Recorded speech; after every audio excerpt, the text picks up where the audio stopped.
It's at, are we doing today? Jepo, hello. Toma, are you doing Sun Control? Hello, Meister. Morist. Little bit late, sorry about that.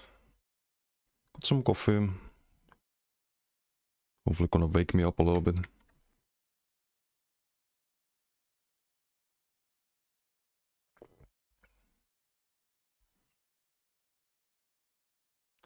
So today I was thinking of we could play some quote-unquote beginner builds. Could make some very simple setup with Elite Torque, easy to gear, just farm the mythic, right?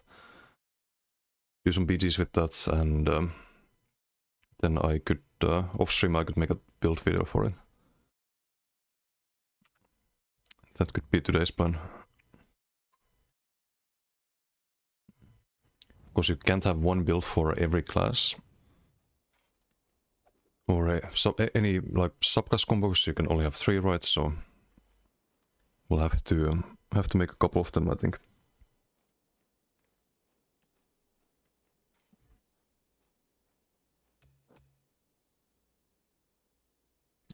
Build animal as, yes.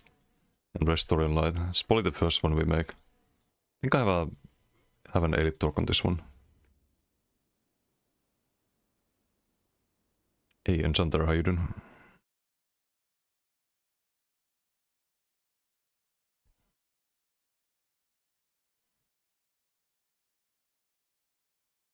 Now you don't have to run Elite Torque, nor is it really best in slot for full damage or dueling, but it's good, right? It's gonna be good in open world with Texas Sustain. And in BDs and everywhere basically, so. Good beginner build, right? Very easy to play, infinite sustain basically. With the rune and the nets.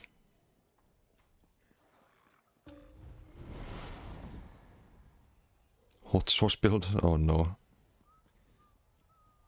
Not the hot sauce. Is there anything interesting in this? No, actually I have 2 of these. I have this one and I have the bear. From these crates, this is the only Radiant I don't have. It's gonna be.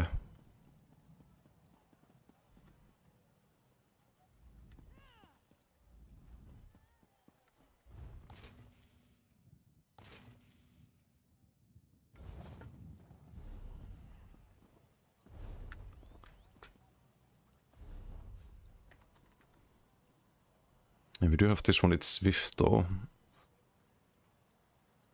Swift is probably actually good for a beginner build as well, because you don't really have the like sprint tapping and line of sight and all of that nailed down yet, so having the extra speed could be very useful. You can maybe keep that.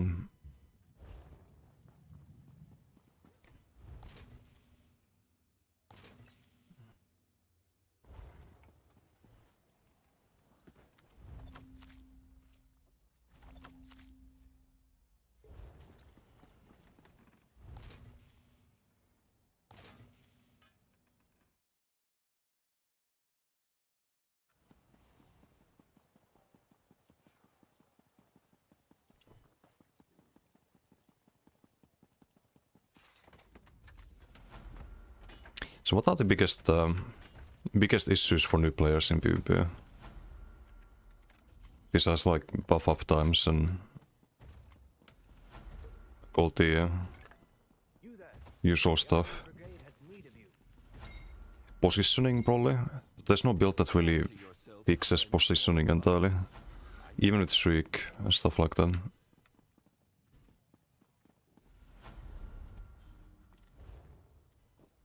Yes. But you would have a lot of speed with animals. And I don't think we do the Conti.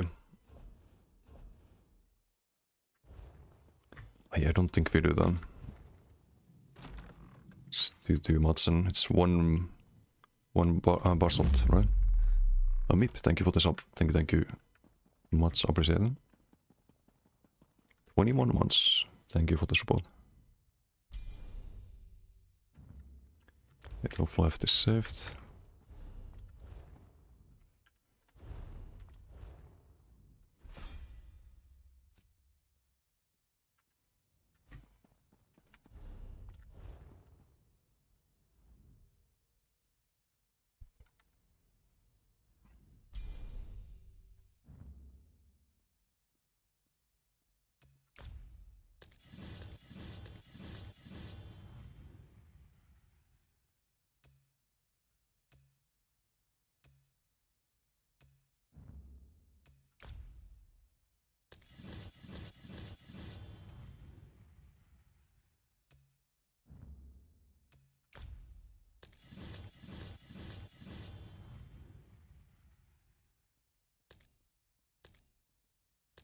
Just get rid of all the PV stuff here.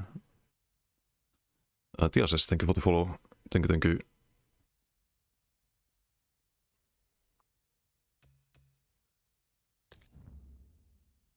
We run the stem rune. I think blue nets. It's probably better.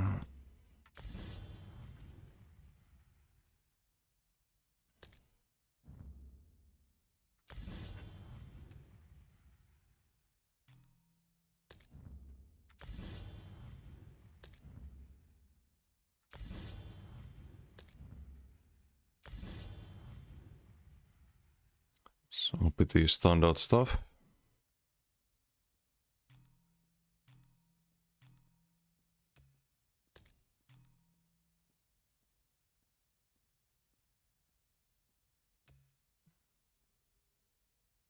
Do you even run cleanse?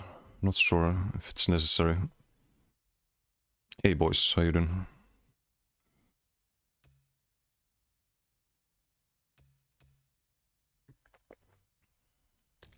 Probably for open world you run the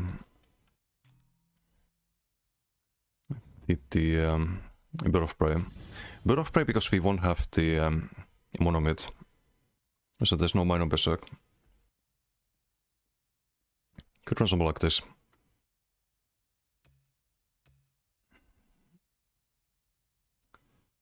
Burst Hill could be, or not that, could be the healing, so I guess we got this both. I forgot to check yesterday how much sustain this was.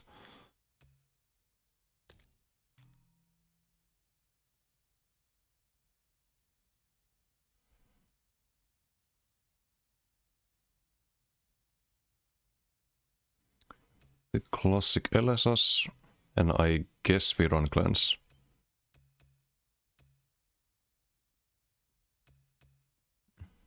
Zero scribing also good for new players, I suppose. Less to grind.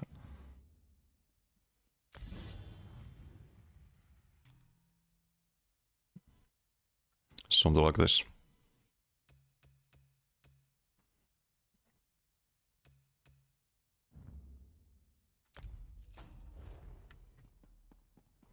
I feel disgusted now after seeing this skills and everything. Just playing this makes me feel bad. Bupev, how you doing? Chai, good morning.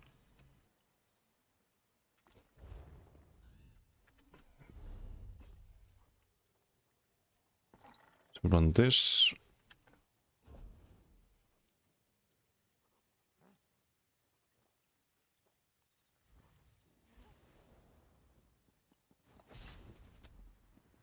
Good to 2 Swift. 2 Swift and 1 Infused.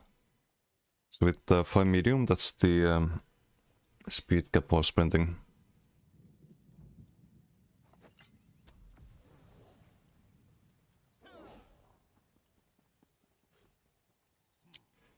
Then I guess for a new player build you run Impen. You won't do divines or anything like that.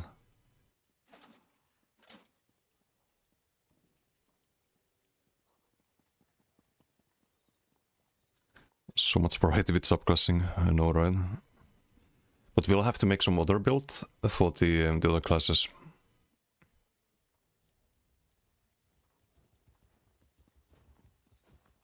This is the easiest one figure out.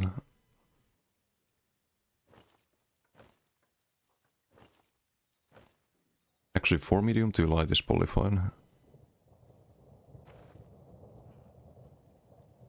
Could do well fitted, but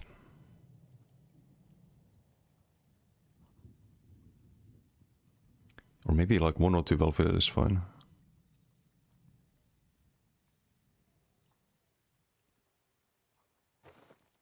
Yeah, let's do it. 4 imp and 2 well fitted. How much is the dodge cost right now?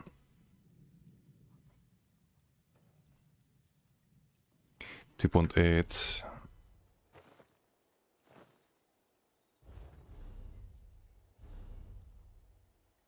And it'll be 2.6. It's probably fine. Juve, how you doing? You back again? Yes.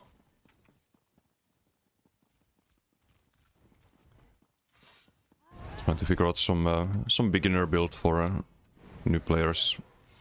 Wanna make a build video. So what better than Animal Ass with Restoring Light? Infinite sustain, good heals, good tankiness. Elite torque, so gearing is super easy. No scribing required. It's a perfect new player build. Gotta change the Mundus. Do a couple of BGs with this one.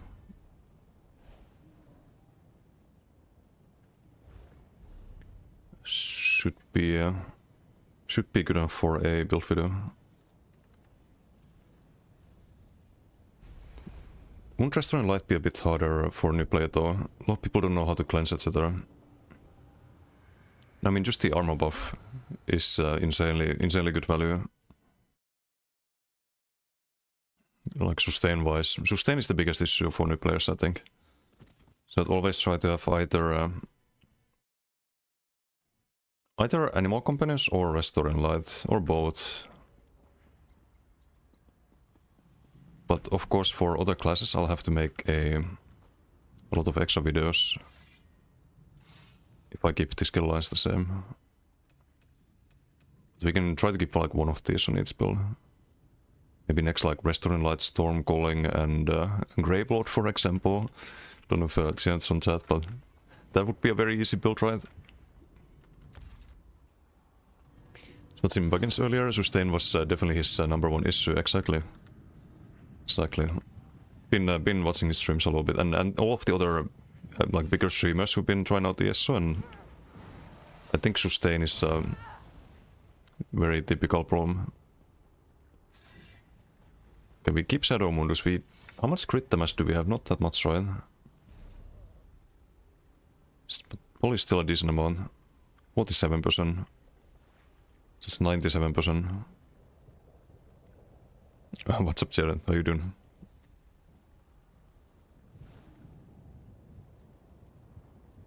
Yes, an investment is the biggest part of but for new players. Kind of. Like it takes some time to get used to ESO's combat. Yeah, Riot, how you doing?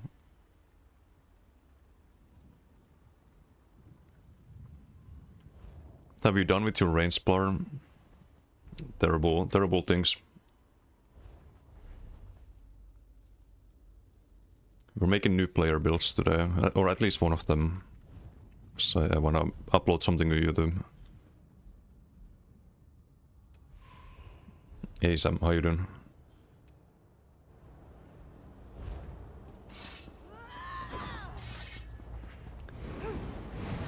This is the wrong character though, like I don't have the right outfit for the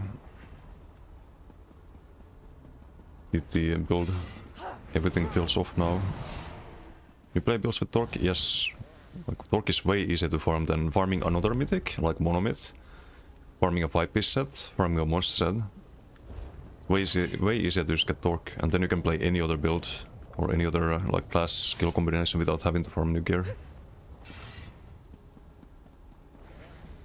How was the tournament, by the way? I got 3rd place, not what I wanted, but it's probably what I deserved. I made a few fumbles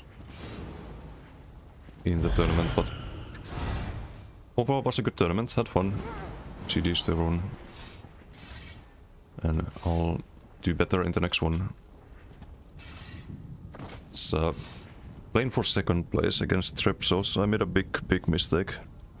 Did a little recap yesterday.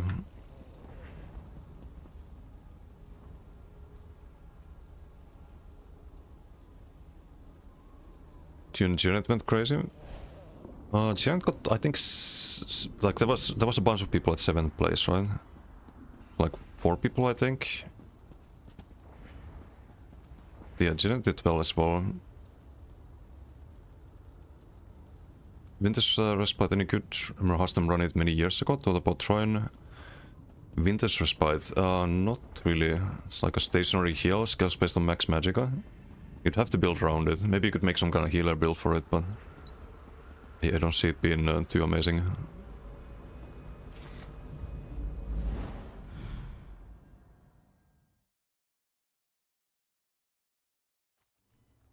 Do the Monomyth now? Is to get Monomyth too? Yes, but then you need to farm. You need to have the. First of all, you need to have the content pass. Not every new player might have that, and then you have to farm the mod set, then you have to farm the 5-piece if you run any dungeon set, for example. Reltismus Aiden.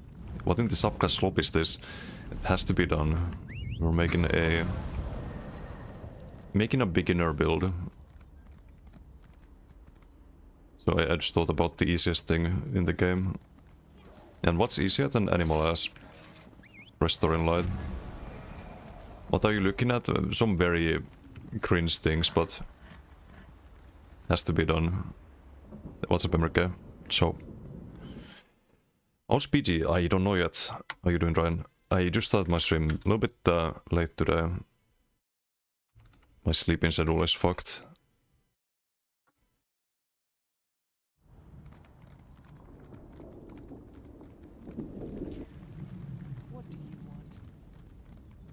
Infinite Arca farming leads a bit. It's, yeah, I mean, it can take a while. New friend, won't go that far yet, but he's welcome here if he behaves. It's the real price. Oh, also I wrote on MRK's Discord, or he wrote that he want to get unbanned as the prize, but I wrote that if he loses next tournament, he's banned again. That's how it works.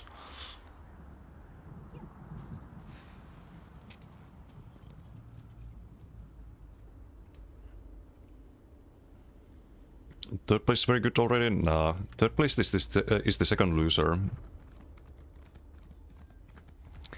But you can't win them all.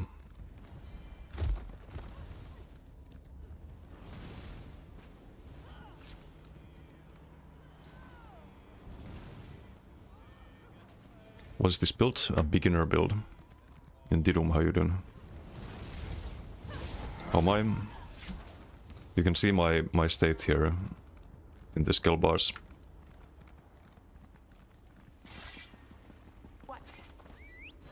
Got third place last time.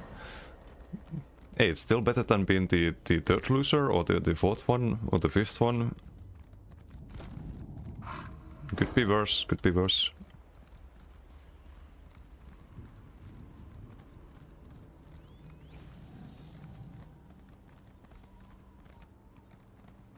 And finally? What do you mean finally? Wow. Meta freak. I'll do one BT. I'm gonna record maybe 2 BTs because I need enough material for a build video. So I can upload a super original setup to YouTube and call it a beginner build.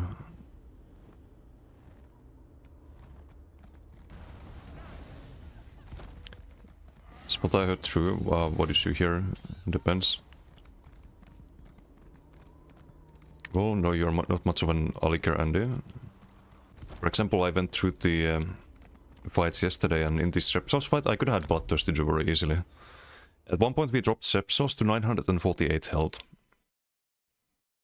That would have been one burning tick, or just having Bloodthirsty Jury. But yeah, I made a big mistake in the third fight as well, and lost because of that. But it be what it be. We do better next time. Isn't it Valen grab Veilog? No, it's a beginner build. We have Elite Torque. We keep it simple. What kind of tooltips do we have? We still have 11.2k tooltip on Surprise Stack. Fucking 20k tooltip on Incap. 21k on the bow. And that's with infinite resources basically. You have 1800 before pots. And you have Ritual Rune. The Rune nets, I mean. Oh, 24k HP is not really ideal though. I should change that. Oops. Okay, I have to do another BG after this.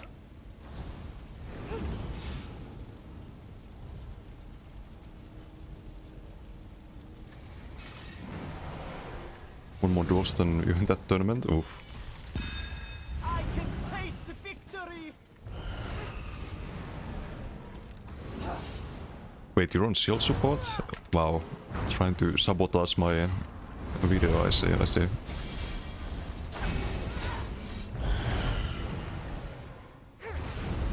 What the fuck is my back bar? Okay, hold on. This is not right. Oops. This works. Should be poly infused, but power this. Yeah, this is definitely not going in the build video. But damn.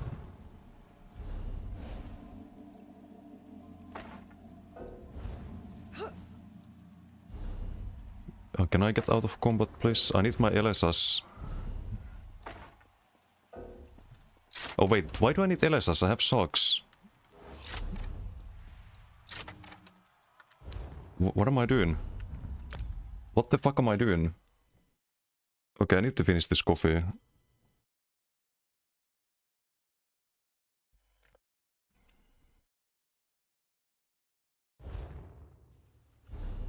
What am I? I'm so used to playing normal builds instead of cringe.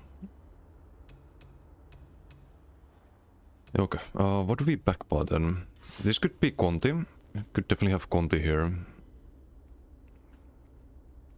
But then it's not a beginner build really. We can make it more beginner build by going Tinkan. Easy. So major protection, because we didn't have it before. Also daggers, not ideal. Definitely not ideal. Where are the axes? We probably do one mace, one axe with the Elite Torque. Shouldn't have that much crit chance.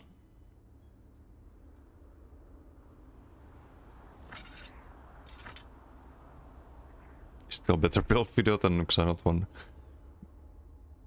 Yeah, I mean, probably, but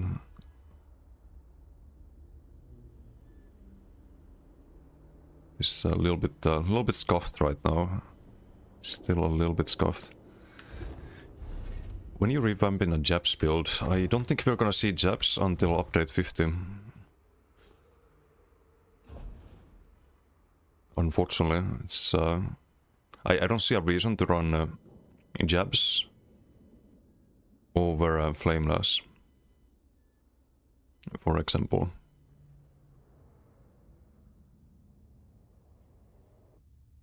Charge is still good, right? Yeah, it should be.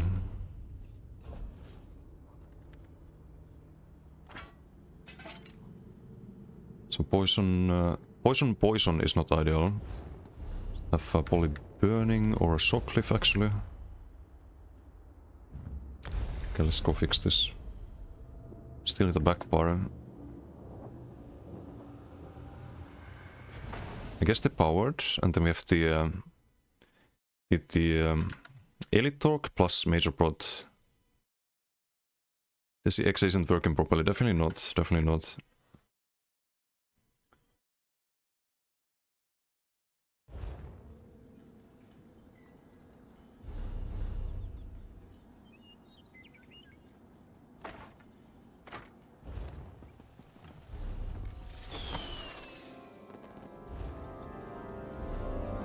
The fuck? Not again. Sorry for the infernal noise in the background. I really need to make a fucking gates around the music boxes. Like there needs to be a fence or something. Not gonna even bother closing them.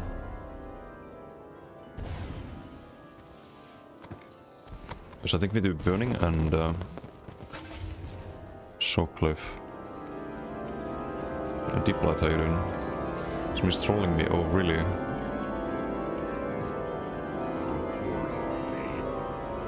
Didn't know this. Warshop cooked him too much. I actually want to make a bow belt too. I want to make a monoclass or a pure class Nightblade bow build.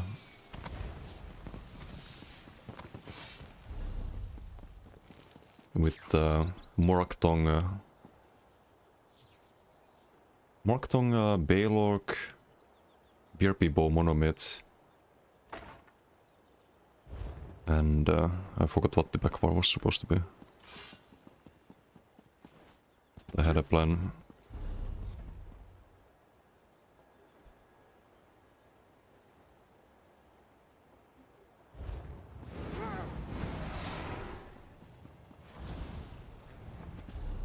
Okay, so we should be gonna thank you.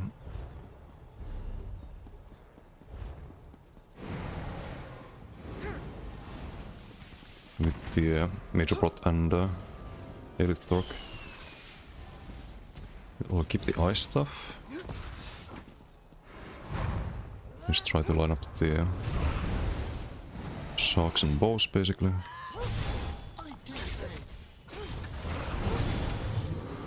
Super difficult playstyle.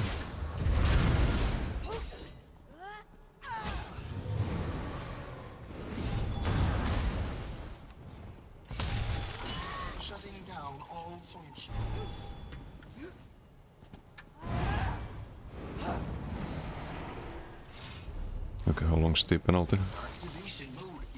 Oh, it's gone already. Nice. Now we have all the gear. Seems about right.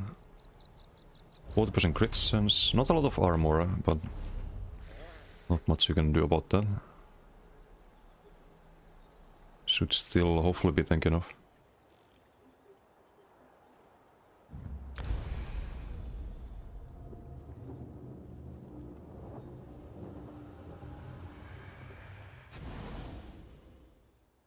So I think one gear is more accurate beginner build though. Fair. That is fair. Also, Brettel, you missed... Did you see the tournament? I thought I would make you proud with my secret cook, but it was a fumble. Maybe not for dueling. May have had your favorite skill in a dueling tournament. Fix HP? Ah, oh, fuck. Okay, I'll do one with the low HP and should be fine. Should be fine, we're on a fucking Ooga Booga animal ass build, so should be more than fine. Attribute scroll, do I have any? No. Skill respect doesn't work. God damn it. It's Edric Restoring Ardent Flame build. Torque tooltip on Flameless with off balance was like 12k. On buff 10k. Yeah, so next patch just add a like 6k to that tooltip.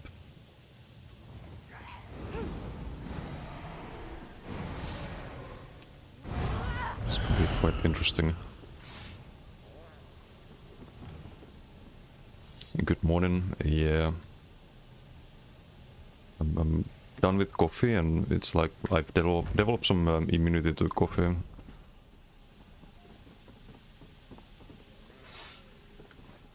Didn't really fix anything.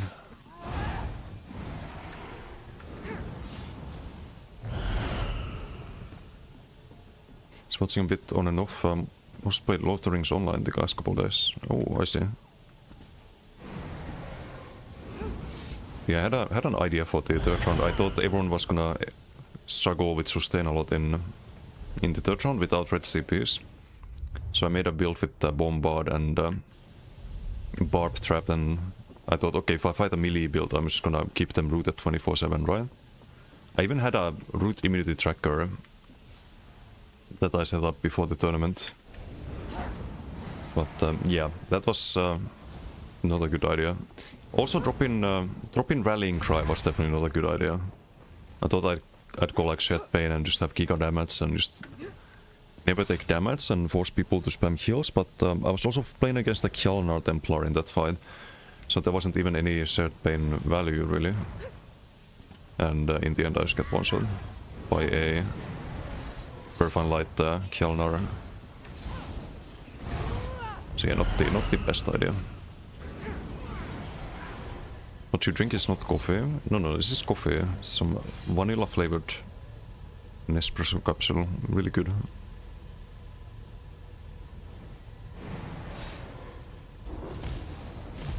Get to it for Major Sorcery buff and execute. I've dropped that for Inhale, whatever it's called. Yeah, Inhale is kinda necessary. Arcanist tournament did really well. I don't know what he was running, that'd be Riot, right? Wasn't any other Arcanist, might be in chat. Some Capture the Fun.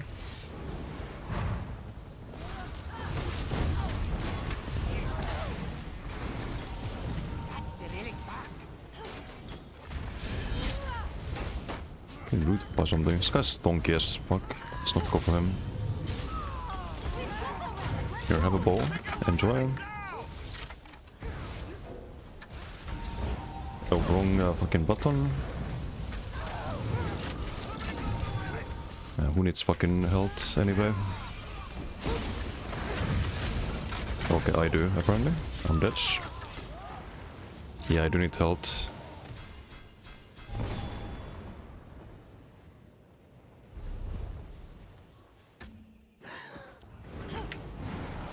I do have food buff, so I just have the attributes on magic or something.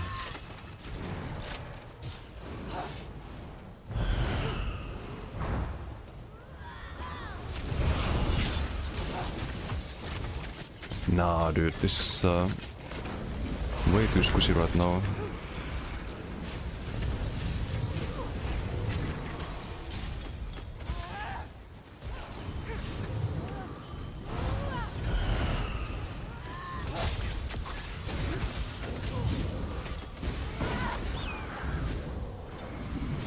Line aside a bit. I need to get rid of that fucking keybind. So I usually have my burst heal on the number 3 and I have the bird of prey on the front bar. Maybe the player was not a good idea. Should have a heal there. Or I just need to get used to a build, but one of the two.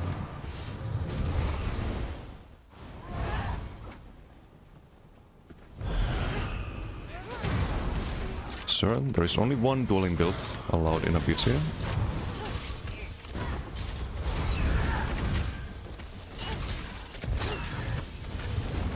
Damage is really good though, when we get to land it. Can we have a ball, or it goes into Twilight? Okay, fine. You can get rolled, of course.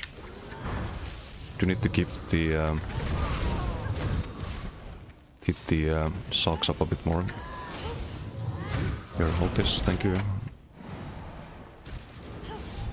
When it's sold, of course it's clicking.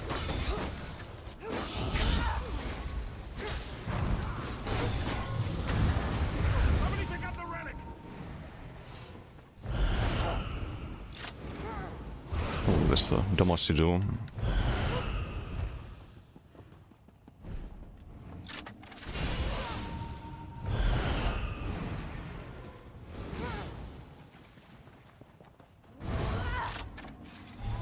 Yeah, I feel like a fucking ganker with this health pool. It's the tank, of course. We do have a damage signal right now. This means we can just one-shot people, right?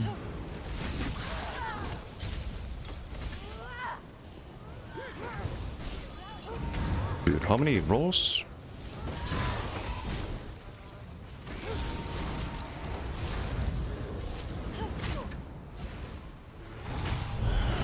Damasceno.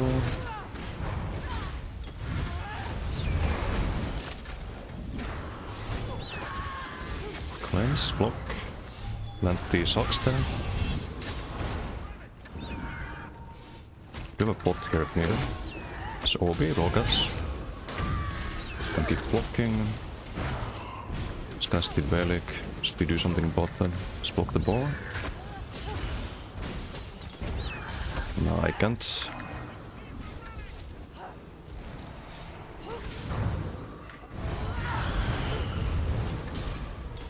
Some weird key bindings.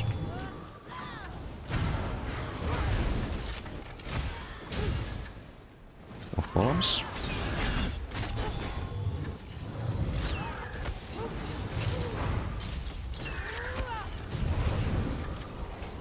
No more off balance, sadly. As Crystal Slap, that's a bit annoying. You have to wait for that to run out before being able to bubble him.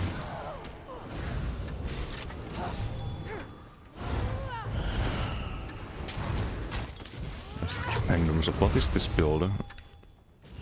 The fuck? No, a little bit too far.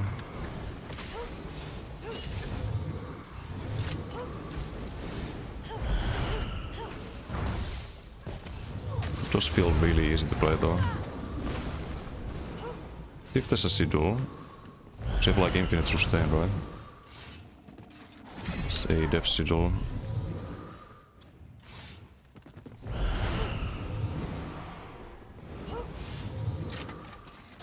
Just needs a little bit more health.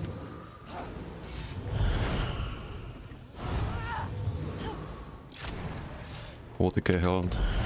Let's not go for that.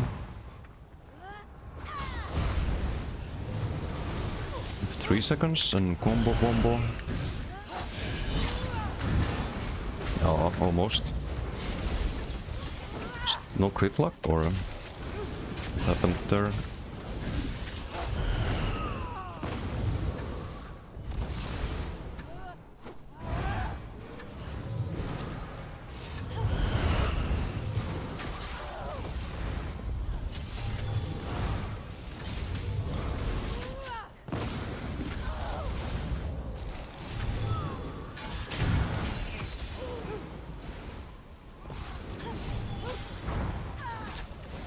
Obi?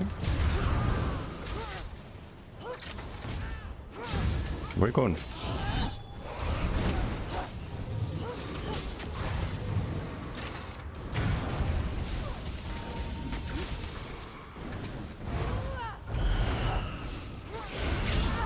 No way, the fucking socks missed there. So I turn a little bit. It's annoying.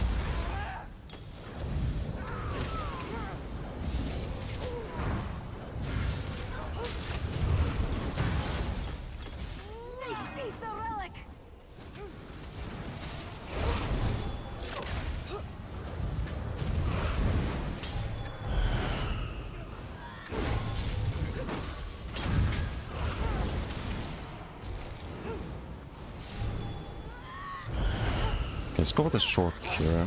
Obi?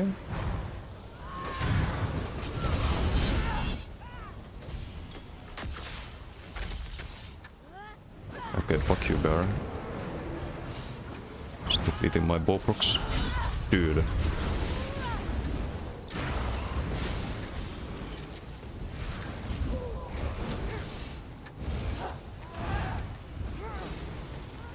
What is this PG even?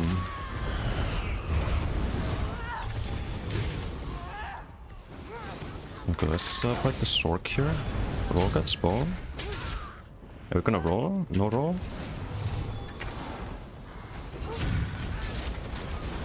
Roll cuts maybe not the new player thing, but you can play this without the roll cuts.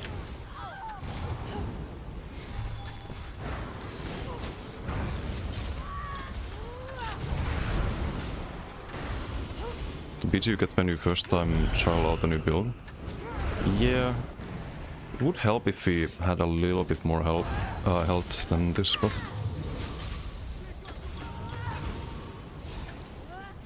can we hit the shocks there? Gotcha. Oh, we can actually catch up to him. Obi's done. Nah, I need to bot there, not get CC'd. Ay. Okay, we got a heal, speed jump, line sight, and we're fine, I think.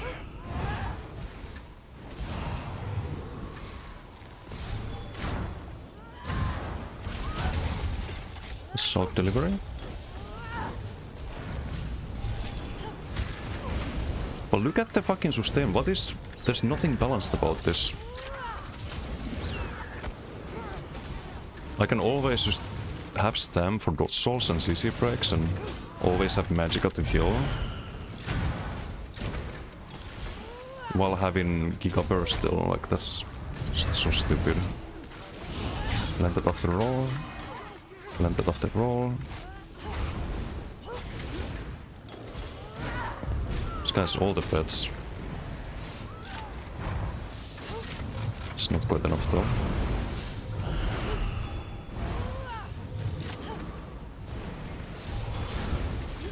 No time to land the shocks there.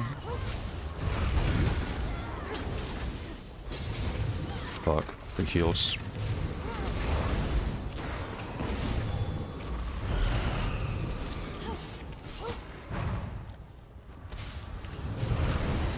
Five seconds. Shock's gonna land. Okay, never mind. Random dodge soul. It's OB.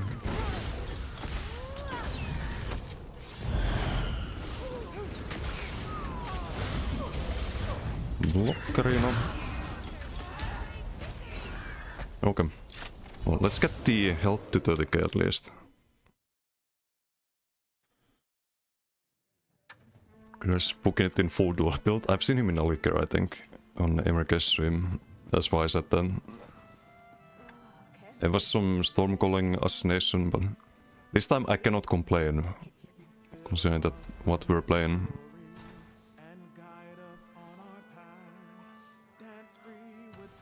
That's this one, right? Adric assassination, Stormcalling.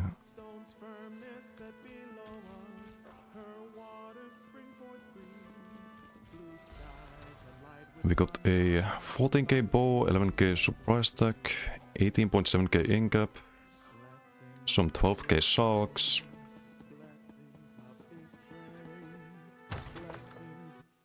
Sounds about right.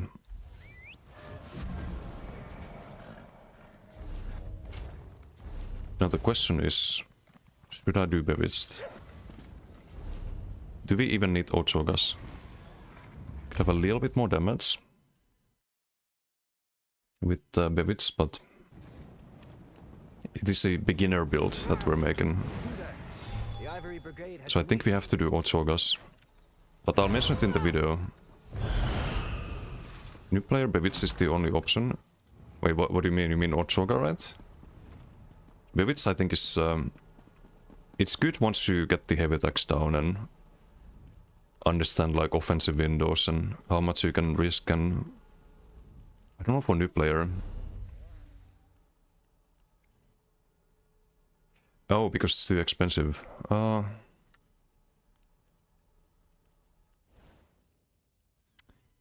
I guess there's some logic to that. Let's try with Bewitched. I think we should still be able to sustain just fine. Because that's an easy mode build.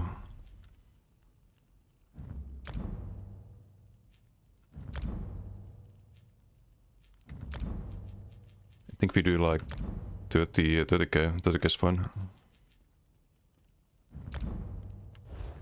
And rest into Magicka.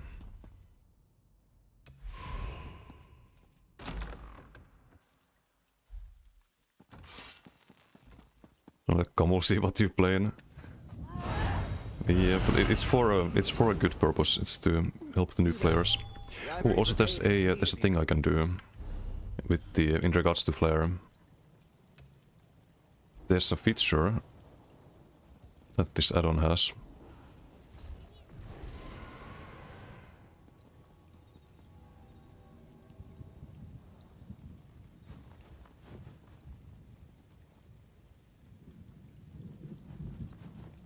Or I could just learn not to click it while on back bar, because sometimes you might want to cast it. If there's a Nightblade, for example. Like just throw this around, right? But usually you don't want to spend 5k magic on that.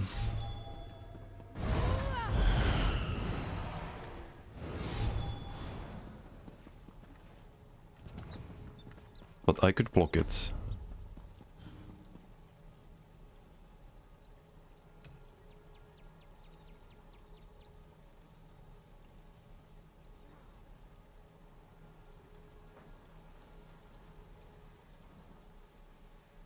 Oh, you can also block it if you lost low magic on.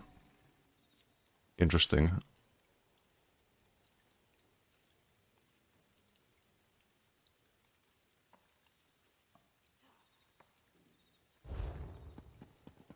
So if I click here,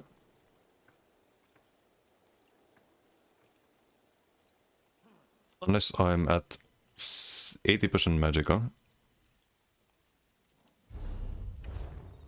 I don't know how this works. I haven't tried this.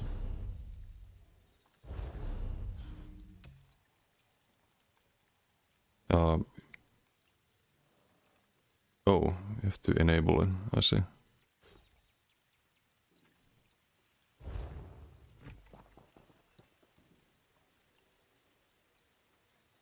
Is there a message or something? Configure resource checks in settings, then reload UI.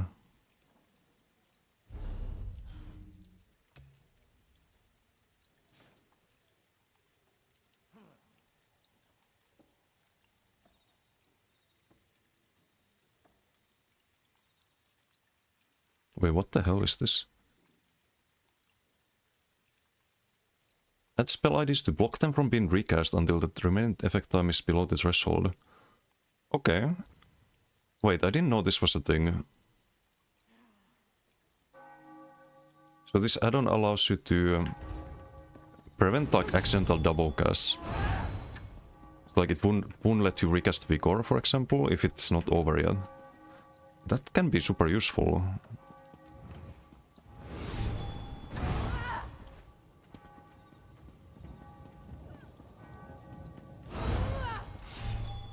Like right now, if I try to recast Vigor, it probably won't let me. I'll need to look into that off stream, see if it causes any lag or like really like unintended things. But I didn't know this add-on did this much.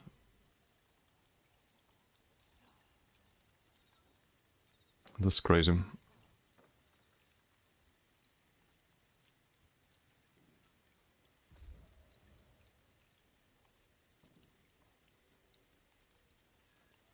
Where's the threshold thing that I can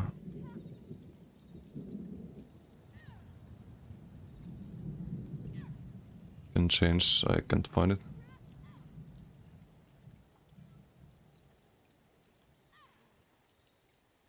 I guess I have to reload UI.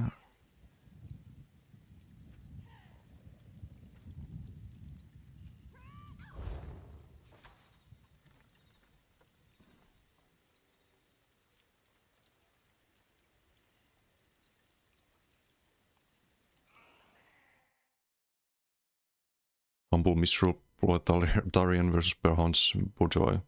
Yes. Magic Temple on your website. Would it work Open Vault 1vx as well? To some degree, You don't have streak, so it's always gonna have limitations. If you fight like 1v2, 1v3, depends on who you fight. Could be good. Get this the Q-pop.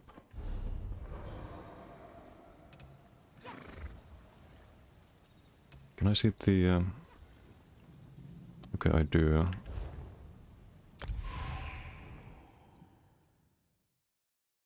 Need the extra health recovery to be bigger thinking. I mean, health recovery is very underrated. Part of why Cities is so damn good. It's the health regen.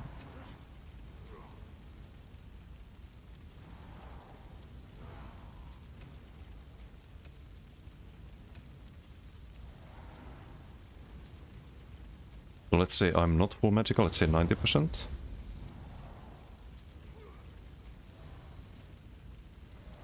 It's probably gonna block it now. can test it.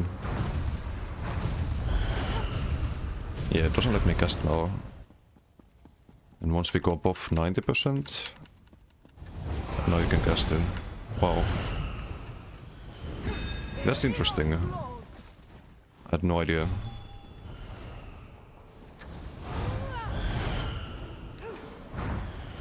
Yeah, that's some features to that add-on. Okay, you know what? We have damage sigil.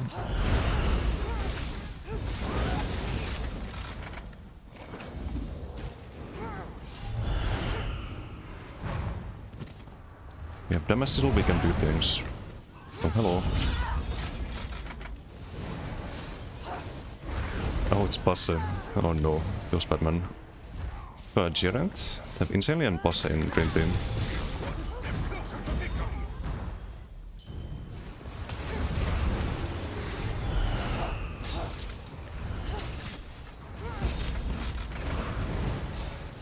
No, I don't wanna... I don't wanna do it. It's gonna GG, I think. It's not gonna be usable in the build video. It's giga one-sided.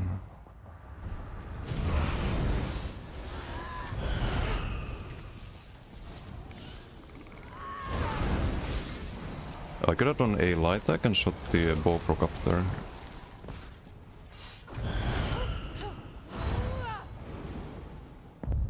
So I guess best in shot, especially when AFK for 10 minutes while waiting for a BG. Oh yeah, it's a big... very good use of Ochoga. Not a big waste of food at all.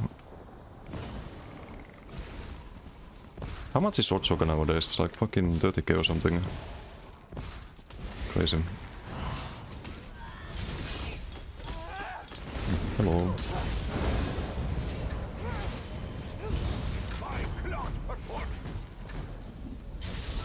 Okay. Nice beam. And catch.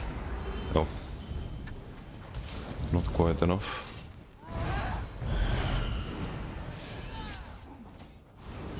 This boss.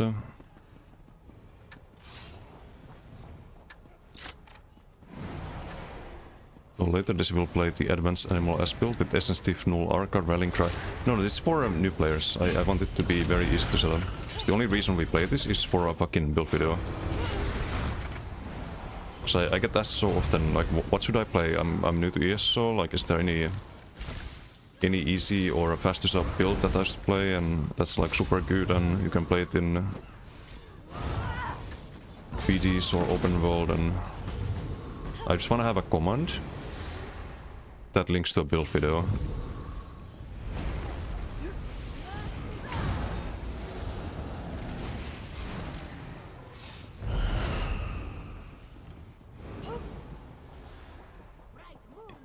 Been switching to his mirror. What the fuck is his mirror? Is that the Max Magica and Max Health food? Wait, no CP Uga Buga. Yes, what's up, Tryon? How you doing? It's hard to get, no new player will have it. Wait, have what?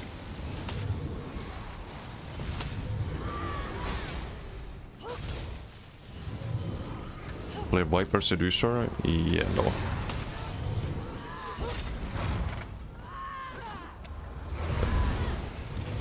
K health. Okay. So demonstrate our Giga combo here. Not a good demonstration. Huge PG.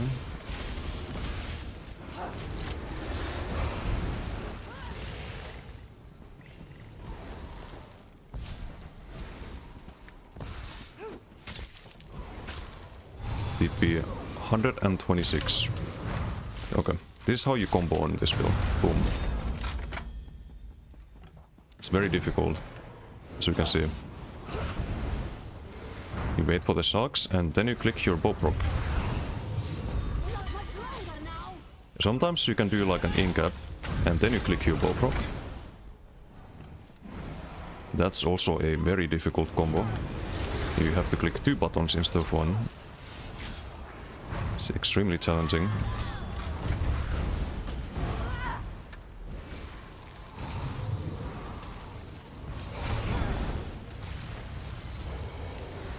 Sometimes use click for proc and nothing else. It's very hard to play.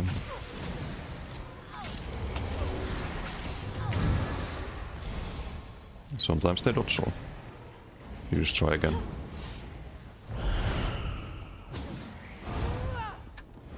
Step-by-step combo guide. Don't worry, that's gonna be in the video. Top 0.1% players wait for second shock proc into ult. Bow proc, yes.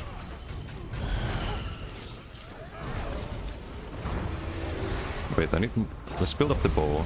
We need 2 more kills. Oh. Boom. Wow. Wait, we have Janet and Toma in team. Very balanced. Build is very unique, I know, right? What's up, Lurks? First time you've seen it. But it is like it is the easiest thing to play in the game. So if there's any new player who's like, oh, what should I play? Just give me a build that's good in PvP and doesn't require a lot of grind. Oh, Elite Torque, Animal Ass, Restore in Light, big damage, infinite sustain. Doesn't get easier than that, right? Hey Noro, how you doing? Hello. An assassination with animal companions, truly never before seen innovation. No, right? But I think when you're making new player builds, it's always gonna be some like very typical simple build, because that's why these builds are popular. They are very easy. I have a lot of builds on my website, but I can't recommend all of them to new players.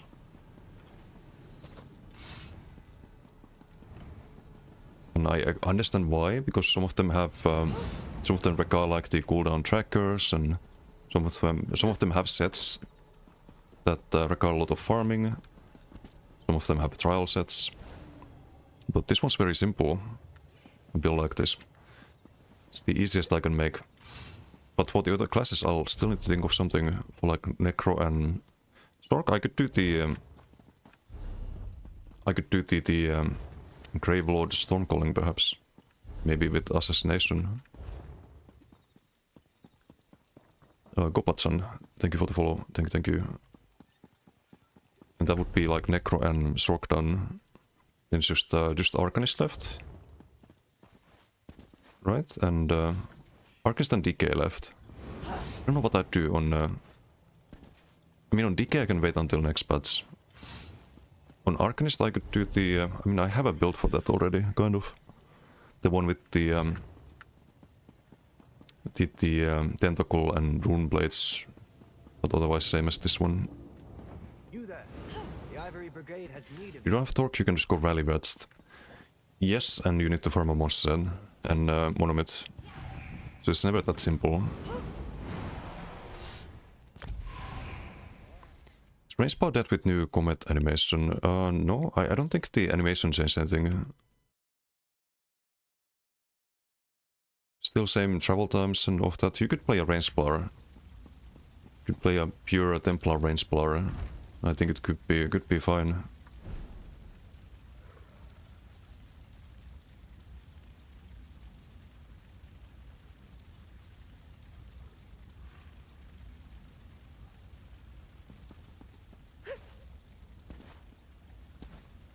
Can do Nibene, yeah. If you do Nibene though, you'd be better off with Elite Torque.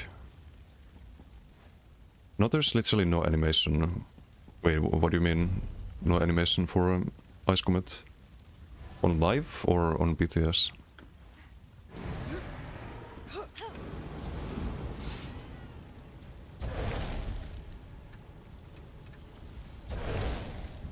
I have these two. It's a skill style that's bugged or something. Okay, let's try to get a BT for the build video.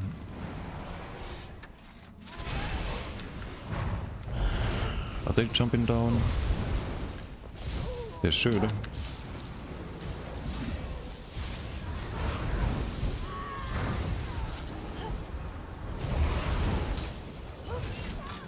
Okay, who's next? You're next.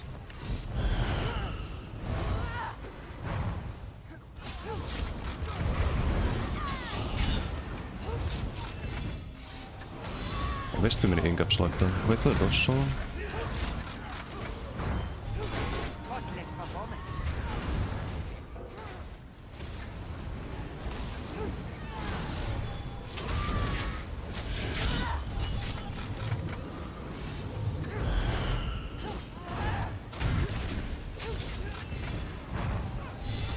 This guy's standing still now. They're ruining my fucking build video, man. By not fighting.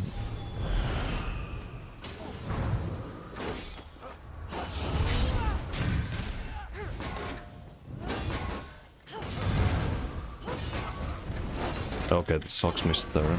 Sucks.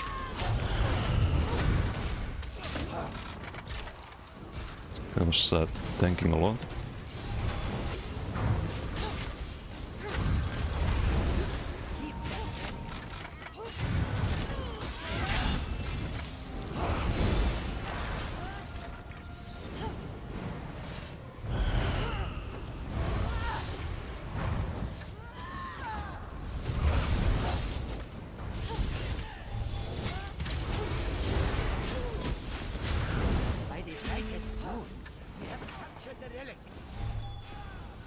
Yeah, there was tank here. Let's go with this one.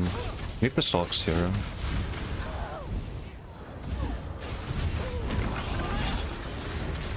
Okay, we can land the incap there. Let's go with the ballpark here perhaps. Socks gonna land. Don't need to do super stack there.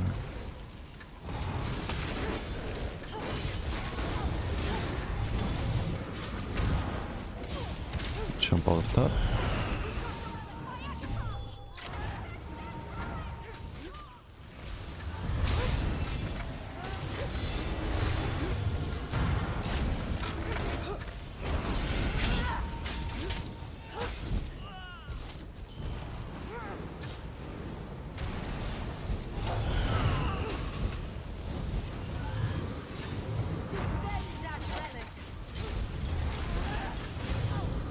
Broken hill.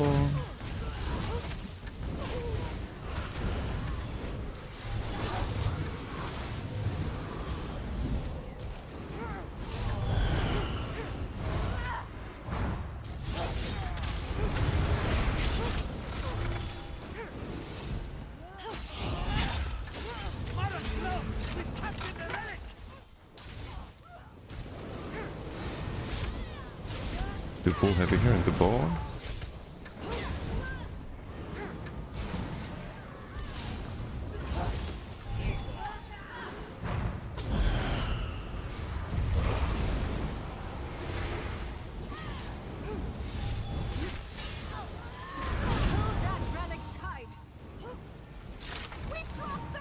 I mean, I don't know if I can use this in a build video either.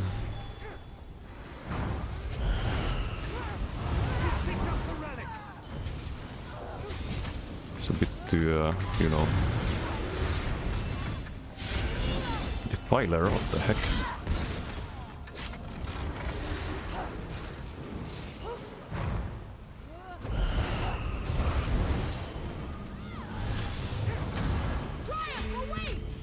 Walked. Get the damage sigil, because we definitely need that.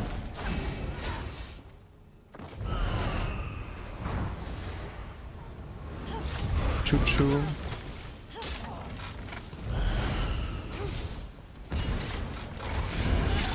Sharks almost fucking one-shot him. Dude.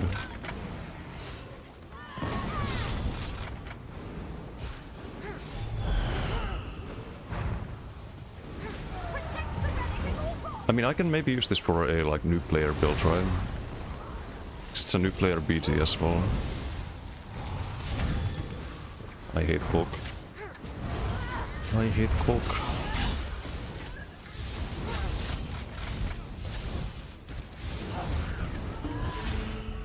Okay, well...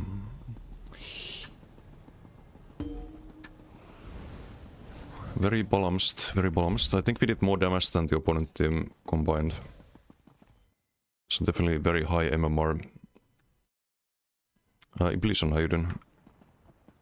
Hello, hello.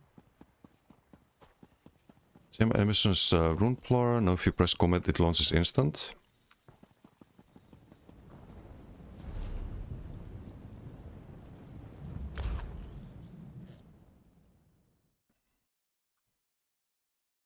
Like 5 games a week now. I haven't done many BGs recently.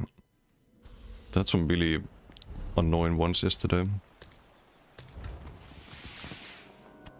Been focused on the dueling tournament and stuff. Okay, I need to fix this. This is unacceptable.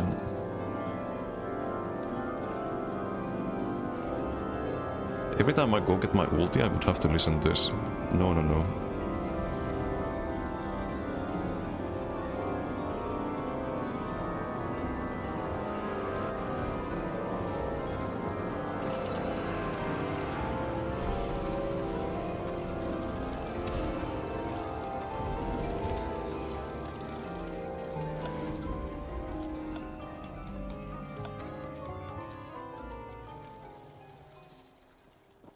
Literally every box was open.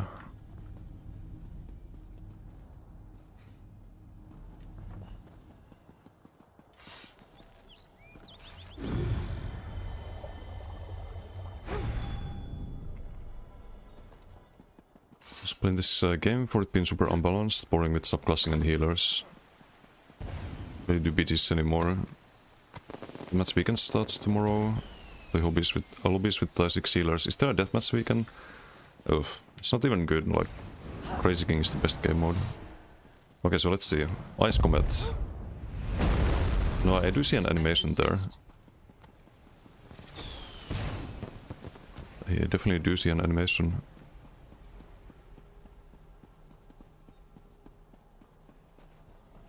So if there's a like bugged one, I don't know which one. The base morph?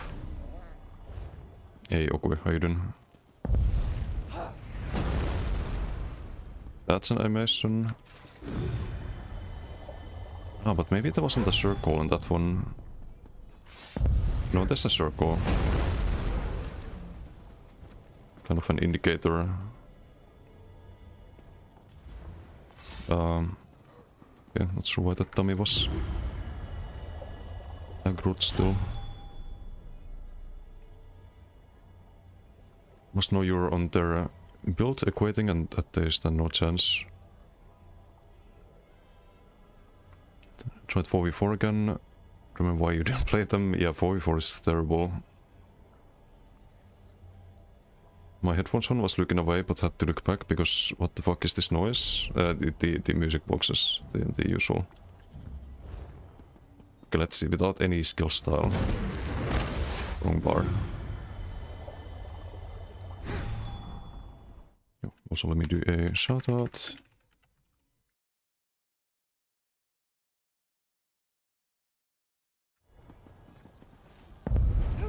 No. Nothing out of the ordinary there. Okay, let's do one more, because I think the build video needs to be like 15 minutes or something.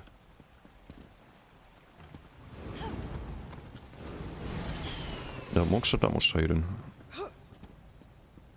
What is the most used open world build on your server? Most used open world build, you're probably looking at it. Could be Stormcalling instead of the Restoring Light, but usually use the Sharks and Bow Proxen. Maybe not with this gear, but the same concept. With Olicur, because the build video also needs duels for sure. But for duels this is not good. For duels you need rallying and like essence, right? Because you don't need to sustain. You could polyduel on this. still. But it wouldn't be as good as the dueling builds.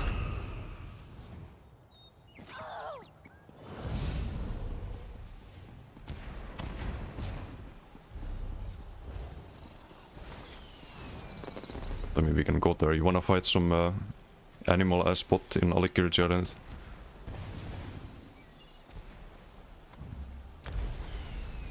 Do some duels too. No thanks. I definitely wasn't planning on just camping Rune and trying to land some sharks in the bow over and over again. Could be an issue with zero deal lag. The meteor not showing up? Yeah, could be. It's even tankier than the average animal as chain. Maybe. Could be tankier.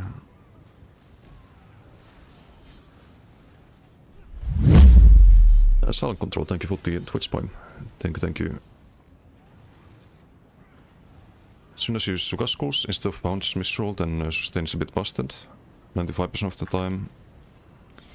Not with Animal and Restaurant Line.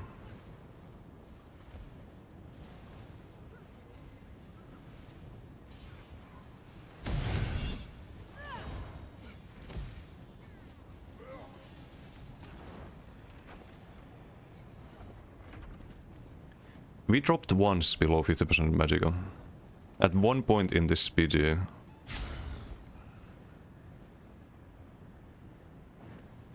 And this with Bewitched. And I think I was blocking here with the ice stuff.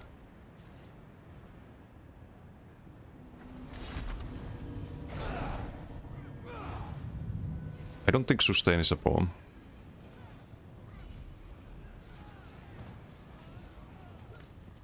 That's why very easy build for new players. Because normally you have to worry about sustain on most builds.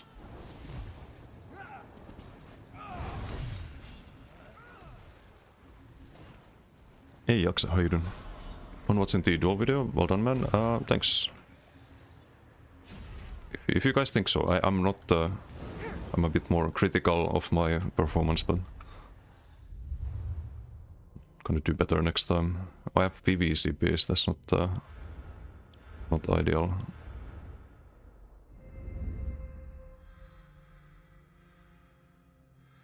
Should probably do that. Probably the could do exploiter, could do the we probably do riposte, right? Even without the Conti. Dark Match riposte. Fighting Finesse. Probably don't need can just do focused mending.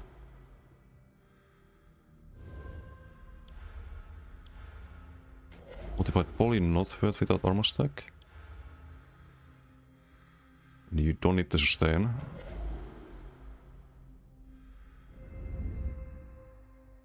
Wait, Hype Train, Pog. Means Refuge. Could do more sustain or. What are the red CPs people usually run on these builds? Probably Celerity in open world. For sure. But not in duels. You could do Fortified. I think Fortified is better than Juggernaut. Don't need Slipper, you always have enough for CC breaks, always have enough max sustain. Oh, BG ready. For BGs we do a little change here though. If you know, you know.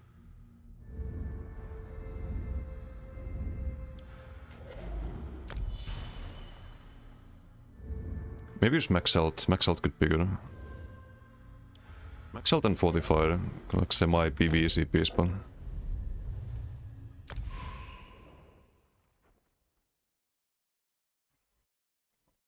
don't have a lot of crit bursts, really not that necessary. Yeah, and Elite Talk gives you similar amount of mitigation, the minus 15%.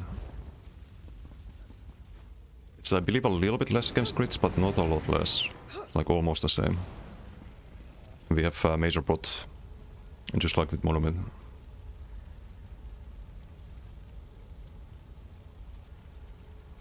Major crit, Nightmare passive, the bow proc. As major proficiency savagery. Yeah, go hidden.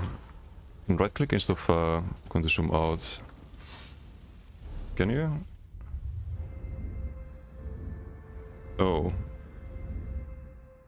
No, I didn't know that. How did I not know that? Wow. Well, now we know. CPs have only been out, what, 10 years or something? Also, nature is pretty good on a build that has no LSS. Yeah, but it's a bit of a BG special. You know. I should have gone for the def. No, mine. Doink. Okay, I still have Ice Comet. What the fuck? Fucking Ice Comet still. Unreal. Can I fix that?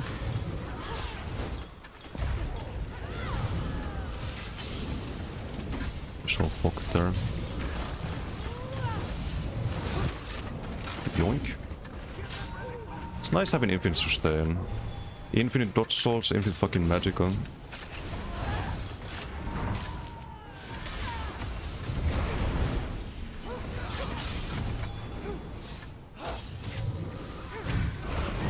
Bad pop rock there. Wait, my dodge soul rockets.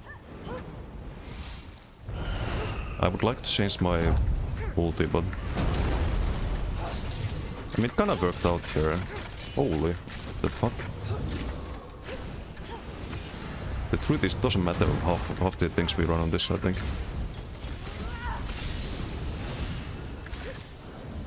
As long as I can stop, block, cleanse and burst heal. What the fuck? They're getting slaughtered, man. What is going on? Getting AoE farmed. I didn't even ult there, it was the teammate.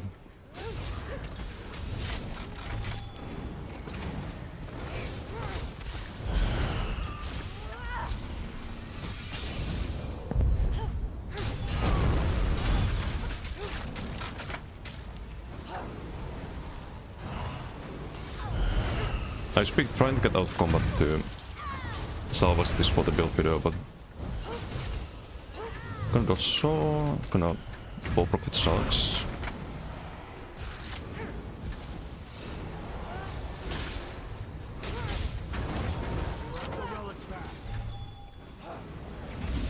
Like full magic up there for the blocking. I get CC'd here though. Yep, there's the CC. Scamp the rune, do a little ritual there using Koro. Oh, what the fuck? Well, that's not allowed.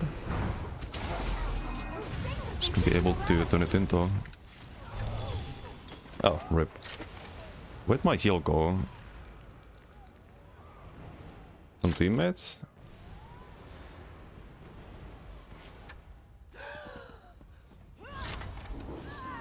Disappeared into the void? I don't know.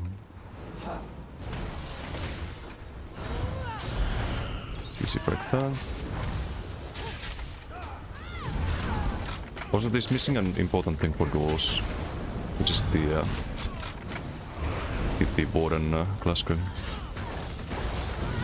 Ow. Just click heal, go back to full.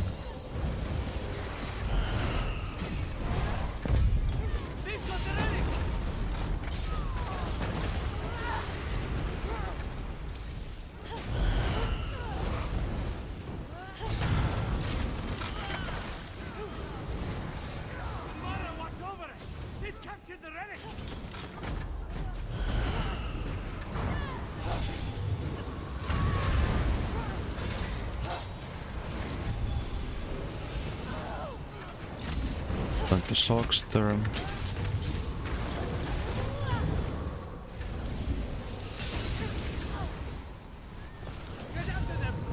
We have a bot here, so we can use.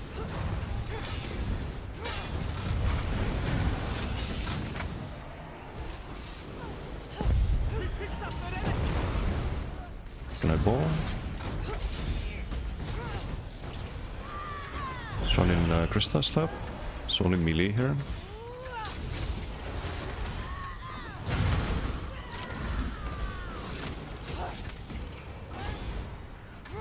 Should I wait at the dodge slot there?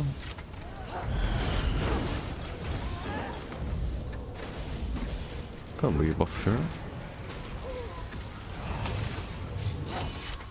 Obi. Ball.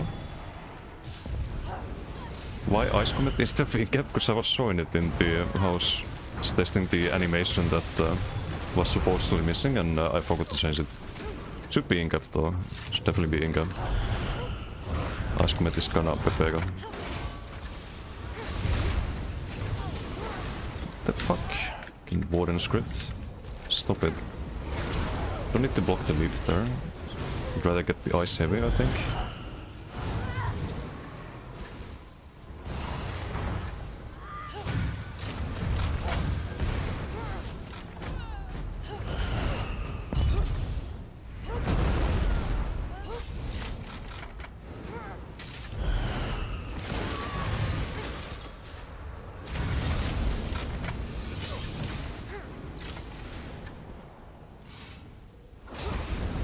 It's just holding block though. The rebuff?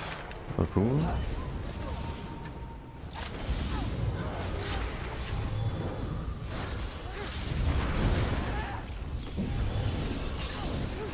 Fine here with the vigor and block.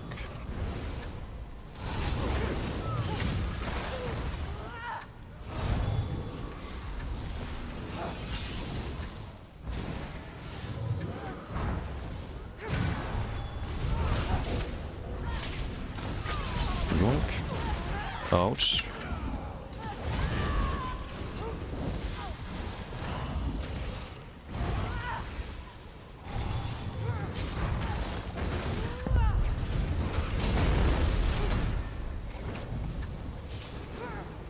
Should not have the fucking Ice Comet.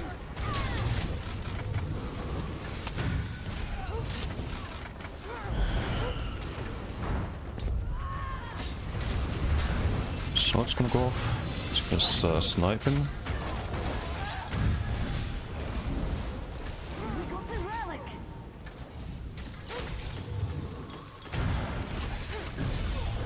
CCable, så I should heal up.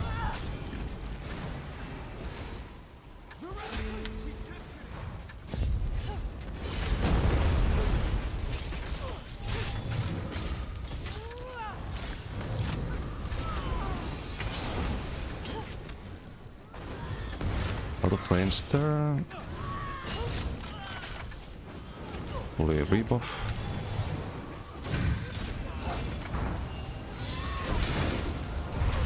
Got the socks there at the turn. I should land socks. You need to play that careful there.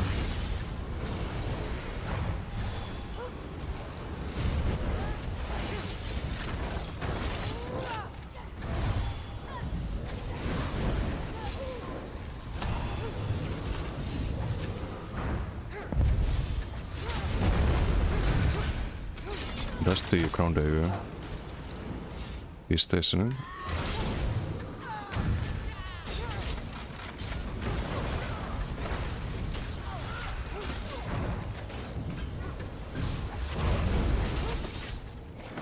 CCable.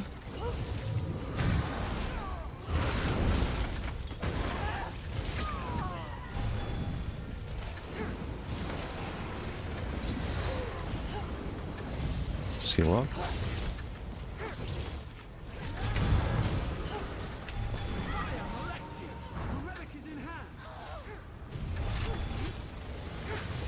We do have an Ice Comet again, so we could just look somewhere, but on this guy. Nice, in the ground area. Hold this. Almost died to the surprise attack there. Gonna die to Sharks if Sharks doesn't miss.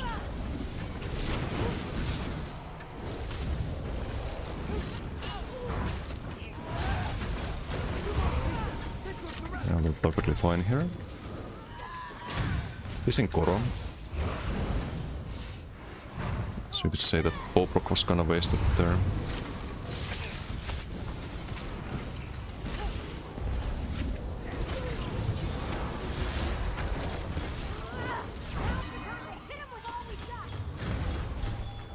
Almost. I should not have refreshed that. Dawnbreaker? Almost. Rockets? Oh, I don't have ink up. I keep forgetting. I do medium whiff into supposed ink up there, but don't have that, of course.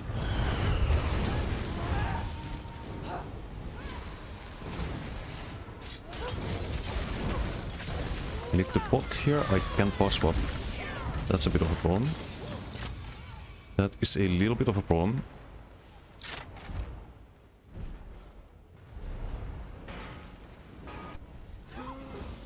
We're still in combat, so I can swap the ink up here.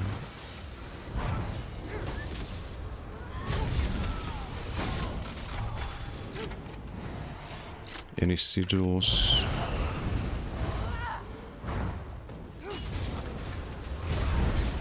Okay, sucked in land there. They should have.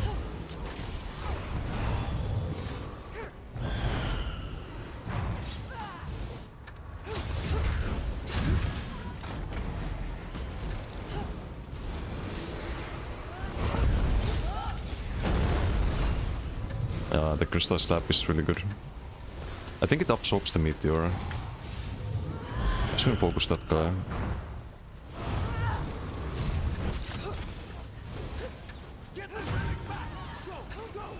I shouldn't have refreshed that. Bit of a mistake there.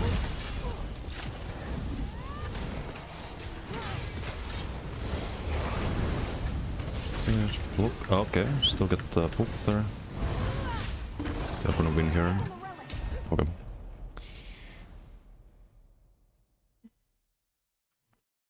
Hey Xander, how you doing? No, Kibiken, hello. Crit damage at 97%. It's not even that high. Actually, no, 101%, I think. There's no major force or a minor force. But yeah, that was supposed to be with Inca. We could try to fight Gerent with this. Change the CPs again. Oops. What did I need here? Focused mending, I think. A Millennium Hairun.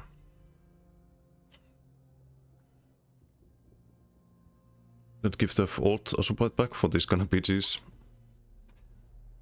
Yeah, I mean the bugged supplied is it's not even broken, even though it procs every weave, right, or every dot tick. That's the funniest thing about it. They could buff it to how it used to be, and people still wouldn't run it.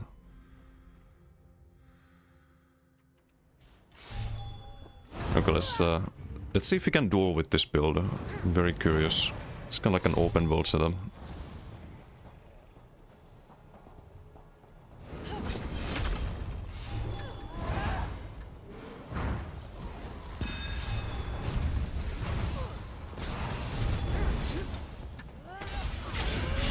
Okay, kinda early incap, but costs nothing.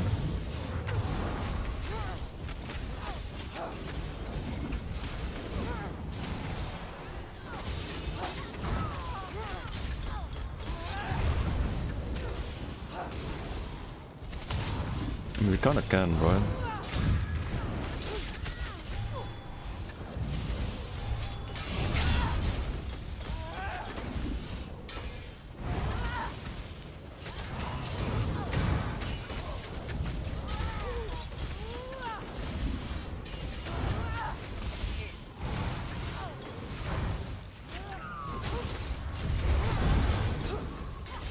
Okay, almost fucked up that though.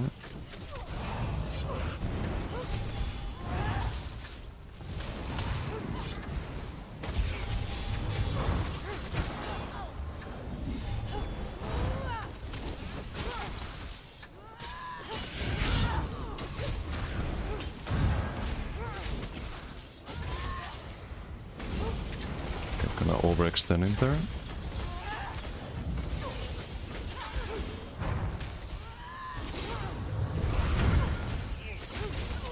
Just trying to line the sharks with the bow. That's your playstyle. Very exciting.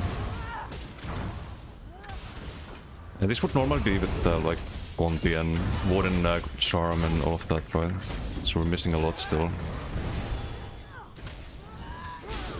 Should not have wasted the a riposte like that though. Tried to bow into Ingat there.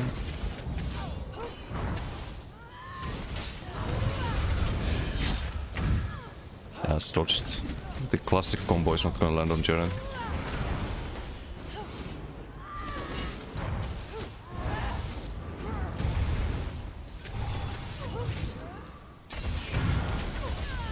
Bow and that's more than half his health.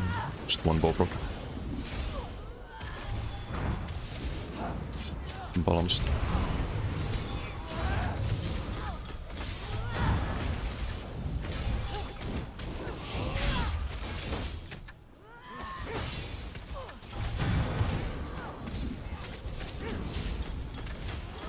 Ooh, close.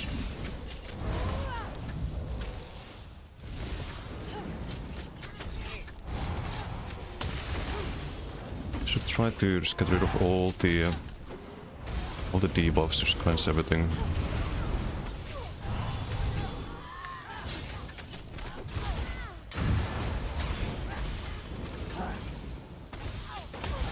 Okay, stun here. There's the stun. I have a lot of stam, I should probably try to use that.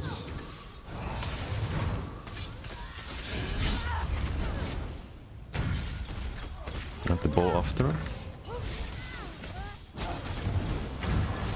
Ooh, close.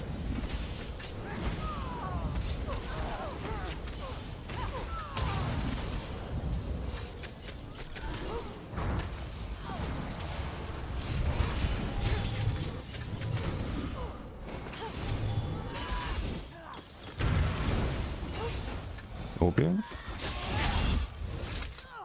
Bow. Blocked. Muscle. Can we cleanse the muscle? We can. Block the Darnie. Some Shark's Bow. That's a big burst. Not sure from what.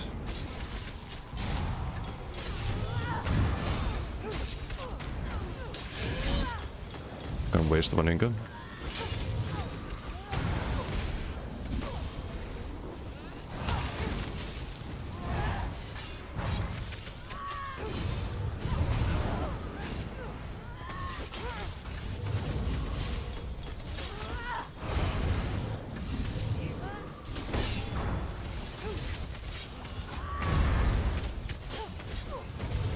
Block that. Not worth the risk. Need the rune here.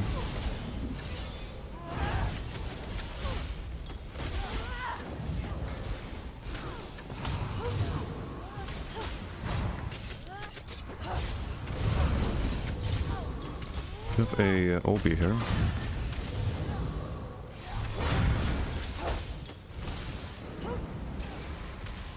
The OB stun and Ingat are the only stuns we have. Without board and Glasgow.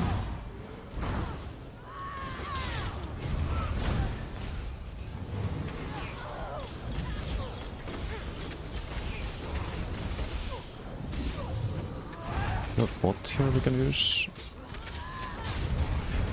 Socks misses there, sadly. Okay, do land the bow proc there, but I think it was blocked.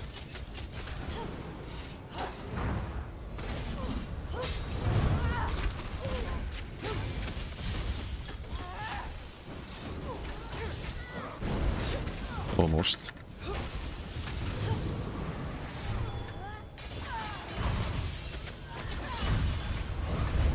Block the Dawnbreaker. Bigger Demko. Not instant.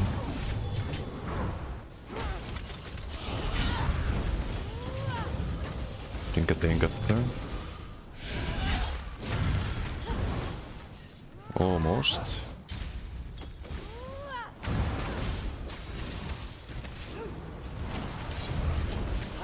Missed the shocks there, I think. I used that too early. I still had the riposte. The ripostes are going on the ice heavies. It's not really ideal. Just be lining shocks. Kind of forgetting that.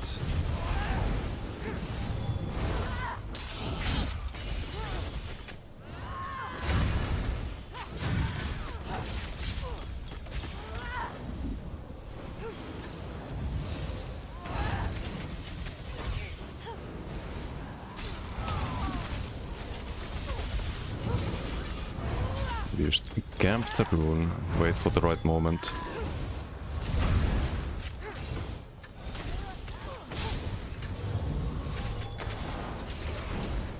I think the Shocks missed there. It's trying to lure me out of the rune, which is smart. Block the Dawnbreaker. But this is how it is when you play a build that can just sustain forever and just block whenever you want to, you don't have to worry about stand sustain or anything like that.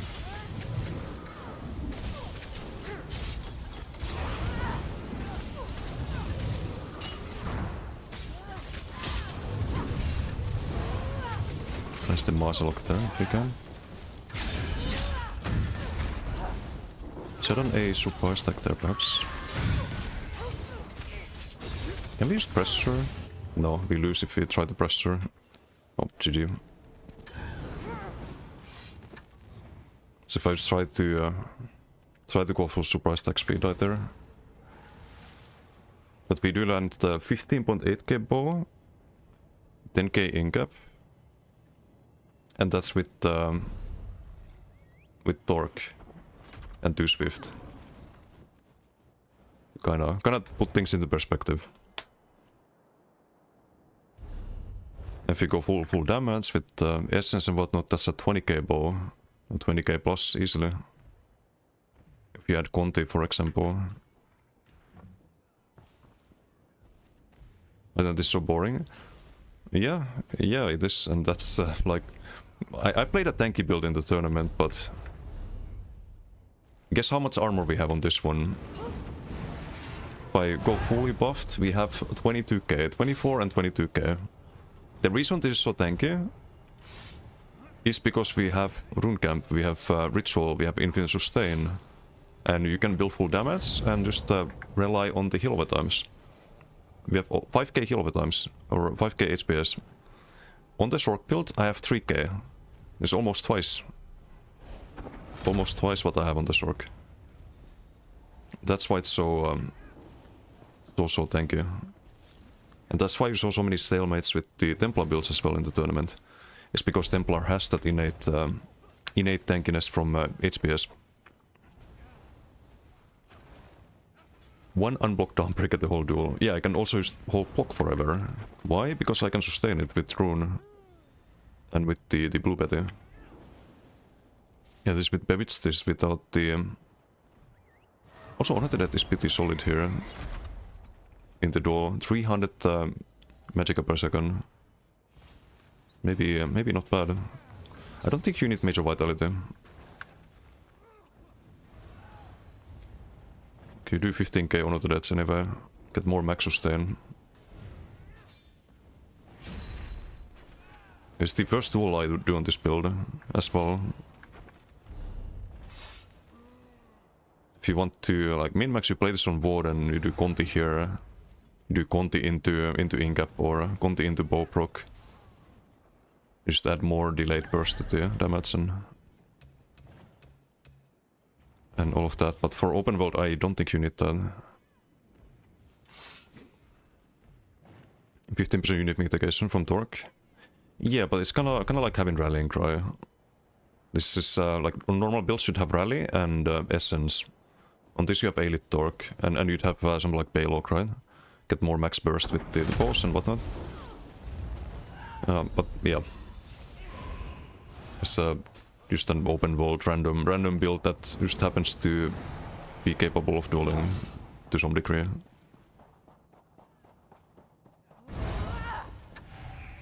I'll do another BG here. I want to get a good clip for the build video. Because of this sustain, I think this should be very good for new players. Like, there's sort of advanced concepts like roll catching with the OB stun and all of that, but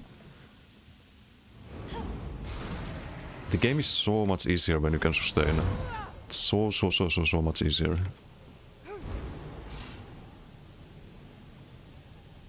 Oh, we have pets in red team.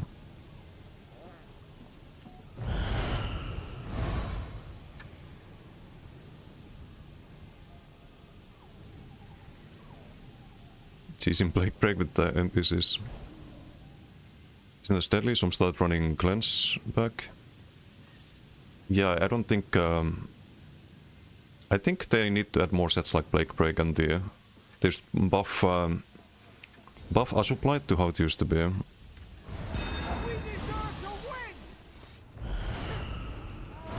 Okay, we have another deathmatch. Pets gets the Death Sigil. Gonna pick the ulti there. So Pets is the only one with Death Sigil.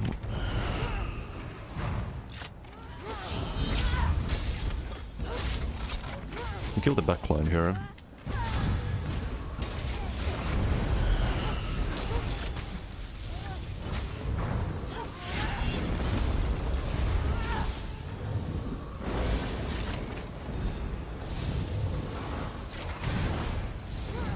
This guy's not healable.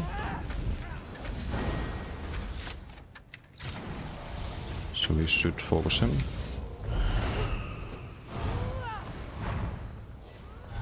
I believe that's a healer instead.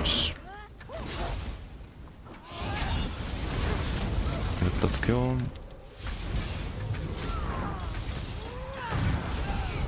Like, even in BGs I can tape down block of the CC break and not instantly run out of everything. This guy's a bit donkier. I don't think we focus that one.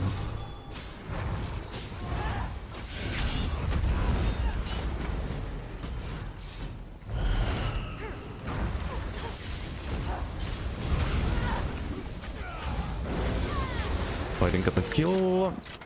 Great. RIP. Fucking JB. Okay, not a video for the... Or not a BG for the build video.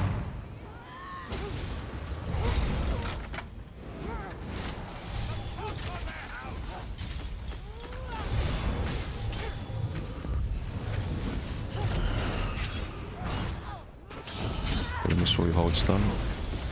Never mind, this guy's some gigatonk.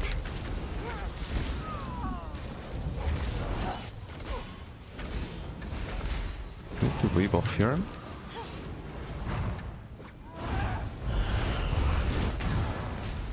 Is this a healer? Some giga damage shields.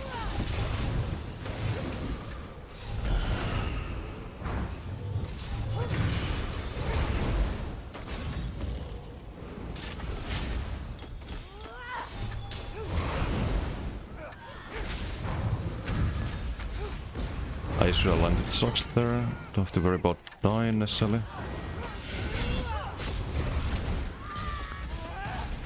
Fucking magnum shot.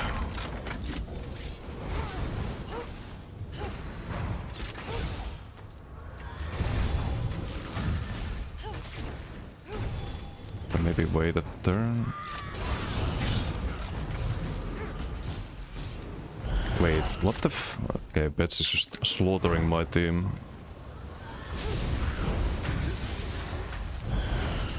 Pick the Death Sigil here.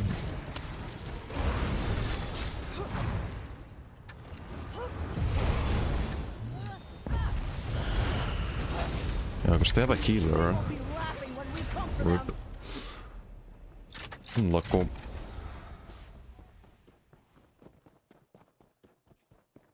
Are you high elf? Yes, on this character.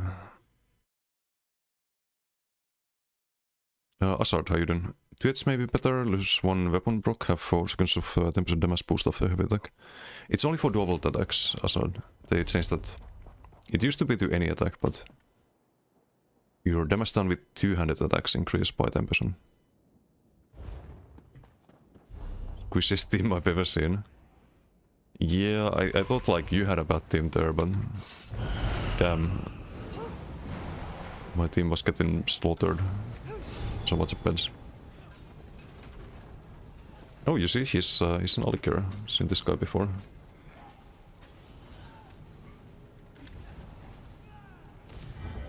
He wants to duel us.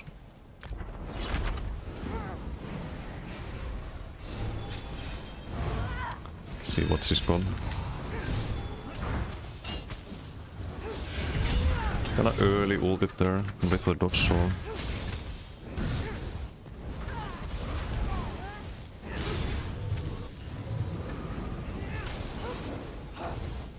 Sort of dodges. Not the time to go offensive there. And Roll gets him.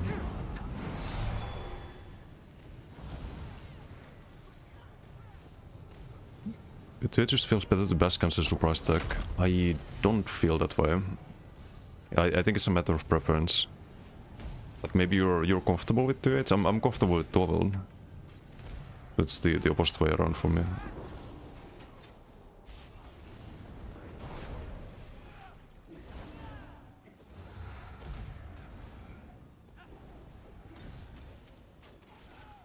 Dual is pretty much always better than 2-8s. Yeah, usually. It's only 2-8 is only good if you want to use 2-8 abilities. So if you want to run like Rally and what is on 2-8, for example, if you want to run Crit Rush with Rush of Agony or something, then it could be better, but... Or Onslaught next patch. With Satin Rocks I think it's gonna be good.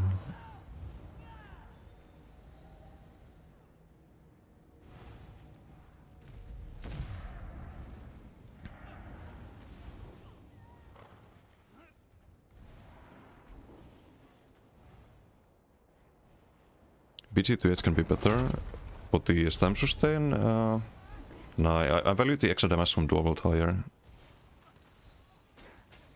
than the stam regen. It's only 10 seconds after you kill someone.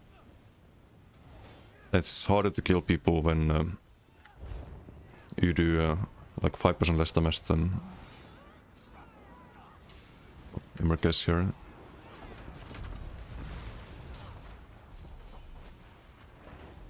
You have to run Crit Rush to proc Rush of Agony, it's not worth salting Agony. No, I agree. It's not ideal. You'd probably run like Decay Chain instead, or Explosive Charge, or... It's a lot of better options, I'd say, for an Agony build.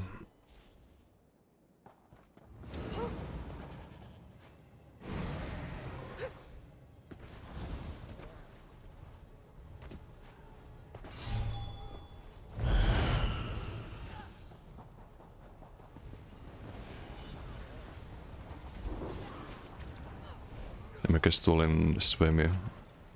What's Svemi playing? He's on Decay. Ardent Flame. He's running Rally, 2H Decay. Speaking of 2H. It's dropping a bit low there. Rally is a very good burst heal next patch. Wait, this Rally is unleveled. It's rank 1.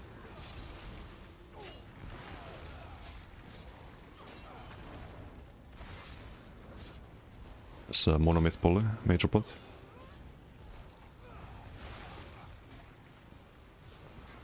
This is an Alikir gamer now. I mean, there's gonna be another tournament, right? It's the DK tournament. And I just want to show that this build can also duel. Even though it's an open world, like, new player build. It's a beginner build.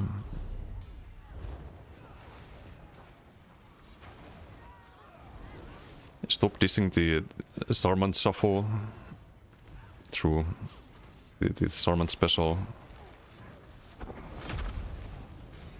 No, I'm good for a BG though. I need a good BG for a build video. We'll upload the most original and never before seen build. But the difference is I'm not gonna call it a Giga Godslayer meta OP, unkillable Godzilla build.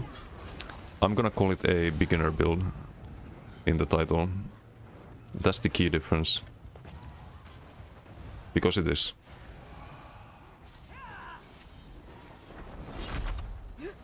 Call it off meta. No. It's, that would be rage bait. Not just clickbait, but rage bait. Maybe good rage bait, but...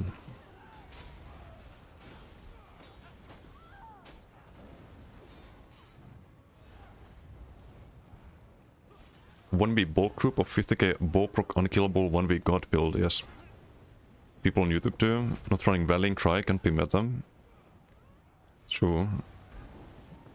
True. One secret cooked off meta build or no balls. Funny. Funny. By the way, what is this Giga Q? I just want to get one good PG so I can use it in the video. And then never play this again.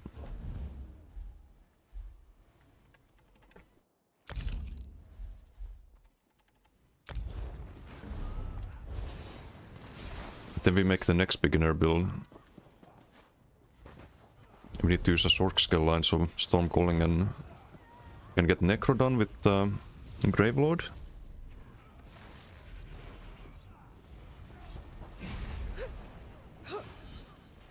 Wait, what about Stormcalling, Gravelord and Animal Companions? Won't that be kinda easy mode to lose rune, but you gain crit surge? Gain crit surge and Hurricane. It's a bit awkward though, because you have to shriek and land the sharks after. Yeah, it's a bit annoying. You can do it, but it doesn't feel right. Shriek Blast Bones is good, so I definitely do Gravelord and Stormcalling, but would I do it with Assassination then? Gravelord, Assassination, Stormcalling. Wait, have you tried that yet? Instead of the Restoring Light? Some Boprocs and surprise attacks instead.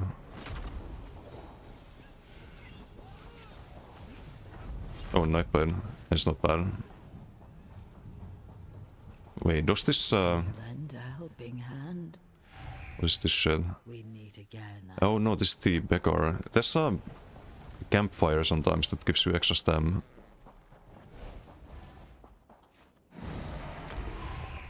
Stormcalling's mega skill line, Amplitude alone is worth it. It's also 5% physical damage, which is buff in surprise attack. So you could maybe skip these shocks and nets and all of that, just run Streak here and Streak here, Blast Bones. And you do like the crit surge and Hurricane here. Or something like that. Okay, Crazy King. Let's get a good showcase PG.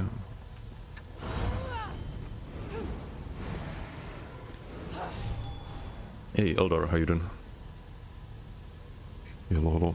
Stormcalling is more damage than Restore in 100%. Restore is just really nice for this sustain. So I think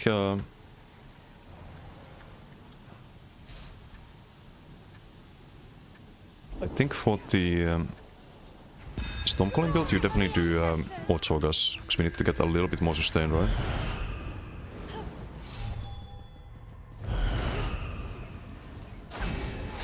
Mythic you got on the Elite Torque. We're making a beginner build today in Seasonumux. So I want to make a video, so I can just link it every time people ask like, I'm new to ESO, what would you play? I can just link this build, right?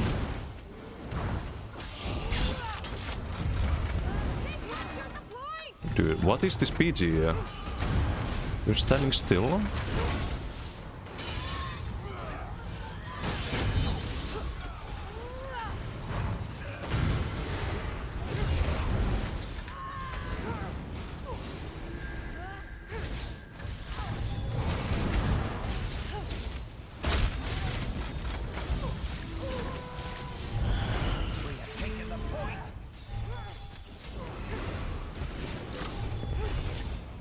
Where am I? Some fucking Disneyland PG.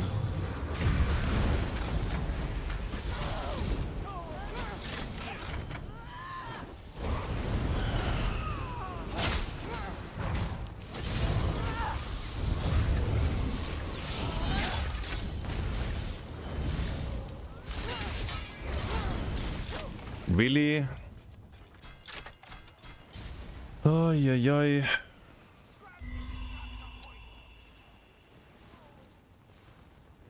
I want to kill that one guy and just... What even seizes us? What the fuck even seizes us there? Could just block and heal, but I want to get the kill. Oh well, we have to do yet another one after this. Great. So unbalanced. Yeah, and I still managed to die there somehow.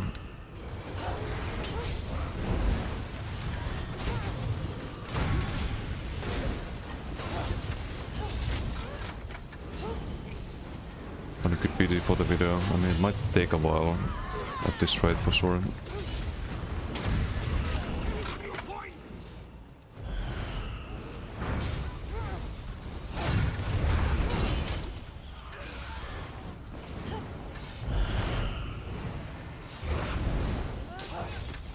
I can also just use like snippets of the BGs and not the whole thing. Have like one for all BG in the video and then a couple of like random fights from other BGs, so maybe I don't need to play this more than this, but...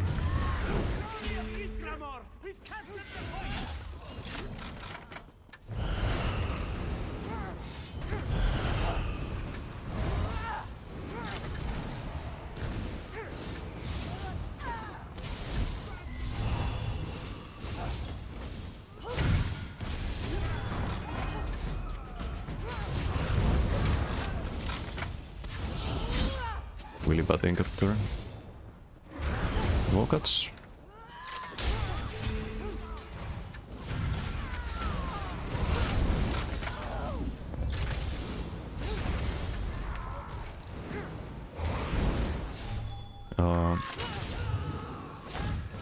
Okay.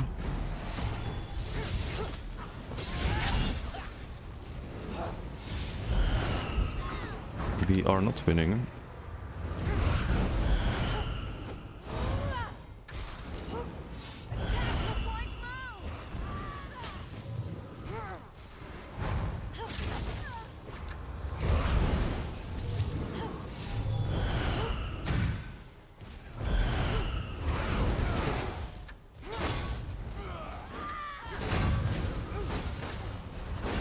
Imagine if we had Warden Storm or any unblockable.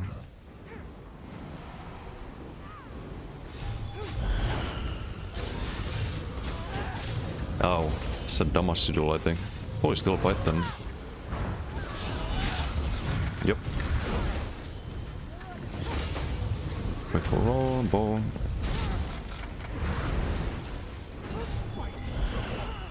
We're actually giga losing this PG.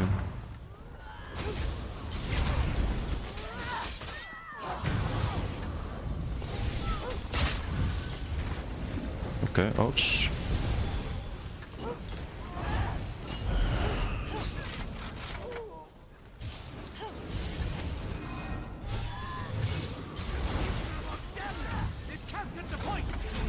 Okay, back to 4. Break the rebuffs here. I was gonna sequel, but I don't need to. This guy's kamikaze. This guy's also kamikaze.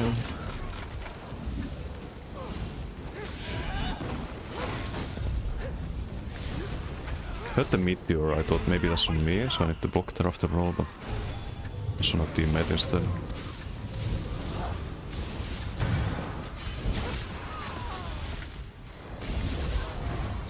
Ay ay ay. Nice sequel to game, thank you. Amazing. Super fun. Real Hot Curry, thank you for the follow. Thank you.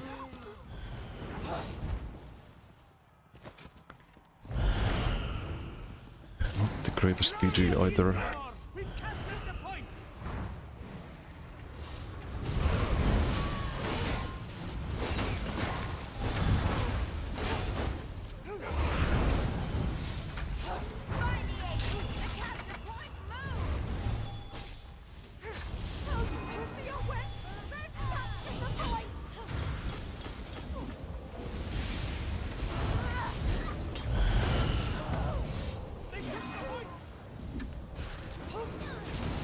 Weevil. It's got some full damage Andy, I think. Domination should end quicker. Kinda.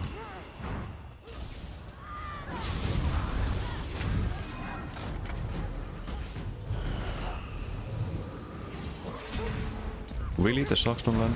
Scammed. Fucking bets here.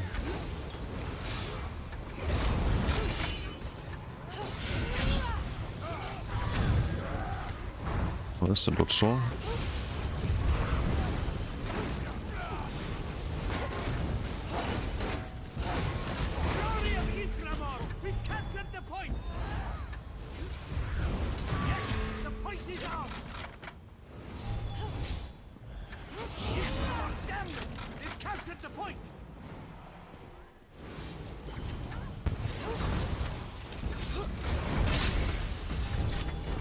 I need to request her.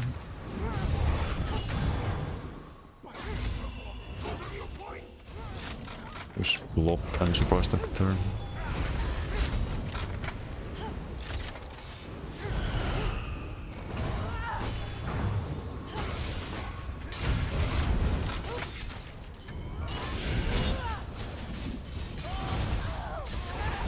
Cleanse, block.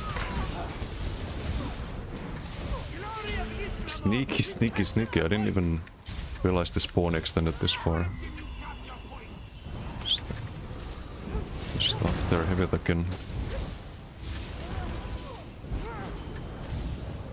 Yes, we've captured the point. Little rats, man.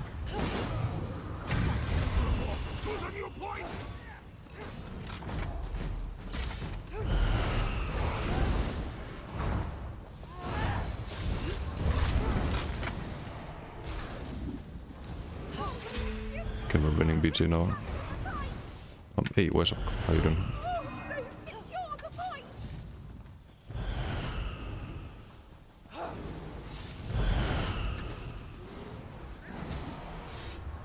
Oh, hello.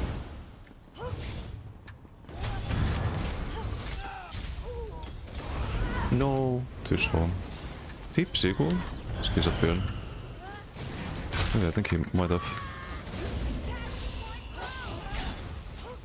Gonna dodge roll. Javelin. That's a Quanfear.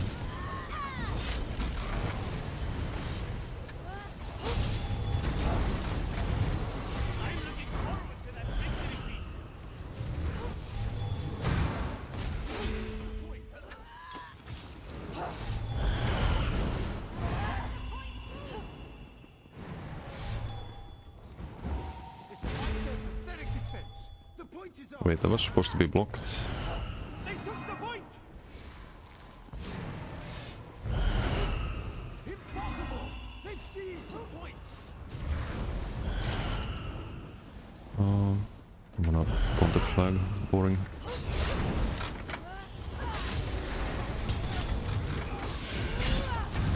Yes, the point is ours. Stick full damage, Andy.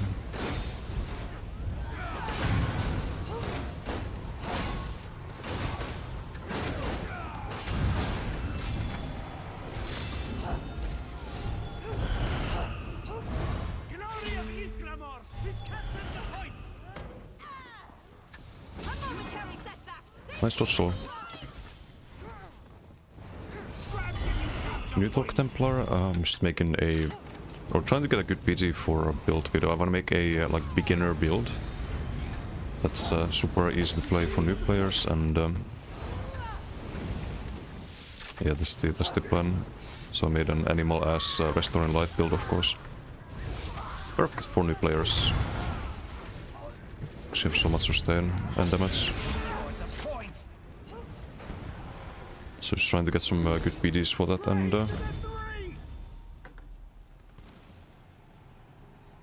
upload that.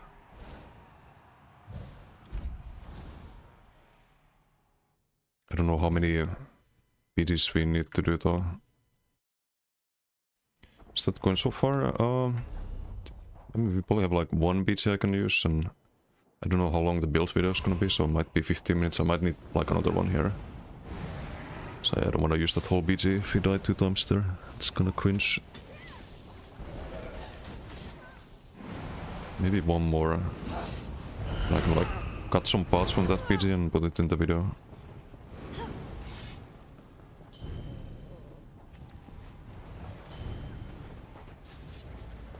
And then I guess next time we work on the work on a beginner build for other classes. But this one can be Nightblade, can be Templar, can be Warden. Doesn't matter which one. And the next build can be Necro or Sork or Nightblade. I think, if that's the build we're gonna play. Then we just need Arcanist, which I kinda have already. And DK, but DK next patch is gonna be very different. Actual Torque Templar you have in your website isn't really beginner friendly. Yes, and that's exactly why I wanna make a beginner build as well that I can recommend. Because I don't want to be like, oh, there's this build on my website and then the build is some super complex one that requires buff timers and add-ons and stuff like that to work. And requires you to farm some trial and some dungeon and a mythic, and no, I just want to have simple stuff for new players. That has mobility, sustain, damage, and doesn't require a lot of farming, doesn't require scribing. And is efficient, right? What is better than Healing Soul now? It's easy to heal yourself with Honor the Dead, and you don't need scribing, so for new players it's probably better. No, I don't feel like we need the major vitality here. I think the heals are pretty damn strong with Honor the Dead. Because we have so much stats, right? 7k spell damage. And 44% crit chance.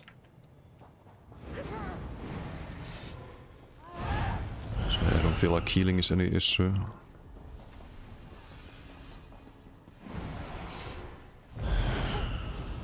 If you find yourself in a 1v1, you can kinda hold your ground and fight in those two.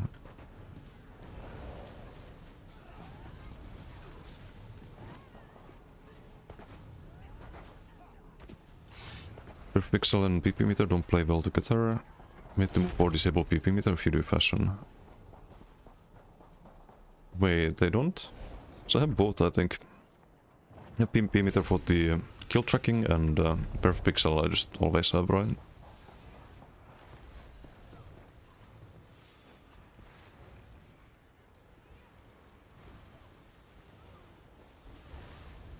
Wait, what is this? I missed a funny Xander message.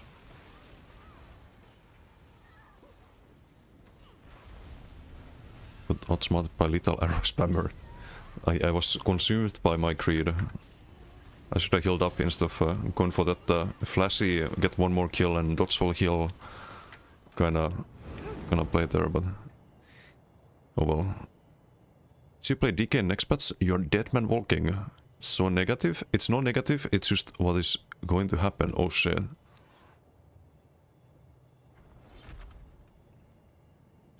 No, Jared gonna bullet me a bit on PTS. With this subclass DK fucking javelin.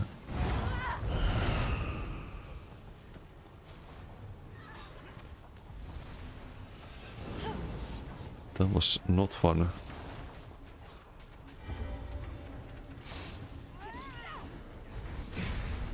That's a Warden with the same build. Q might pop anytime though.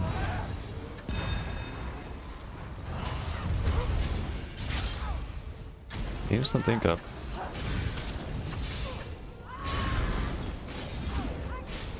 And Kjolnar.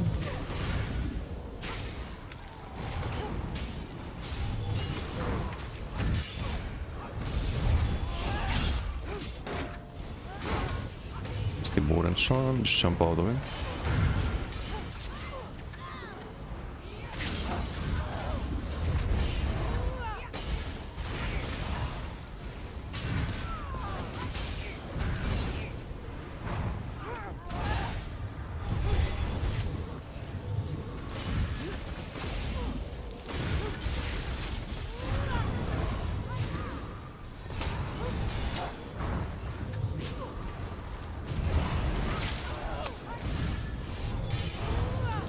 There's not quite enough burst damage there. Decent. Can't make use of it though.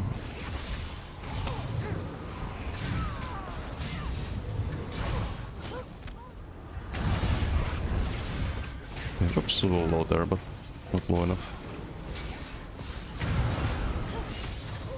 It's running as levers as well. Interesting.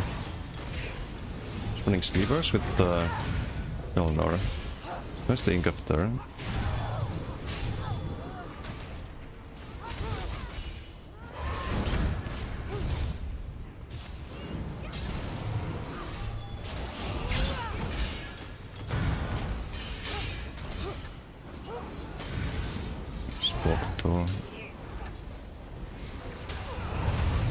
It's gonna be a stalemate, 100%.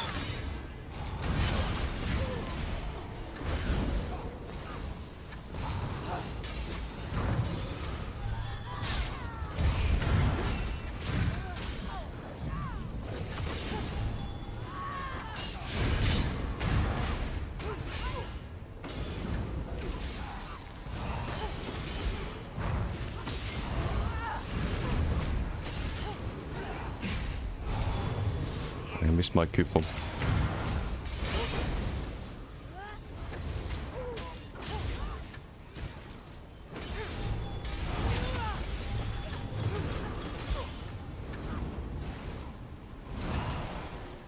Nah, I don't think it's gonna end. Gonna take too long.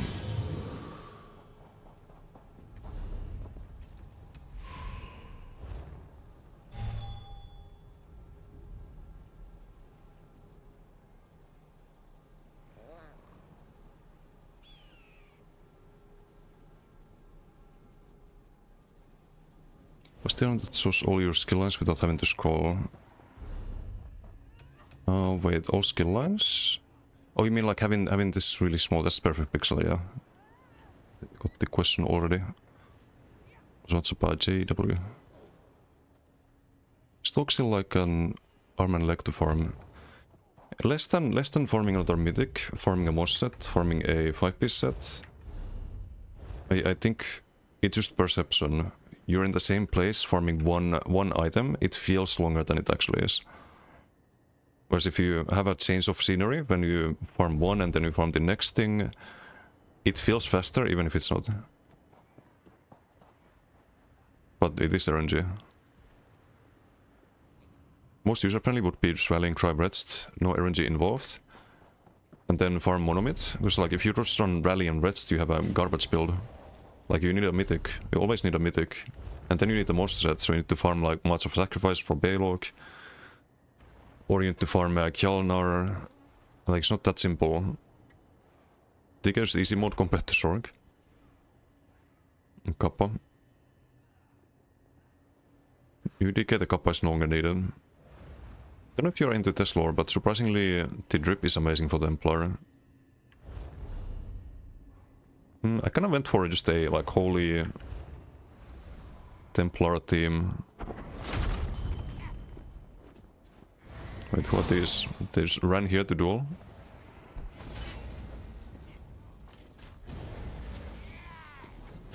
Don't see DKs in this patch, we'll see army of them next patch. Oh yeah. Happens legit every time something gets buffed. Surprising. Yep. Groskam, how you doing? Rock that takes down the DK's next patch will be remembered for eons. I don't think there's anything that really takes down... oh, this guy was in my BG earlier. Let's fight him. Oh, I get a cube up though. It's another one of these builds.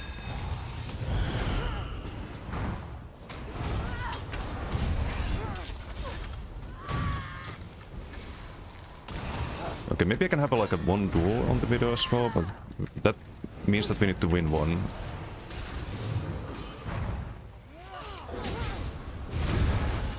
Gonna get strong there.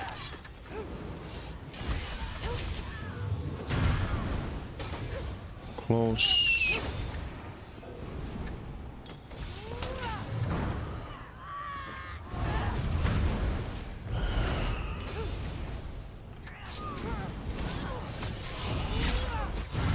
You got him. GG.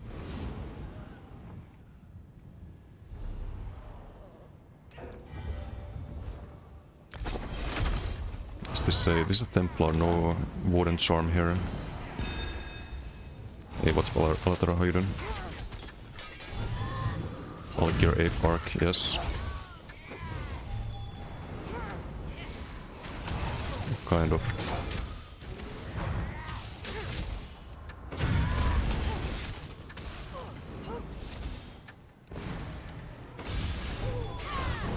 I didn't need to refresh there, I'm stupid. It's the went off the roll. Got him.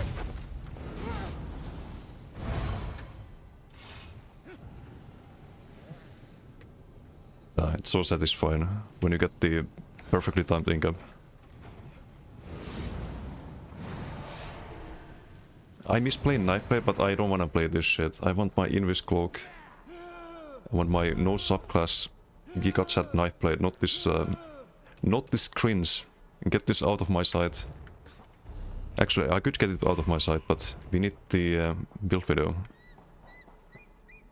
But it's hurting me. You've seen this is hurting me. It's causing emotional damage every second.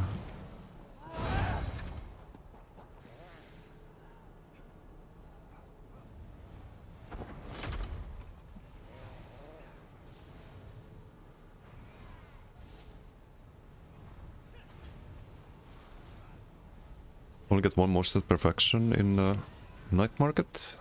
Annoy the shit out of you. Only play one tune, have to have all the more sets. Ooh.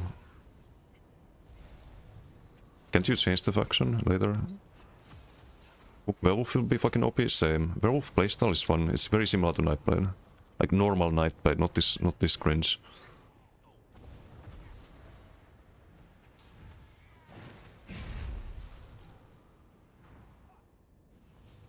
The boss can kill vampires. Be the change you want to see, go pure class? No. I could go pure class Templar. Make some range spell build or something. For duels. Want my pure blade to be viable. Yeah. DC Decimus need a new character for this build. Come back until Nightblade rework plus pure classing viable. I mean, update 50 is gonna have the pure class passives. I think that alone makes it worth not subclassing. Depends on the Nightblade passives though. I hope they're really good. Because they have to be really good to incentivize going Shadow and Siphoning on Nightblade. Pain, how you doing? Add Deodorant to the game, kill all the animal ass storm restoring people in one shot. I would not be opposed to that. Would not be opposed to that at all. Yeah, Class Mastery passives might and Poly will change things a lot. But yeah, this is not a dueling build, just to again, I wanna be clear about that. We have 2 Swift, we have Elite Torque. We have no Warden, no class script. This could be Conti. This could be even need Deceptive Predator, probably not right. Could keep the Flare, even one back bar, but this could be way better too for this environment. But for open world, it's nice to have the regen. You can still kinda duel. You can kinda hold your ground, thanks to having infinite fucking sustain, which is cringe.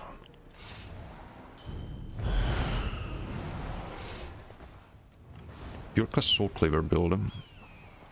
But even that, like, I have 2 Soul Cleaver builds, one ranged and one melee.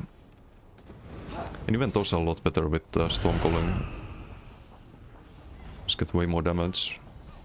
So you don't really need Assassination on Siphoning build. Or Shadow, especially Shadow. Shadow is the weak link. I think Siphoning is alright. Assassination is OP. And then Shadow is just dog shit.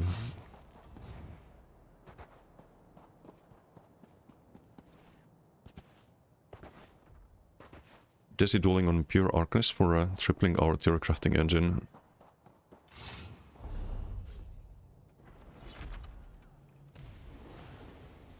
It's very obvious, right? It's very obvious. You do Gaze of Cities, and you do 40k armor, and then your shields are unbreakable. And you do Disdain, you get extra stage effects from Herald, you make them do more damage with the Tentacle. And a stun, what do you run a stun? Soul stun, perhaps. So like Blood Grace is spammable. Or you do Bloody Soul, play kind of a brains build. Or have the range capability. But it's not worth it without Sword Class Crypt, I think. So maybe Soul Wield Stun and maybe use Rune Blades as spammable. But then you don't have Bleed, unless you do Barb Trap. Which could be an option, you could spam the trap from back bar. Or you can go to Tin Can with 26k wrists and 30k HP. But here's the thing with the Arcanist. Unlike Sork, you get even more value if you build for max armor. So you get that max armor from the passive here. You get 3.2k max armor. And your damage skill, or the main defensive ability, also does damage based on armor. So if this is 2.6k right now, it would be like close to a spammable with 40k armor, if not a spammable. So you could be spamming Rune Ward and pressuring people at the same time. So they pretty much have to hold block while attacking you. Then you do like cutting defense as well and have all of these disdain stage effects. That could be really good. Like I'm not even memeing about that.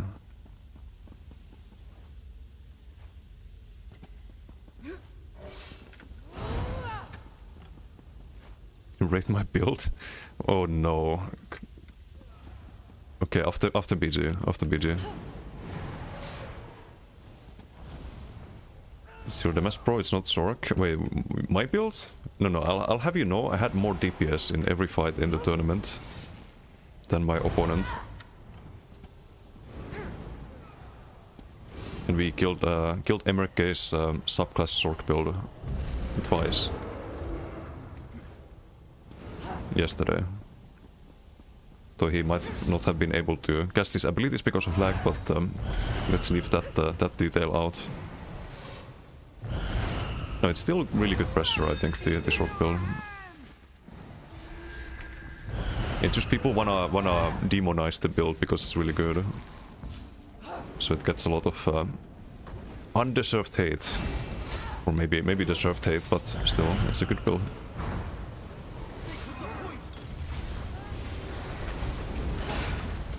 The heck? What is this PG? What if we get into it? They have healers?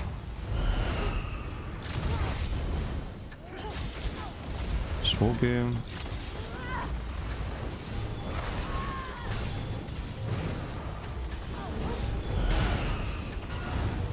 Let's use a bot there.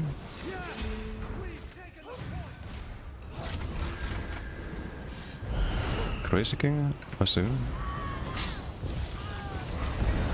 Oh, this guy's healing. Not anymore.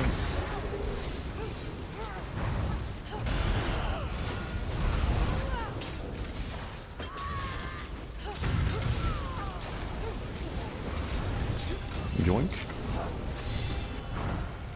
Beam? Based, but you need to die.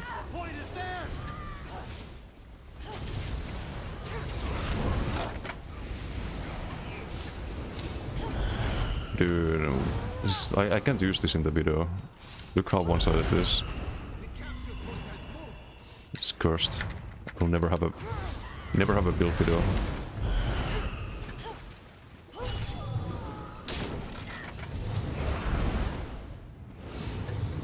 Hey Toto, how you doing? Am I doing alright, Playing some disgusting shit, but it's for a build video, nothing else. Making a beginner build,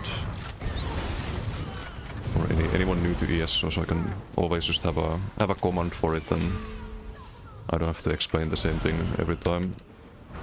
Thought it would be a good idea. Sucks going off. Bobrook.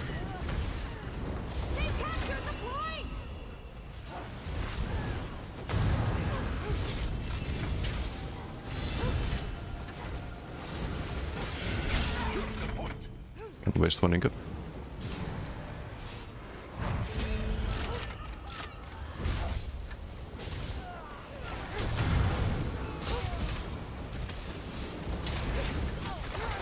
No, I need to put there. This fucking base damage is a bit too much.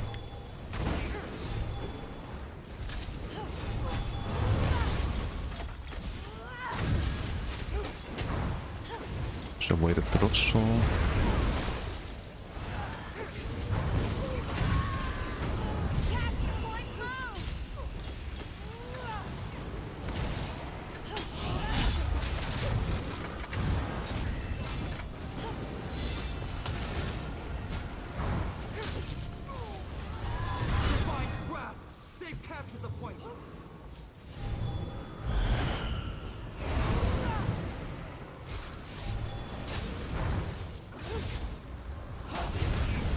Finland sucks, I don't think we did.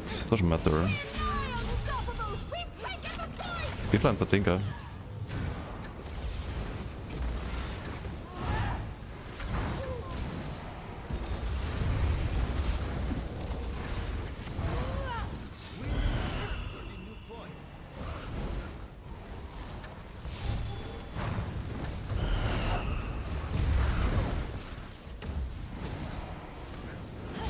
Are they all in base? Anyone jump down? Okay, this guy jumps down. Need more of them to jump down. It's kind of boring right now.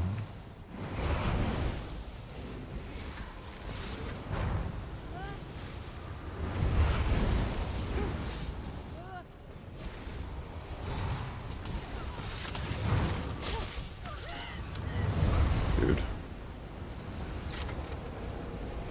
1, 2, 3, boom. Not quite enough.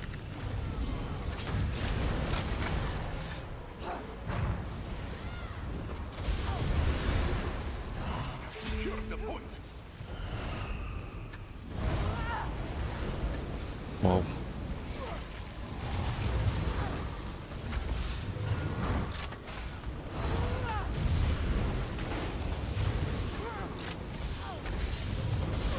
Who's squishy in this spawn? I don't know.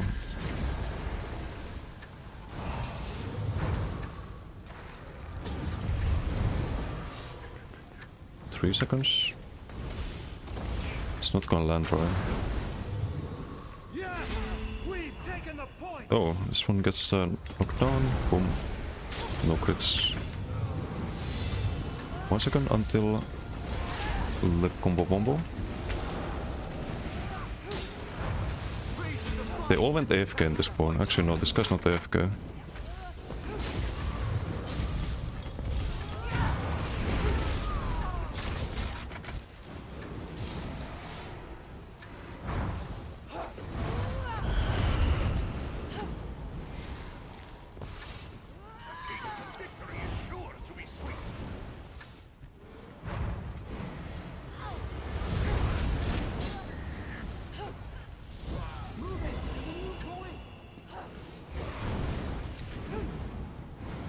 Just play more animal. No, I'm done after this.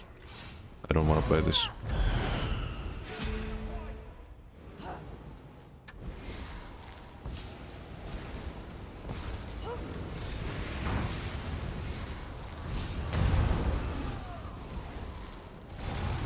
Don't think you can reach them with the socks here.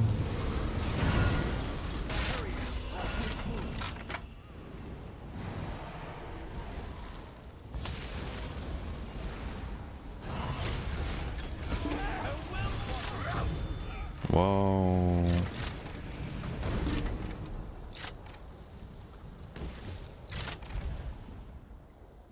Effective but not rewarding. This is too easy. Just like you just do the same cookie cutter combo over and over again. But it is easy. It's good for new players, right? They have easy sustain. They have easy damage. But personally, I don't enjoy playing the popular thing, like. But I do want to help new players, so we make the build video.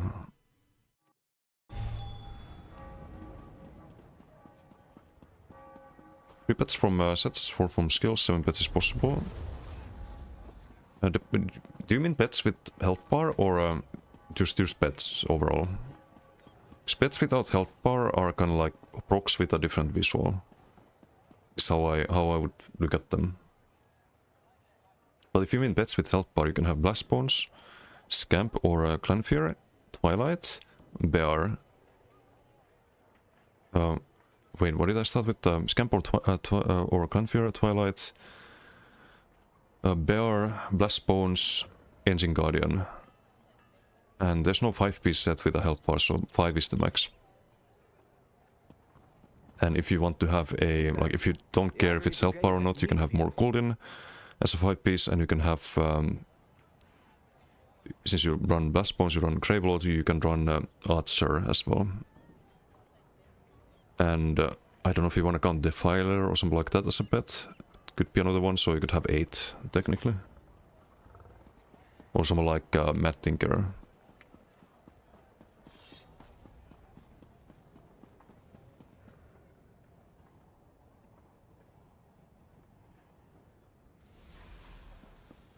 So this looking good. Was using it on Arca before I stopped playing, but I don't know where damage would be. But did you go like max health? Because I think you don't go max health, even though you scale the shield size with max health. I think you keep it kinda semi-low at 33k or something like that and put points into Magicka or Stamina for the damage. Because that also means that you have less health to heal back to full. So you can't get into a situation where you like 50% health, you cast your Rune Ward, you don't actually go full health behind the Rune Ward. And then you're constantly like trying to get back to full, and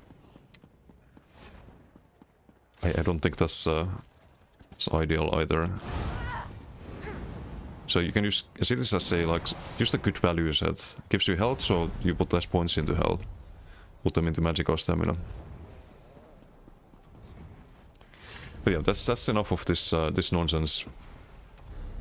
Gonna log on something else.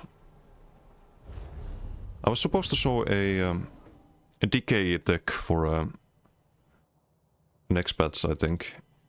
That's not toppling. We can buy that one.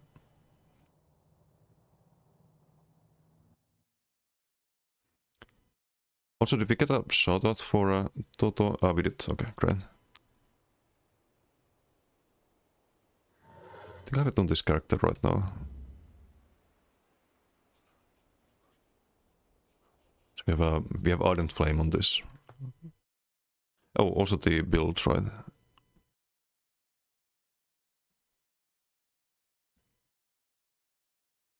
Major Prot plus minor vitality is legit. So good for Arcanist.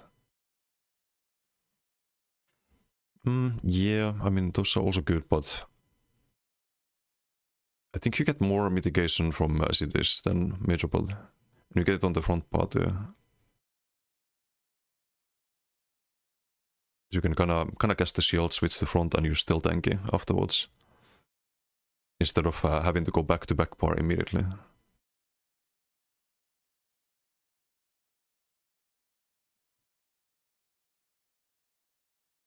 Ask every stream you can make Oblivion heavy tech build. How long do you need to be annoying? I already made one, but just not for this patch. Set the Night Slayer heavy tech DK, range DK at one point, right?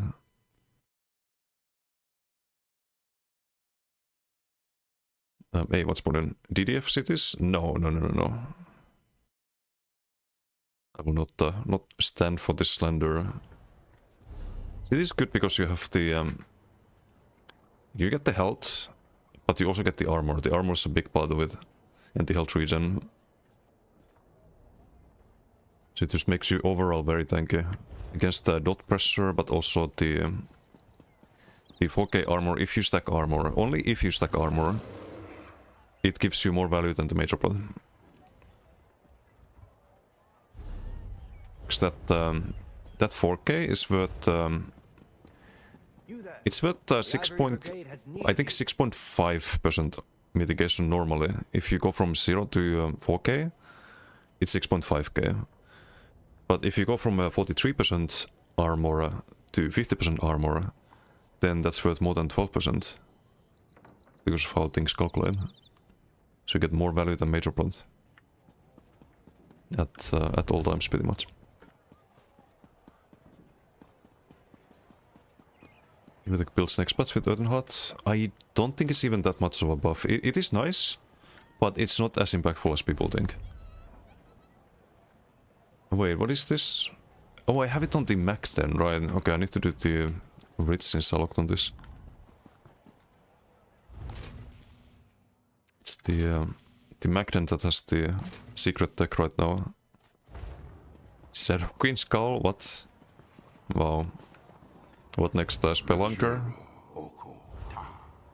Like it is on old Maxoc before subclassing. It's the same concept that I used in the tournament.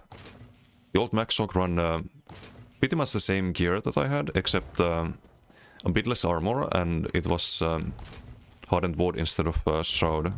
But Shroud is also really good. You put Major Maim on the target. Don't underestimate Shroud. It's not Hardened Ward, but it's close value-wise. Oh yeah, the build. Okay, let's see. Build trading. Battlegrounds Jester. Dragon Knight PvP build. Battlegrounds Jester is a truly unpredictable Dragon Knight PvP build. I can believe that. Designed to terrorize enemy teams in ESO Battlegrounds. Built around chaos, pressure and confusion, this setup turns every fight into a nightmare, dealing relentless damage while keeping opponents guessing. Sheogorath would be proud. I'm afraid to click on this. Build overview. Battlegrounds Jester is a non-CP PvP Dragon Knight build designed specifically for Battlegrounds in Elder Scrolls Online. While it can be used in Cyrodiil with or without champion points, this build truly shines in non-CP environments, where raw stat parity and unpredictable pressure matter most.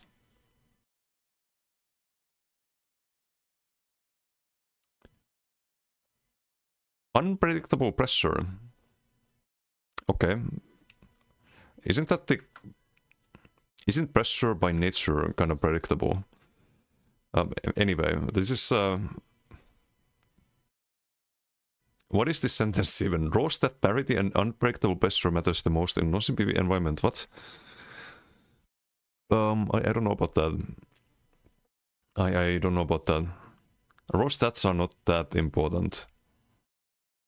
What matters the most is your mobility. In BGs. No, he didn't write this. When was this uploaded? I'm kind of getting the vibe that this might be AI. Goal of this build is simple. Confuse, cripple, and overwhelm. Sheogorath would be proud. Again? Setup revolves around constant rotating buffs and debuffs with limited predictability. Leaving enemies unsure whether to cleanse, retreat, push, or simply accept their fate. Set Sinner's breakdown. Following sets are the core to this build, and define its chaotic, pressure-heavy playstyle. Daedric Trickery, oh yeah, the infamous Daedric Trickery pressure set. Trains one of several random major buffs when you deal damage. These rotate automatically, providing constantly changing offensive and defensive boosts. There is no offensive boost from Trickery. There is only defensive ones, unless you count the major heroism, but it doesn't really increase your damage.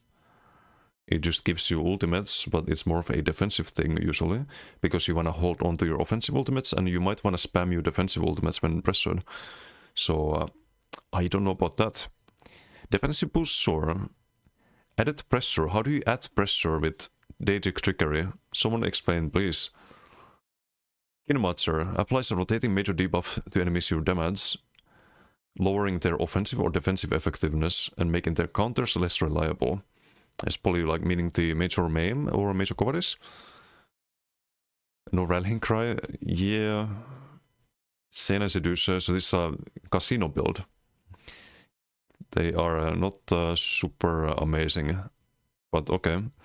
While in combat, you gain one of 5 random major buffs that changes every 10 seconds, and enemies within 12 meters receive the corresponding minor debuff based on which buff you have. These effects rotate through pairs like Major Berserk, Minor Maim, Major Resolve with Minor Breach, keeping the battlefield unpredictable.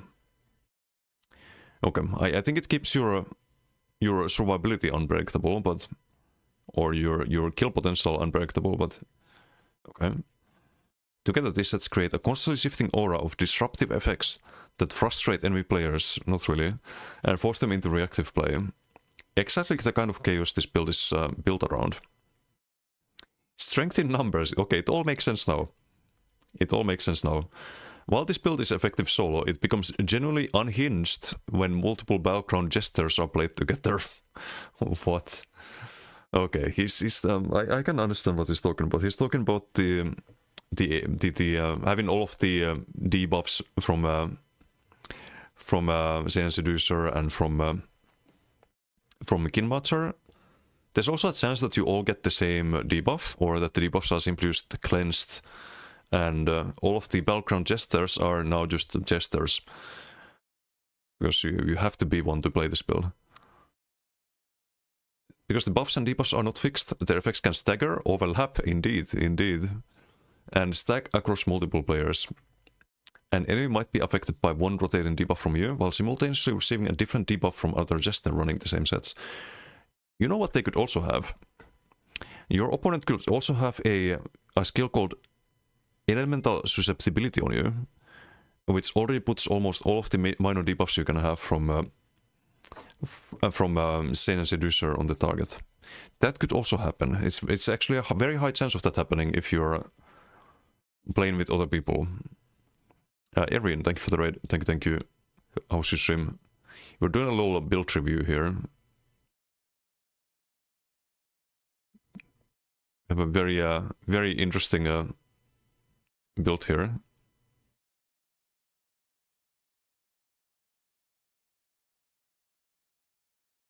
Yeah, thanks for doing this out.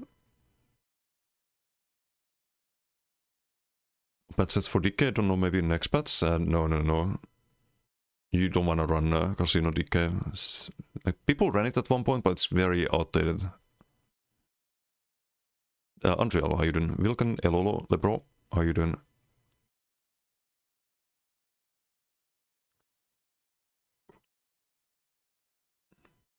Minor and major effects coming from multiple directions make cleansing inefficient and counterplay unreliable. Why? Why would it make cleansing... You can't actually cleanse the debuff from Xenon Seducer. It's an aura, it's always on you, but it also means that you just cleanse any other debuff you have on you. So you don't have the chance to cleanse the debuff from Xenon Seducer. No, Angel, thank you for the follow. Thank you. Add 2 or 3 of these builds alongside a pocket healer, and enemy teams quickly lose control of the fight. Oh, or you know what, you could just have a bulk group and have all the possible buff sets, and then you could actually kill people, right? Genius, like genius. Just have other people carry you. What a build. The resistances fluctuate, pressure ramps up unpredictably, escape becomes extremely difficult. Why? Why would the resistances fluctuate? The only thing you're getting is the breaches which you already have from LSS and minor. Use the absorb stem glyph. Why would their resistances fluctuate? It's kind of standard stuff for any build. What is the pressure? You have 2 sets that just give you buffs. There's no dot set or anything. Okay, let's see the skills.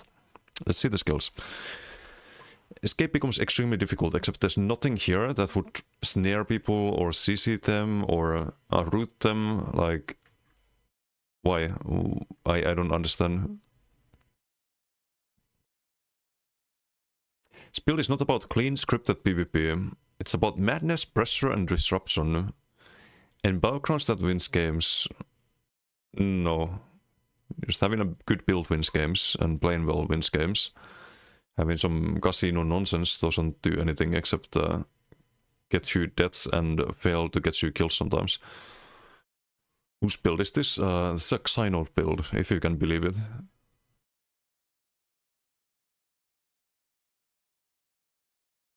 Build is the best ever, just have more people and a pocket healer. Yeah. Live the Halo life in Windrose. Oh, that game looks fun. I saw a little bit of the gameplay. The new pirate game, right?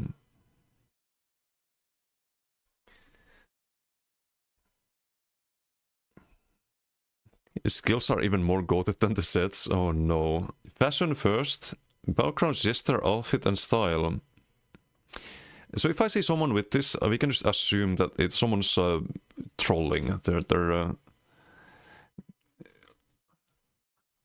probably not very serious. Demonstrated in the video, this build abandons traditional armor styling entirely in favor of a full outfit setup that perfectly reflects the chaotic nature of the Balcron's Jester. Jester is one word, but there's another one called... it's clown. It's a clown build. And to be fair, the outfit fits. The outfit definitely fits. Colors have been changed to Transliminal Violet and Mars Nettle Titan, completing a look that is unpredictable, unsettling, and absolutely fitting for a build designed to thrive on confusion and madness. Okay, sure. Sort of DC plays using this, oh no. Background Jester build skills. Oh no, I see a Stampede already. Section breaks down full skills for Balcron's Jester organized by front and back bar. Skills shown here are built for fast reactions, disruptive pressure, and constant mobility in PvP environments. Sort them exactly as listed to keep the build performing as intended. I'm scared to scroll down. Hey, what spaces?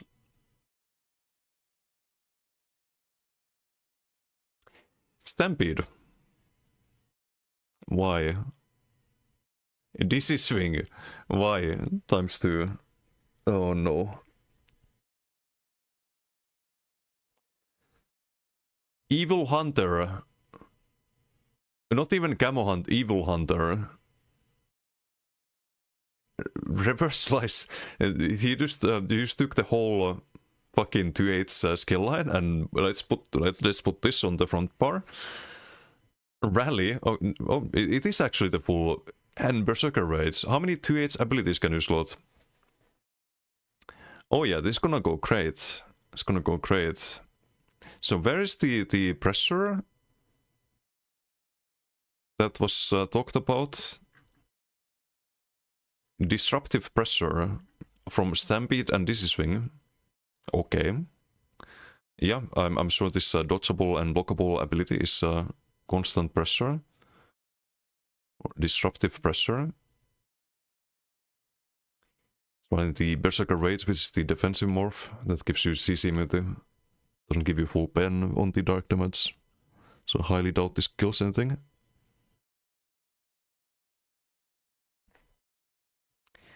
Back bar CC. You could have this on the front bar, but I guess... Oh my god. Green Dragon Blood? Green Dragon Blood. Is this is for next patch, right? This is an update 49 build. This video was uploaded like recently. Hi.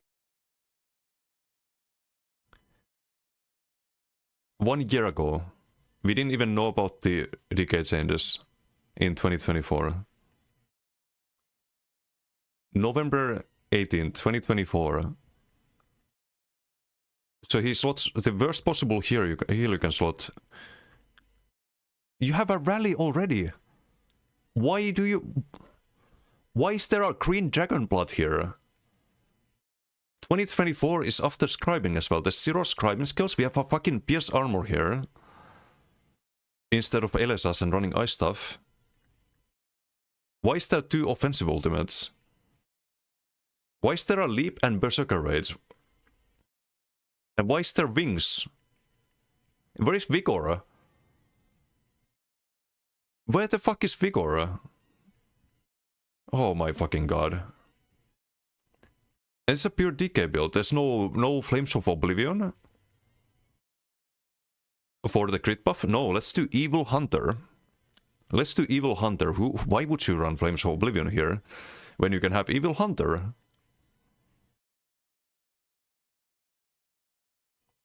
Or if you could have even Cauterize on a build that has 0 heal over times. Literally 0 heal over times. You only heal is Rally and Green Dragon Blood, because hey, why not have 2 burst heals when you could have 4-1 momentum here, because you already have a burst heal on the back bar. And what is the point of wings here? You don't have snare and root removal? Like, this could be the other morph, if you really want that. It could also be Race Against Time, could also be fucking Vigor. And this could be Corrosive if you want some defense. That's actually decent. If you want to have the leap, you can run it on the front bar. Why is the Berserker Rage here? Why is the CC on the back bar? You wanna Stampede and waste a Claw Ball and then cast your stun and then waste another Claw Ball to go back to front bar to do damage? Oh my god.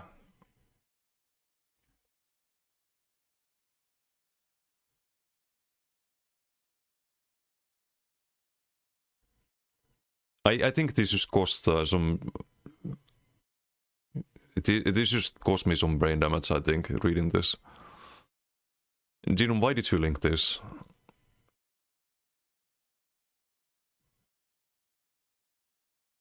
How to play? Oh boy.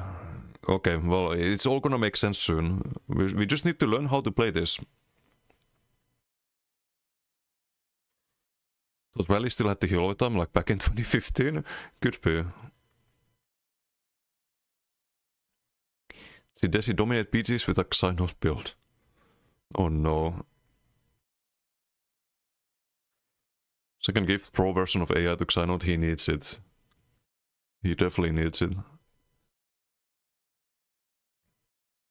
Okay, let's see how to play. Let's learn from Xynos how to play. Dark Congested does not follow a traditional rotation. Yeah, I can tell, looking at the skills. 3 sets used in this build apply multiple buffs. Oh, by the way, why Pierce Armor you could have Noxus Breath. If you don't want to run LSS, if you want to run Sword on board, for God's sake, drop the fucking Reverse Slice and put Noxus Breath here. At the very least, it's like the one tiny thing you could do is just maybe have a good Major Breach that also applies poison and works as an execute. And get the Evil Hunter, just get it out. Like, it's hurting my eyes to see it here. This should be... Where's Flames of Oblivion? Why Evil Hunter? Jesus Christ. Goal is not to cycle abilities perfectly, but to cripple enemies through proximity debuffs and direct attacks. So the Dizzy Swing and the light attack, which is all of his damage. I see. When more than one player runs this build in the same group, many of these debuffs can overlap and stack, massively reducing damage enemy. Imagine having like a group of people running this build. You do one dodge roll and you avoid the whole group's damage, and then you ult dump and kill all of them. What the fuck, man? Why does this exist? Dixie, how you doing? Giant build? No, that's no one should be insulted like this. This is on a level that's just forbidden.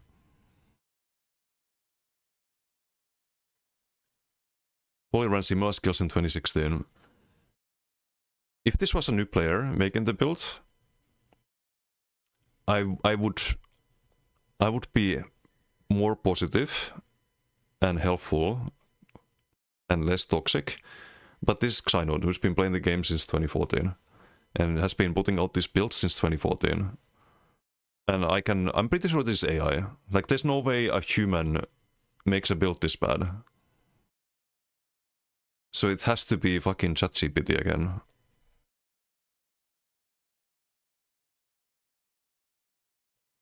So the how to play is just have enough people, and then you can maybe kill someone who doesn't dodge so. Okay, I see. Staying close and applying pressure is what makes the build lethal. Buff maintenance comes first. Hardened armor should always be active. Rally should always be active for damage. Burst sustain.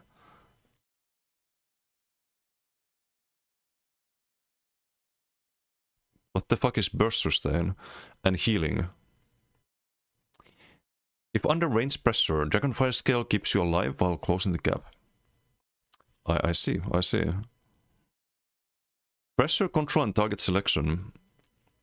This build excels at locking enemies in place and breaking them down.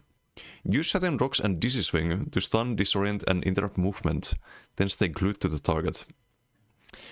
Can someone tell Synod that you actually have a CC on Dizzy Swing? You don't necessarily need to waste a bar slot for Shattering Rocks, but also the interesting thing is that he's saying that you should use Dizzy Swing, then bar swap to back bar, cast Shattering Rocks, and then bar swap back to front bar to continue Dizzy Swinging.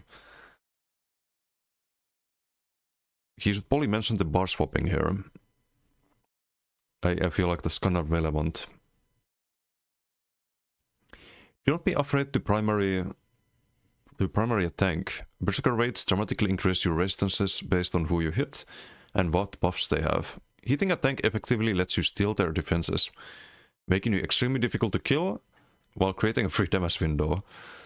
Yes, because you're gonna be very hard to kill when you have no heal over times and you're using Green Dragon Blood and Rally. And no defensive sets. Back bar utility and survivability. Taunting on the back bar.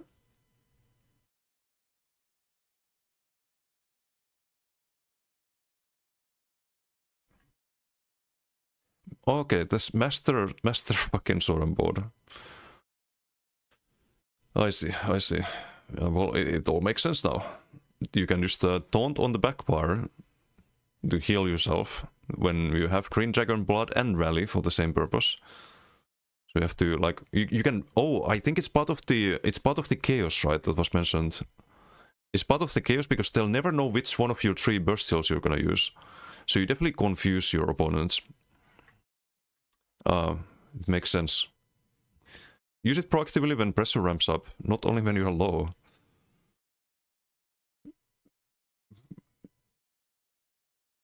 Yes, because you don't have any heal over times, then you kind of have to.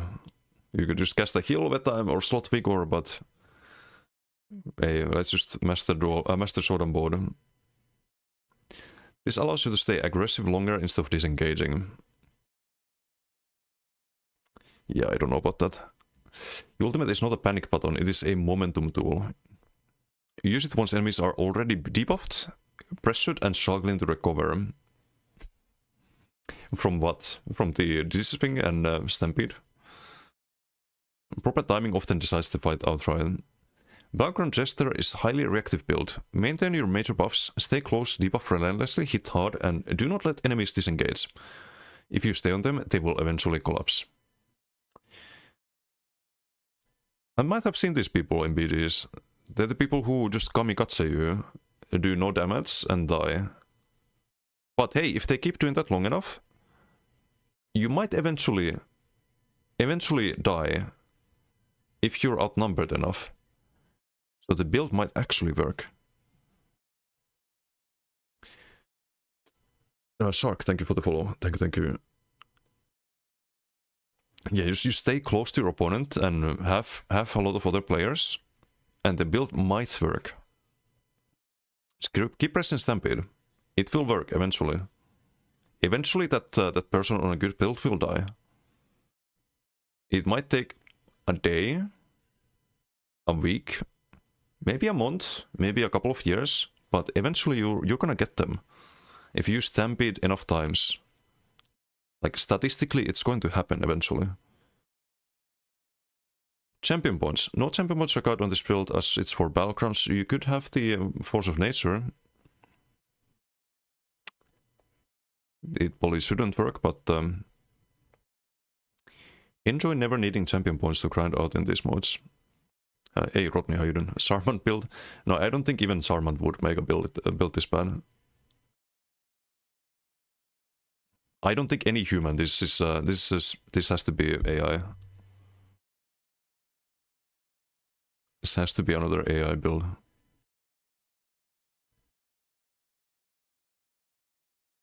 Mundus, attributes and race choice. Lady Mundus Stone. Okay, kinda based. 20 points into health and 44 into stam. Shown using Orc. Other viable options include High Elf, Dark Elf, Breton, or Khazid. Why would you go High Elf if you put in points into stamina? Of all things, why would you go High Elf? or Breton. It's a bit sus as well. A bit sus.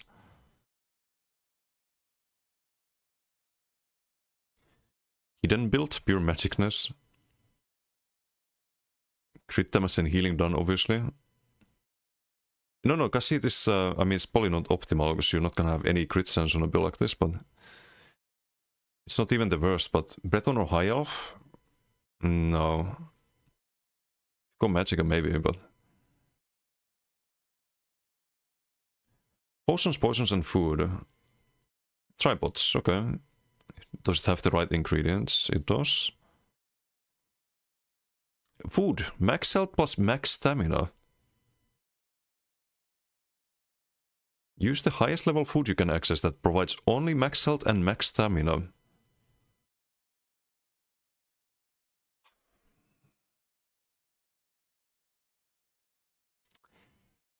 You don't want to ever use this food, unless on a ganker. If you play a ganker, maybe you can use that food, but even then I would probably do Bewitched. This is terrible value outside of PvE. You don't want to ever use the PvE food in PvP. Almost ever. Less damage in DC on High Elf Hidden Synergy. Oh, I see. The Stampede and 2 or 3 spammables. Yeah, it's better than having 2 or 3 burst heals. Recovery food. But why does he list the recovery food if he says only... If he tells you to use the highest level food that provides only max health and stamina,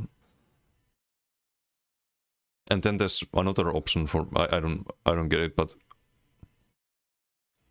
Even Artaeum, you don't want to use Artaeum really. Always need Magicka for something. Or Dubious Gamoran Throne. Battlecrown's Jester gears it up. Here we go. This app is built for maximum survivability, disruption, and pressure in Battlecrowns. Heavy armor, layered mitigation, constant unbreakable buffing and debuffing to send your enemies insane. Mighty Chudan, 1 piece. Reinforced. Okay, at least the traits are fine. Max health. Aha, because you want that high pressure. So you run 7 heavy armor. What the fuck? No. This has to be AI. Like, not joking, this has to be AI. Max health, 7 heavy. Trickery, double barred. 4 piece. Wait, do I see 4 piece? No, that's a 2/8, right? Mighty Chudan. Why is the trickery? Oh, because of the Master Sword and Board, right? It kinda has to be double barred.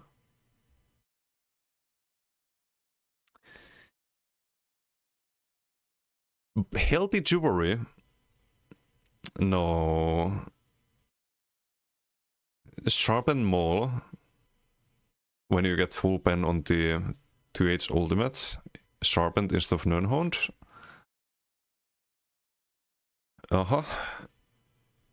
Poison max health.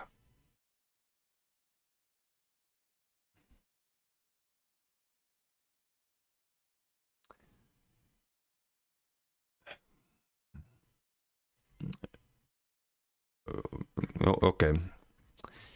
This has left me kind of speechless. This left me a little bit speechless.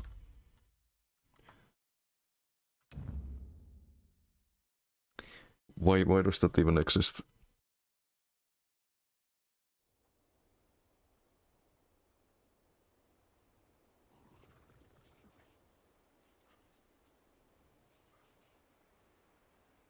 Some could say Desi got the sauce. Could be next build for next week's meme build. Oh, should I play that? Just for content. We'll make this build for science. Yeah, exactly. Hopefully it causes brain damage simply upon viewing the stats screen. Yes. Okay, let's do the decay special. It's a bit late, but maybe one BG with this and we can do the tier list. Evil Hunter, yeah, I don't know what's even the... What is the worst part about this build? Is it the Evil Hunter over Flames of Oblivion? Or is it 7 heavy with healthy instead of Triglyphs? Is it the 3 burst tails? I don't know. Are you doing today, Desi? Not bad, not bad. We're chillin'. Did some BDs. Was playing a beginner build. Made Elite Torque with Animal Ass Restoring Line. Need to make a build video for that. Not as a good build, but as a like something that's easy to set up for new players. It's probably a pretty good option. Give some credit to this guy as he brought attention to you about Heavy Tech PV stroke a decade ago. I never really looked at his builds. Was the build good? The Xynode Heavy Tech build?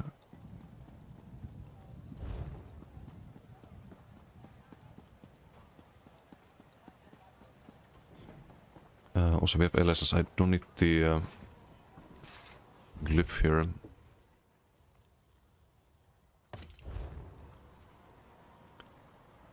We do get minor breeds, I think.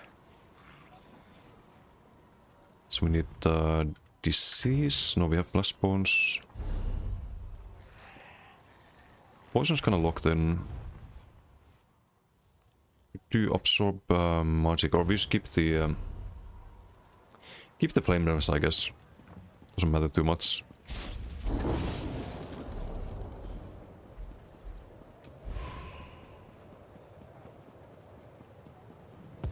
Kokras builds make more sense?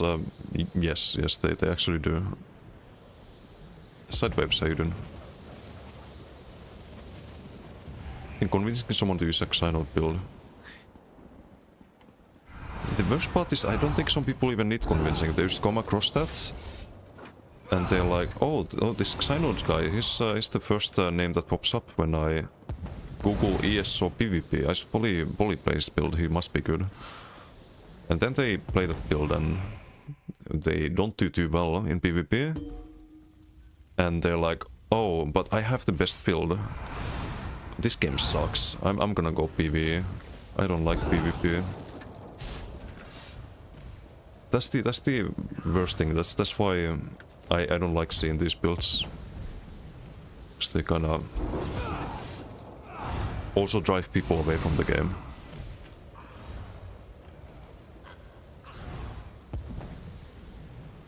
Only solo vet dungeons in the 1% time spent in PvE. All these views have tanks in Cyber's video. What's up, Shadow Legion? I mean, I'd rather see people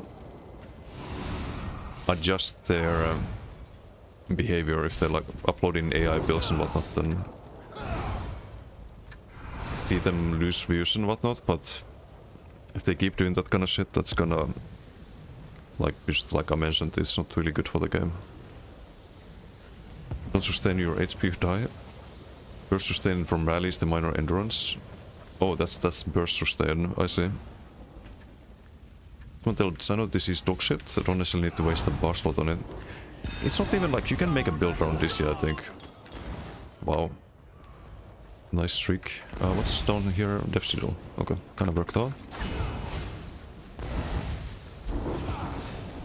So I need to catch up with Sad.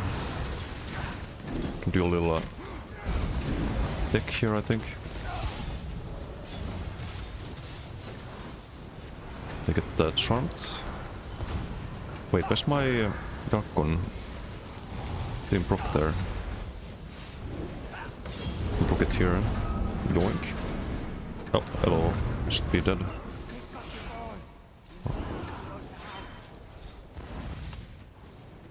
Oh well. Try to watch his stream once. Game itself may be on half of screen, rest of his socials ads. Webcam looks atrocious, to be honest. Yeah, I feel like he's just trying to like take the easiest way to make money. Basically. It comes at the expense of the game. Kinda she baits people into bad builds and whatnot, but I guess it's just business for him, right? Let's try the combo wombo here. You have the Gerals there, or the Charles, the Gerenzi. Still have extra damage, I think, from the Northern Storm. Last 12 seconds, I think. Or was it 12 seconds? It's 18% more damage.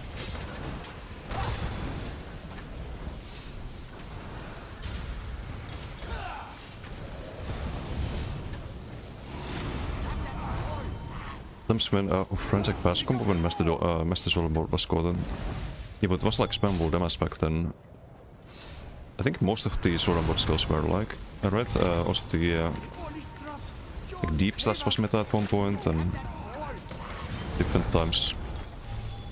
Don't think we can make use of that. Or maybe we can because he has the nah, fucking negate as well.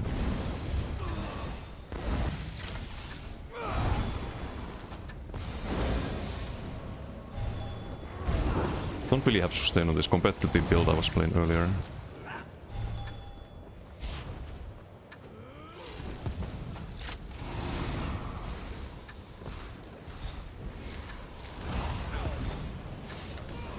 You have a Northern Storm.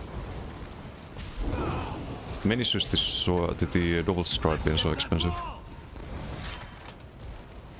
Maybe we try here.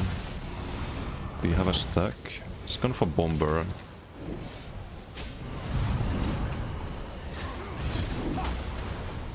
Forgot the blast bomb there, but I think we still get them here. Because they're standing in the Gerenzi.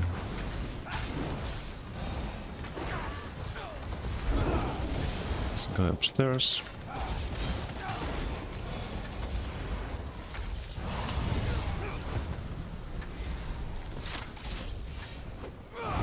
Ooh, that was the door. Yoink. Mine.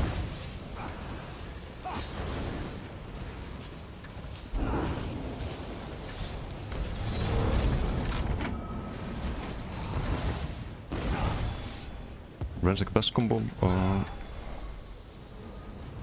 had to make a build before it literally said Animal as restoring line. Wait, does AI know? Which AI though? Was it ChatGPT? Okay, this time we combo properly. He is CC immune though, so never mind. Have the Northern Storm still. With the extra damage at least. Is there damage to do? We need stam sustain on this build somehow.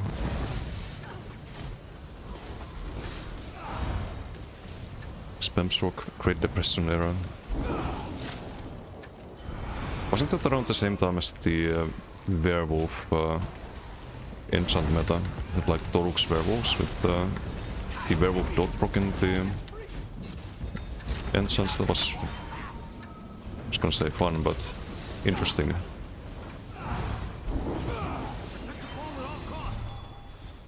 Don't have any procs here.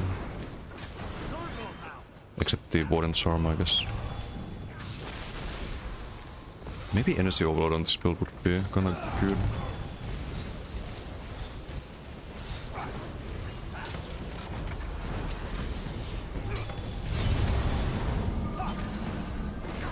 Nah, I can stay there.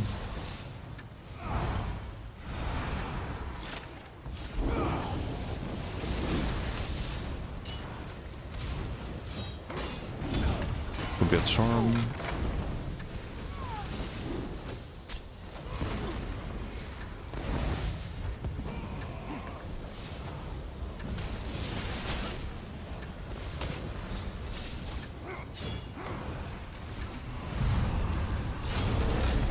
Then it gets pulled.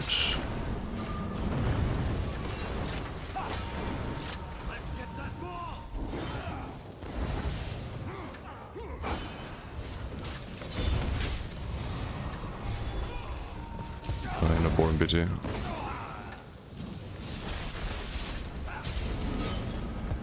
Wait this out. Some trample enjoyer. Teammates in Koro. We're so close now. What are you doing? The ball has been dropped. Zero stamina still on this. We got the ball. Already won collapse while watching this.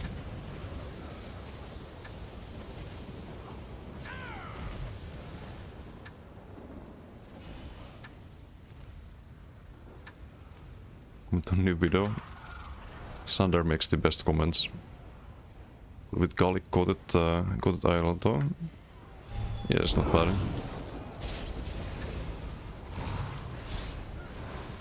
Sustain will be nice. Sustain will be entirely different on this next patch. Oh, also I was supposed to do the... Why do I have a Ricochet school? I was supposed to do the... Oh, I don't have the... I was supposed to do Ardent Flame with Flameless. And I forgot about that. It's the entire point of the off balance. To get the Powerless. And expert AoE. So you can do Darkon with the Warden class script and then just hit the whole stack that gets pulled with the AoE Flameless.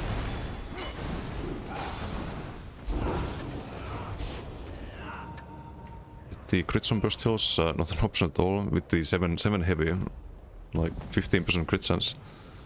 He never stops making builds. 7 heavy, 2 healthy Jibbery 2, full max health enchants, yeah.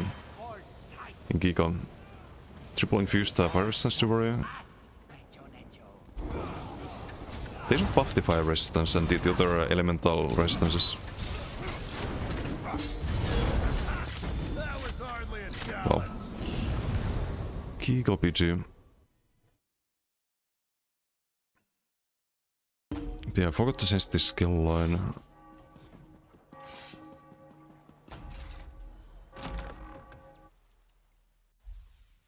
Viper DC Rock once. Oh, Fury. Yeah, Fury was also... Okay, that was before Rallying Cry. No, like any stat set is just Rallying Cry instead. These days, it's kinda sad. We can also get a lot more sustain because we can have Flames of Oblivion.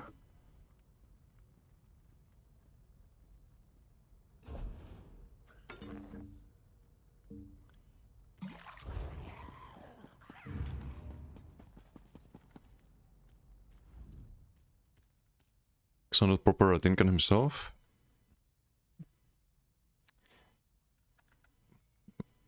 I think just use the can, not in. Kinda missing the heals. Bloodthirst at least, when Kha'Zit was on full PV Arcanist. Oh yes, damage at least. Gamba debuff set. Not like Trickery, but for debuffing people. Kinmacher is not bad, like there's no bad sets in that, like Trickery is not terrible, it's not awful. But when you combine Trickery, Kinmacher, Sena Seducer, it's not a good build. Like you can have one of them, you can have Kin for offense for example, you can maybe on some builds run Trickery. On the back bar, not double barred. So maybe not Trickery nowadays with the easy access to Major Vitality, but...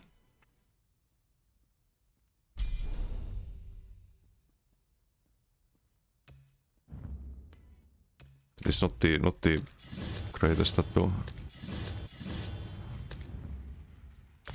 I was supposed to do this Flameless and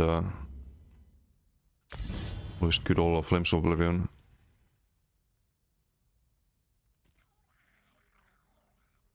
And I guess Inhale instead of Arctic next patch.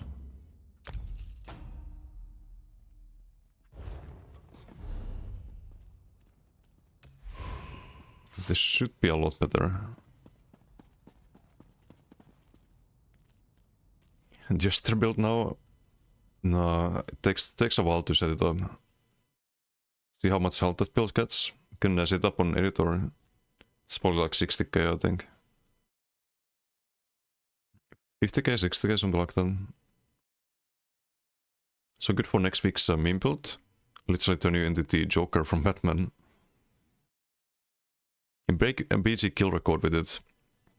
Yeah, I don't think that's gonna happen. Tail is still not done? Nope. Still have the fighter skill, meta skills, Undaunted, Mystique, and that's it, I think. Still a little bit left. Berserker rates fighter skill. Does it say that on the build? Oof.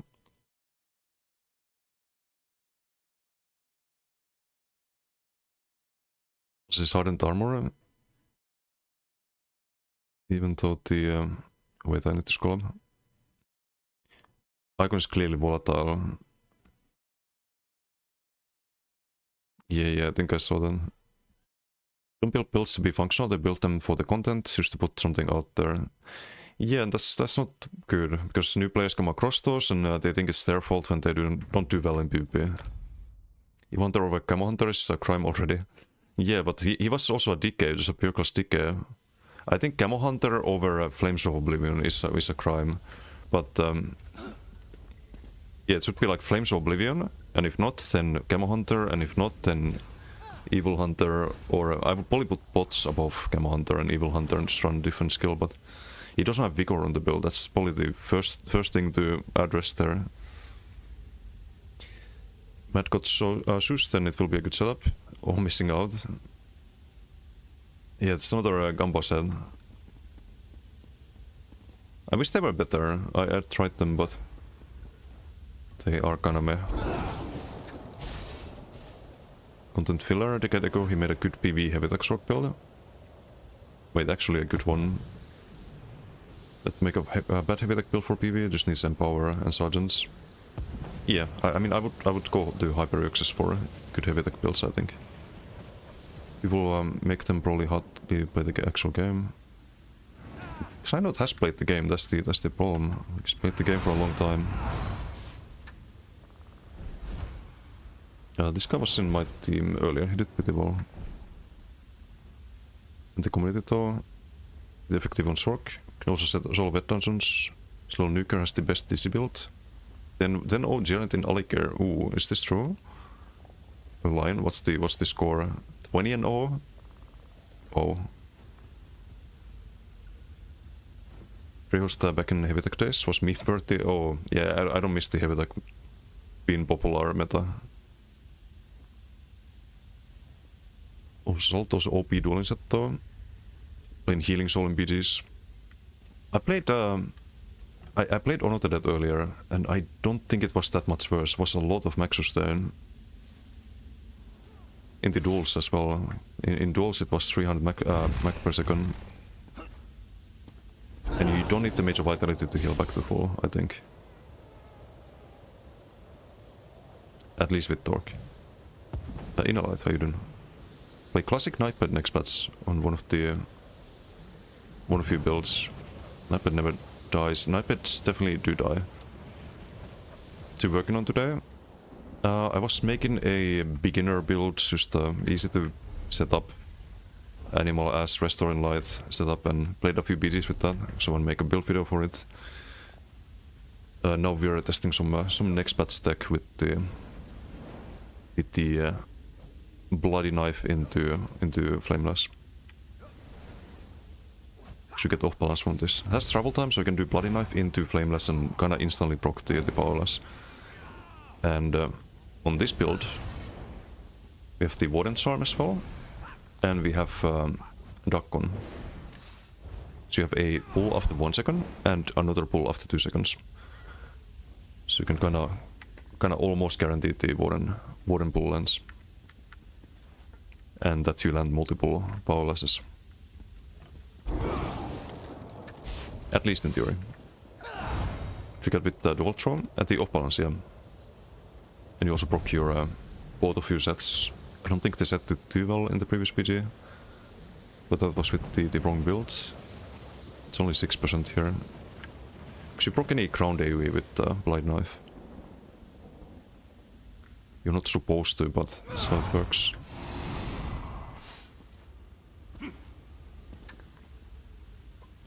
2v3 GBG in Wardenfell. Duel today, 2 gods starting to chase one of the duelers. Try to shock him down. Do your best to stop them. You all die. Into the guard. That would never happen to me. BD's Order Dead is so much better than Healing Soul. But maybe even outside of BD's. Just because of the sustain. Kinda depends on how you use it, but... Because someone has a popular YouTube channel doesn't necessarily mean they are good at the game takeover. Yeah, no, I wouldn't expect that, but... There's a line you shouldn't cross, and that's AI. AI builds. Which start putting out a lot of misinformation. It's like the... Just being lazy and... Just doing it to make a quick buck, basically.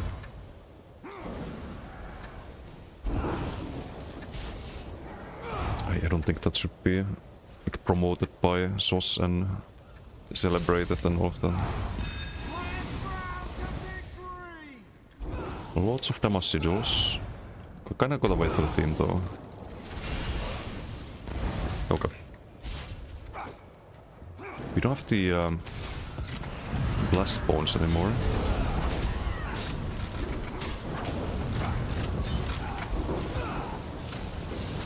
Not that it matters. And now I have stamina actually. Yeah, we need to do the Ardent Flame there. Because Spamble is also half as expensive. Shields at the ready. Protect the relic. Oh, what the fuck? Nice trick. Gonna interrupt them. Oh, hello, burst heal. Okay, we defended the relic. Of course, there's a dazing, so. But yeah, I need inhale for the proper sustain, so we can kinda wait for next batch still, I think.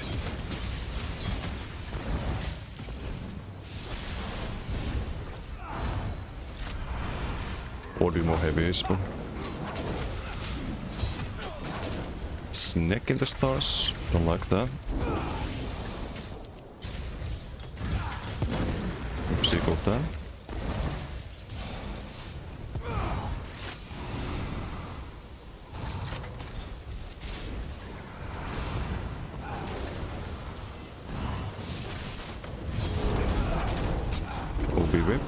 There's the whip combo that we can use next batch.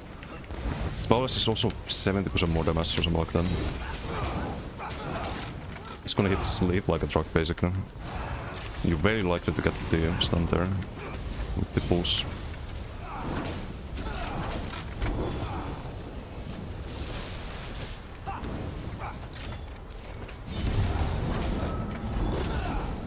The Gerald might be, or the Gerency might be something else though. Not sure about that one. Do some powerless in there. I think my heal went on teammate there.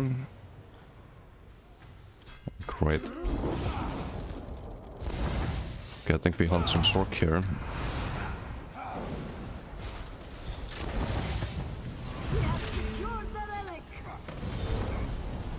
We got him.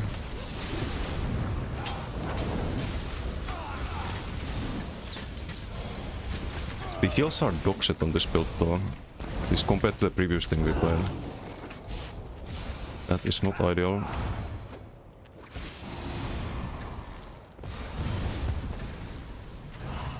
Also that's not good, I need to change the class script out of the heal. You get the kill with the heavy attack there.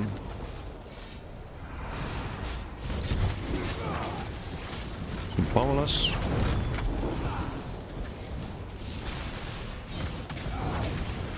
More powerless, nice. Could also play this as max health and do pull-up-in.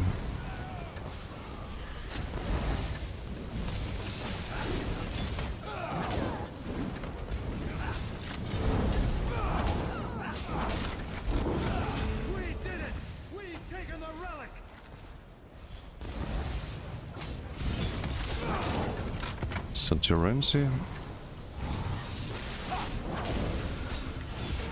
Off balance. Need to shriek though. Just putting Snake in the stars on me, that's rude. What must you do? Give.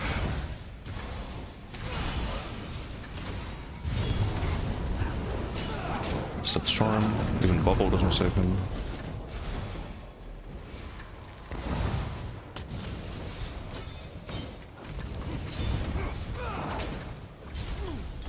It's not charmed there. Whip.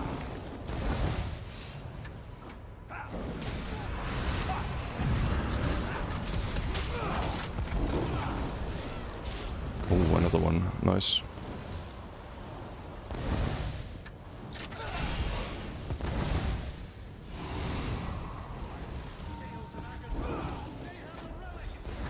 We are winning the beach here.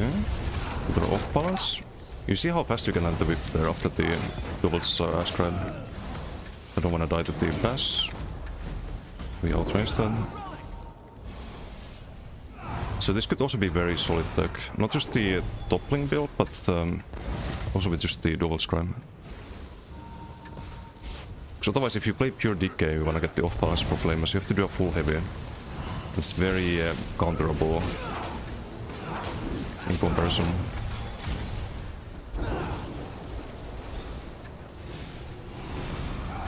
The Flames of Oblivion here.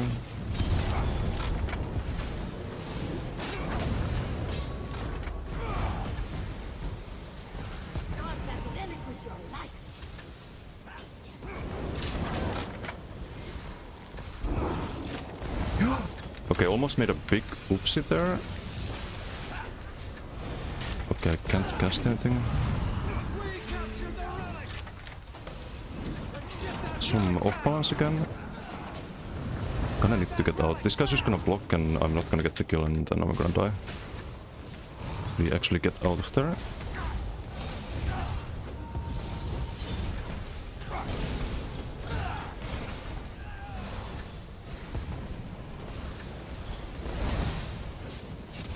It's Obi. There's Paulus here, still charmed.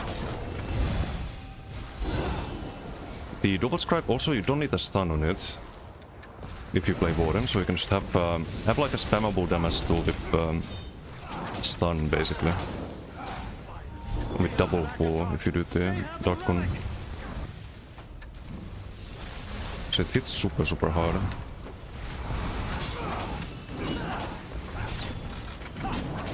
It's really cool.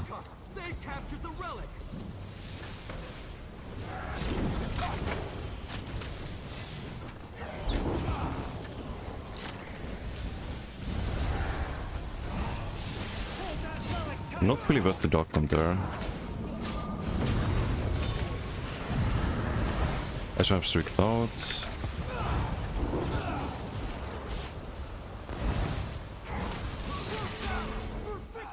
Just have the extra damage.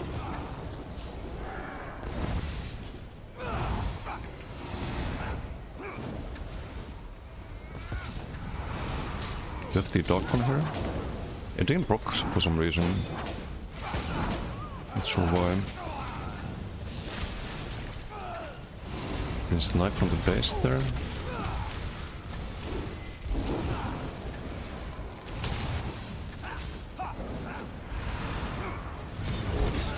It's the Paulus. Man, Paulus is so fucking good. Can't wait for next patch. You could already maybe make a decent build with him. Or any content, not just PGs.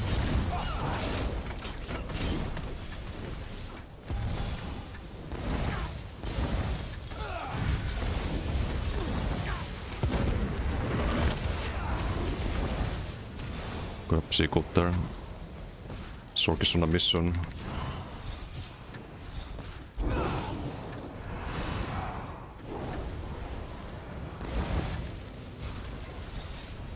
Where are you going, buddy?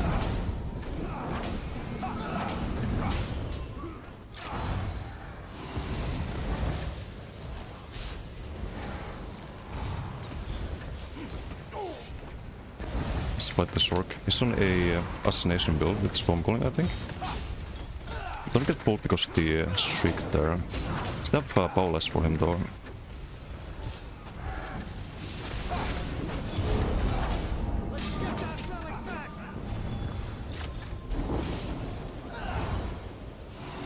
Don't drop that relic.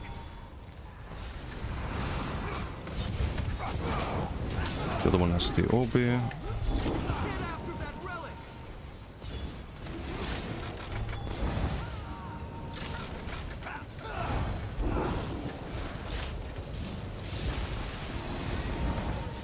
I don't wanna 2v1 him, he did kinda do that earlier, but We picked up the relic. we already got our payback.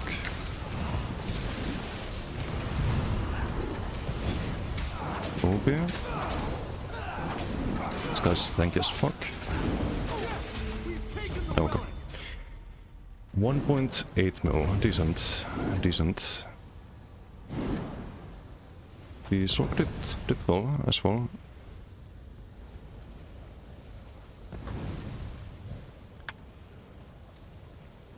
Okay.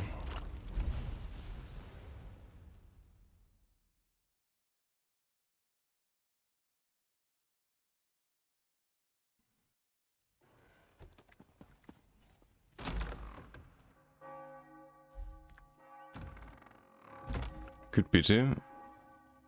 Yeah, decent. Decent.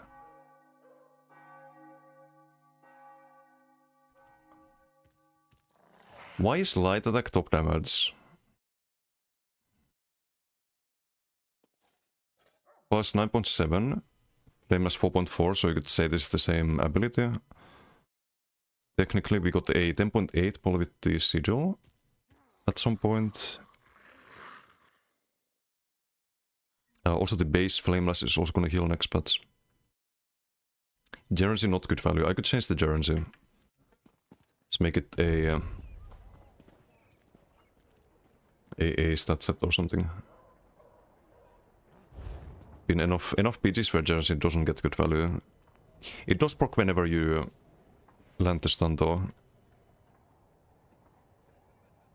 But yeah, also Waterstun not good value, so could run some 5-piece back bar. Do some more set. I think with this combo I could do Orpheon. If you land the knife, then that's gonna guaranteed land, right? You get the charm after 2 seconds as well. And you have people in the area because you have the Dark combo. So I think Orpheon could be interesting. But we have to make sure that we don't have any crowned abilities here. We have the healing soul at the moment, proc in the Gerency when I don't want it to proc. Although I didn't know about that, by the way, that you can proc the crown sets with the Warden Glass Crypt as well. PG's Run to Death is so much better than Healing Soul. Wait, I read that, sorry, I'm a little bit behind chat again. You got with Overthrow? Yes. For some reason it procs the ground AoE sets, like Darkon.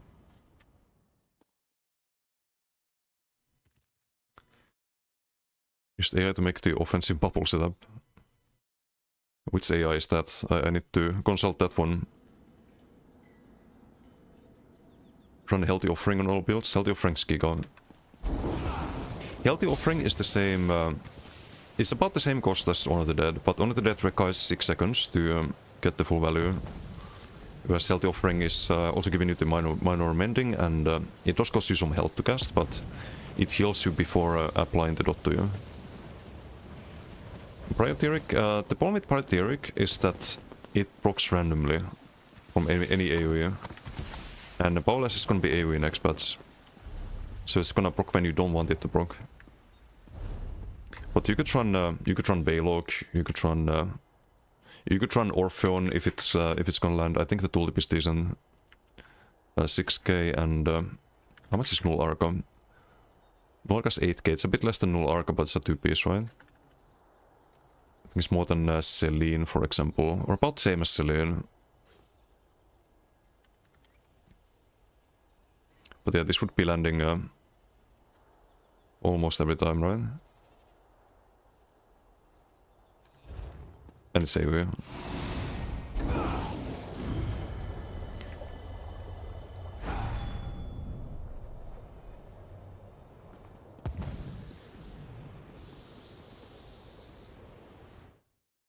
Ei aika haidun.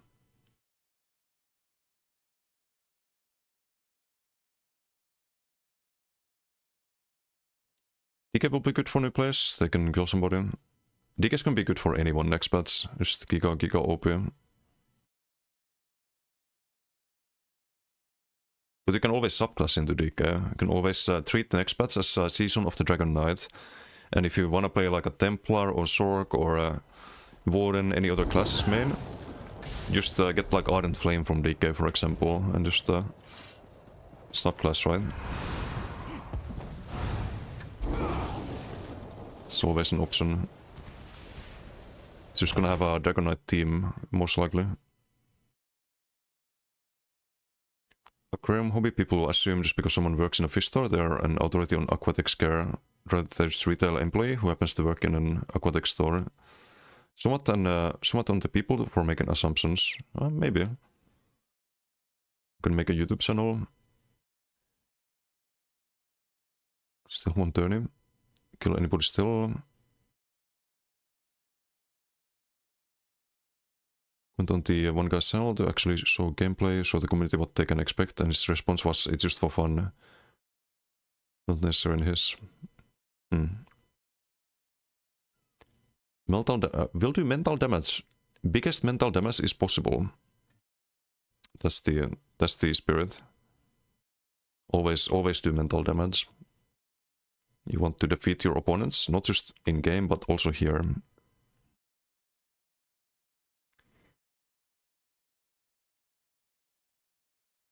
Have this measure against people like you, probably.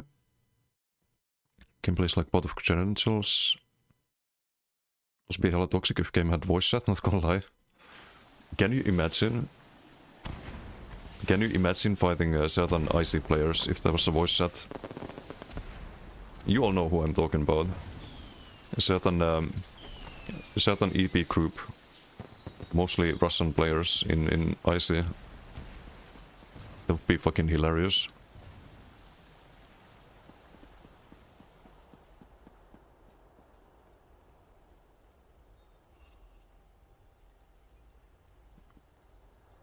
The amount of sukapliatsut here.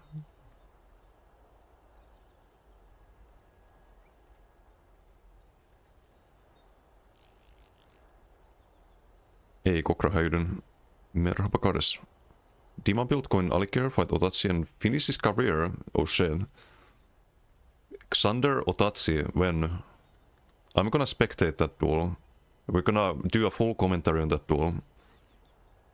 Just tell me when. Just tell me when. I'll be an esports commentator for that one.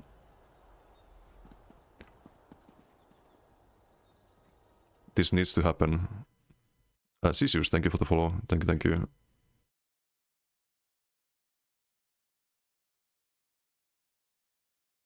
To do so gameplay, it's always extremely cherry-picked. Disconnect between how they make it look and the actual experience you can expect on average is extremely jarring. Yeah, I mean, it's always cherry-picked. There was a certain person who participated in the tournament, I believe he got like 70th or something like that, who has a video. I'm not gonna name any names, but that I'm featured in that video. I think there's like 1 or 2 duels, and there's other people like Giaranit and MRK. I don't know if Dixie was on the video, but he clips like a couple of wins out of the 90% of fights that he lost. But let's just cherry pick that one or two Ws and put them in a video. Why not? Why not? But that's very, very common in ESO. People will always cling on to their 5% and cope with that, right? Stream streak? Oh, I was reading the multi-chat. 520 stream streak, what the fuck? Okay, that's a crazy number. Thank you for watching the streams. Very impressive, very impressive.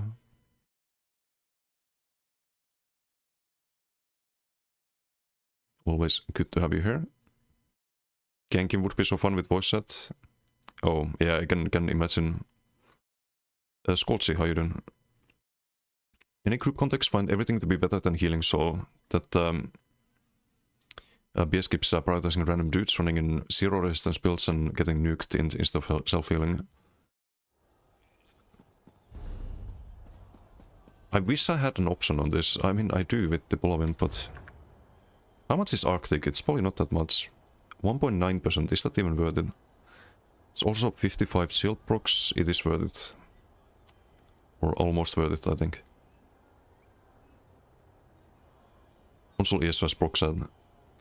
Oh yeah, I think I've seen some videos, but not that many with like complete crash outs. As I thought there would be. It would be worse on PC, I think. I think console players are kind of accustomed to voice comms, so they're less likely to completely crash out, I think. Just a theory. They've had practice on that. Playing other games. Because PC rarely has voice chat. I think New World had that. And Where Windsmith has that, but you don't have that in like WoW and ESO, and most games don't have it.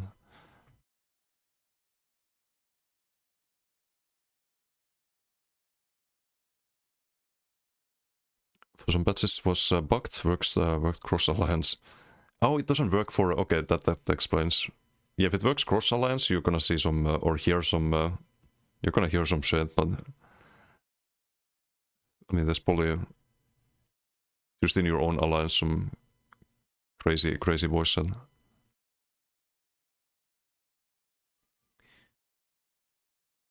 Base proximity is proximity.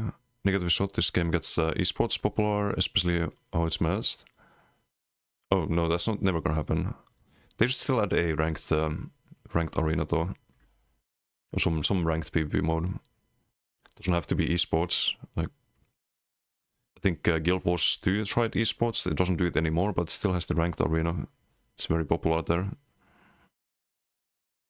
Same with WoW. I don't think they... do they do esports still? I think they do. They have the like BlizzCon tournaments and whatnot, but...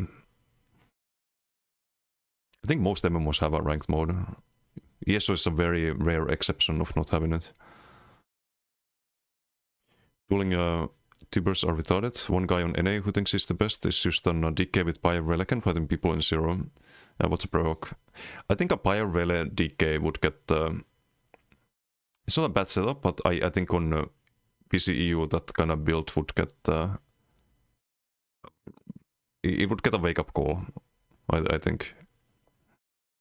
Because I've seen a lot of people playing Pyre Relican on EU, but I don't think it's the strongest build out there for duels.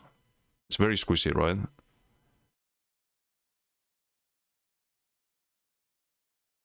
$520, 100 more than 100 more over 420, yes.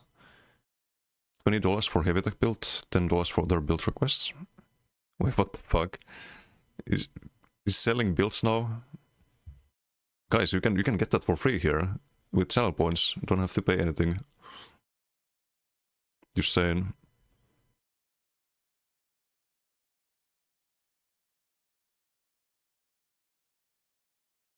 Night and day content creators versus actual gameplay. Turns people off, I'd imagine. Selling special builds when. Check the channel point rewards. There is literally a channel point reward for that. Not funny, got Relicant in Zero recently. Yeah, Relicant is annoying to deal with, but you can thank it if you have a proper build. Still tank it, out heal it. But if you're outnumbered, it's just you need LOS or HCG. Kind of. Love bantering on console, to be fair. Always the weirdos. Yeah, I can believe that.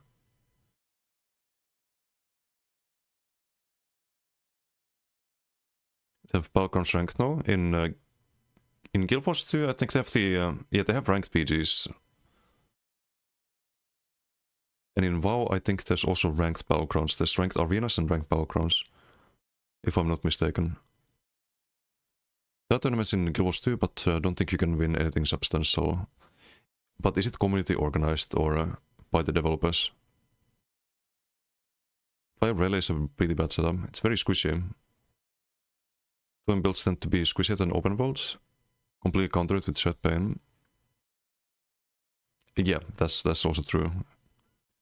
Shed Pain's gonna hit you like a fucking truck if you have both Relay and Empire. Also, what's about Yarkanine?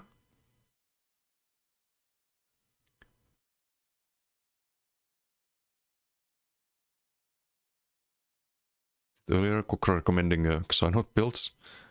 Read it 2 times, won't let anyone bully him. I see. The boss 2 turnies are automated weekly, daily, and monthly. Some gold and stuff as rewards. Okay, so not like actual real-life rewards with prize pools and stuff. But they still, at least, like, they have some organized in-game stuff and ranked PvP. It's what I liked about Guild Wars 2. Or one of the things. It's a cool game. Had a couple of sponsored streams where I got to play it, and I had played Guild Wars 1 before. I kind of liked it, so normally I don't take sponsored streams, but if it's a game that I could play anyway, even without being sponsored, then always happy to play those. And Guild Wars 2 does a lot of things right. Like they have the world events, for example, that make the world feel a lot more alive. Like, let's say you were in Blackwood, there would be random events, and you do the event and it spawns something here and it keeps the world alive that way. Just on the like PvE side of things, and PvP of course they have the ranked PvP, but I do prefer the combat in ESO still, without cooldowns and stuff. And I think ESO's PvE, like the dungeons and trials are more fun. But I didn't really do those in Guild Wars 2, so... Just based off of open world and the open world bosses. Rank PvP in ESO 2030 coming, no cap. I think they might be waiting for crossplay. Because they're waiting for crossplay to do the mid-size Cyrodiil. I'm quite sure. It would have been this year if they had crossplay ready to go. I think they would have announced mid-size Cyrodiil. Or whatever the zone is called. It's not Cyrodiil. It's just that there's no player base. If they release it now, you can have a empty Cyrodiil and you can have empty mini Cyrodiil. So I think we have only one campaign locked, right? Medium Pops, and this is locked. You take people away from this one, it's gonna be empty. Ice is gonna be empty. New Cyrodiil is gonna be empty. BGs are gonna be empty. So they need to wait for crossplay.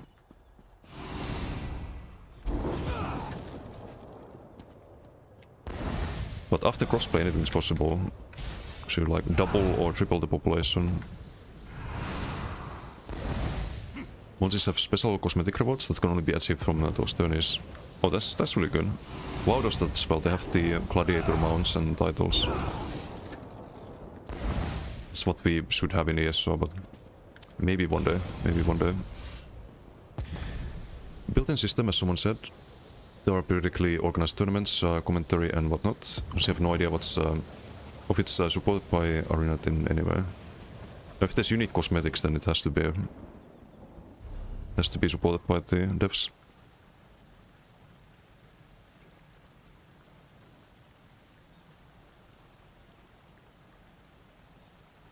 Which would you say is more oppressive, Charm Effect or Fossilized? Charm Effect, 100%. But it's only because you can get it delayed. Like, Charm itself is not the issue. The issue is that you have a delayed CC. Which makes it possible to combo that with burst damage. For example, Fossilize, you cast that, you can CC back dodge solo. In current patch. Next patch, Fossilize is stronger in that sense. That's the 1 second delay. You can do Fossilize into Onslaught, for example, into Molten Whip. Anything with a delay is really strong. Oh, and I was supposed to show this build on the dummy. The reason this is good is because you have 2 delayed effects. You have first the Darkon bomb, it goes off, and then you have the Glass Grim. So if you hold block, or if you try to run away, you get pulled by Darkon. If you hold block, and block the Darkon, try to run away, you're not far enough. Because the knife lands on you, and everything else is below you at that point. And because you have to block the Darkon, that means that you're gonna get charmed by the Warden's Charm. Stuff like this wouldn't be possible without the delay.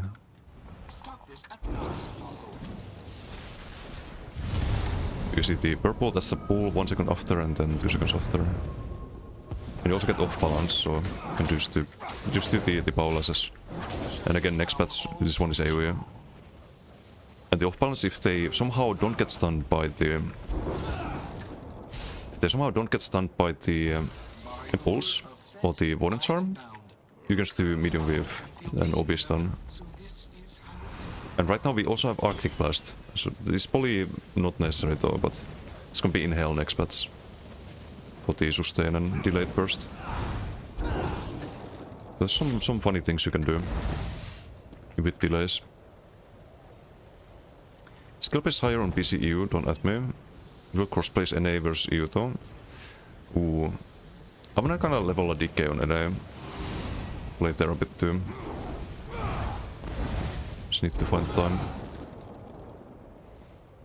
Killbots 2 PP is also standardized, so you can be ready for ranked PP at level 3 with Themis on the game.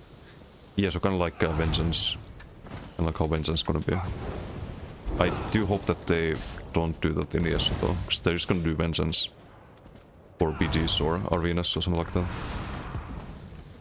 Not until crossplay. If they do crossplay, then maybe they have player base for a lot of different game modes. You could have a Vengeance style arena and a normal arena, but I don't know if that's a good idea. But anyway, let's do the tier list here. Shouldn't take too long. It's past midnight almost. Actually no, it's 11 PM.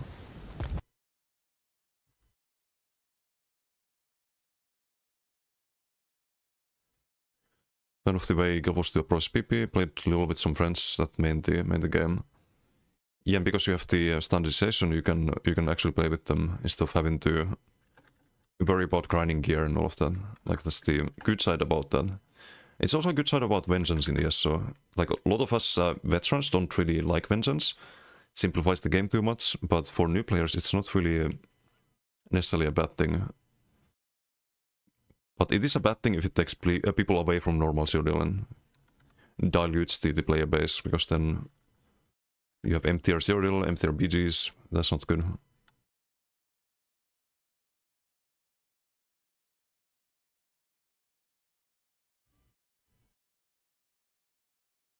Quickly hit the wall with the relic unlocks, if not mistaken. But is that that's in the World V world, right? All of the relics and... Or how does that work? Are they standardized too? Their performance is such a big hurdle still this day. Honestly, don't see them introducing actual rank PP ever. But it's not that big of an issue in BDs. Rank PP doesn't have to be 50v50. It can be 3v3, it can be 4v4. They could revamp the 4v4 BGs that almost no one likes.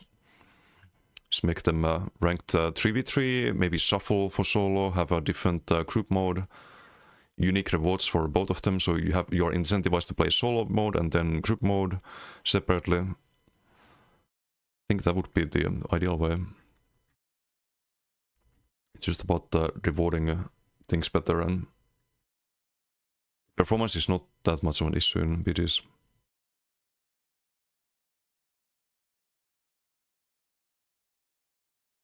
I need to change the playlist for this.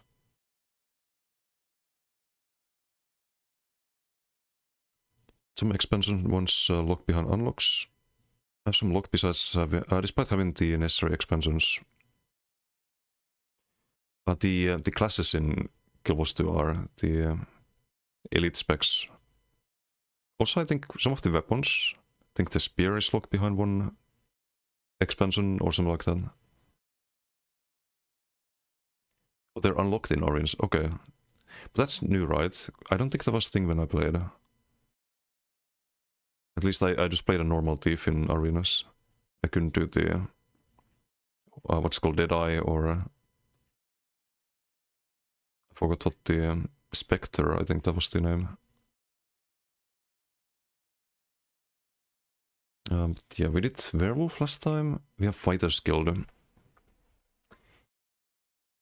This is interesting. I actually used Barb Trap in the tournament. I think Barb Trap is very, very... Oh, actually, let me change the place first, because I can't use this for YouTube. Some gestural market. Spam Vigor 20 times just for it to go off once. Doesn't happen in BGs, or very rarely compared to Alikir or Cyrodiil. Like even if Alikir is actually laggier than BGs. Oops.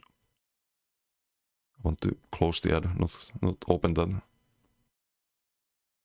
It's a good store though. I get my beard products from here. I don't know why they market to me. I'm already a customer. Some weapons and elite specs. Meant progress within expansion. New expansion specs are broken, don't have it, so can't play them. Oh, okay, so you still have to buy the expansion. Makes sense. But yeah, at least gear grind is not that big of an issue. Anyway, Fighters Guild. Barb Trap, I think very underrated for 1v1s. Really bad in open world though. But I think because you can use it in 1v1s, maybe to some degree in open world, I think it's B tier. But it is good in duels, I think. Minor Force, Hemorrhaging for Disdain. That reapplies itself because you have the dot from it as well. Probably put this in high B tier. But not really good for open world. It used to, like in the past, it used to have, you could root someone who stepped in it and it would rearm itself. It was called rearming trap. I don't think we need to return that, but maybe the radius could be bigger. It's kind of small, the trap. It's kind of hard to guide people into it sometimes, but it doesn't necessarily have to be changed. They could increase the damage from stepping into it. Like it could be spammable instead of half as spammable. I don't think that would break the game or anything. It is used in PvE though, I think. Sometimes, maybe not in current meta with subclassing. So they could increase the damage on the activation. But otherwise doesn't require too many changes, I think. Camo Hunter for some builds, Minor Berserk and Major Crit can be used to counter Cloak, which is not very good. I think Camo Hunter, is it B tier or C tier? Usually you want to run Monomyth, so you get the Minor Berserk already. If you want Crit, there's a lot better options for that. For that reason. Or you can use bots.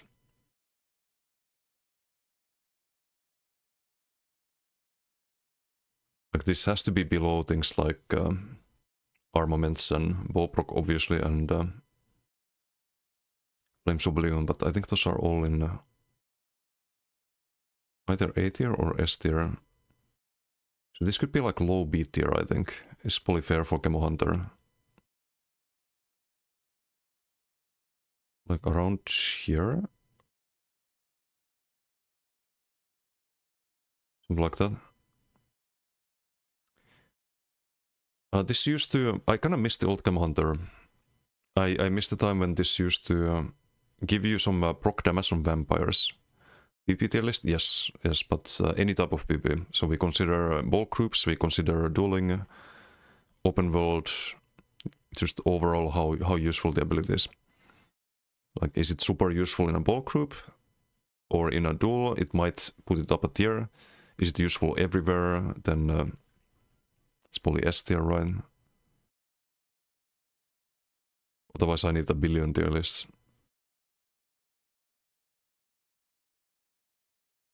But yeah, I think Camo Hunter, they could add back the extra damage to vampires and undead. That's very, very RP. I think it was like a 20% chance or something like that to proc like a proc basically. That was cool. I think would make it a niche skill, but definitely more interesting than right now if they brought that back. Can keep everything else the same, just maybe bring that back. Or it's called Camouflage Hunter. It could also, maybe on cast, give you like 1 second invisibility or something like that. I'm not sure. Surely help with undead. Yeah, it could be like a counter to the vampires if they ever decide to buff vampire a lot. Like obviously you don't need to buff BFP or Arterial, but if they buff the other abilities or make vampire stronger overall, I think there should be a rock, paper, scissors kind of mechanic where you can build against that with things like Camo Hunter. I think rock, paper, scissors overall is a very good way to design MMOs. Not to the point where if you're rock, then you're always gonna lose the paper. You should still be able to outplay the paper, but there needs to be like underdog matchups where your build is weak against someone else, and that someone else might be weak against a different build that your build is strong against. That keeps things interesting. So having a thing you can slot if someone, if they buff vampire, could be the way to allow them to buff vampire a lot as well, if that makes sense. Oh, and I think the same thing should work on Goliath as well. Because this used to proc on vampires and undead. If you go Goliath, then you're basically a big skeleton, right? So you're undead, technically. So I think it should also work on that, if they can code it.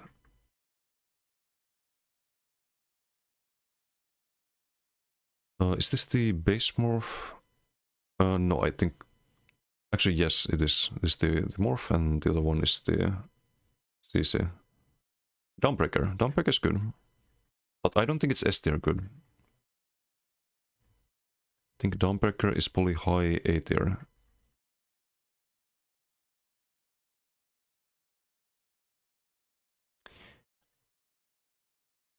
Also, Dawnbreaker used to do more damage to vampires.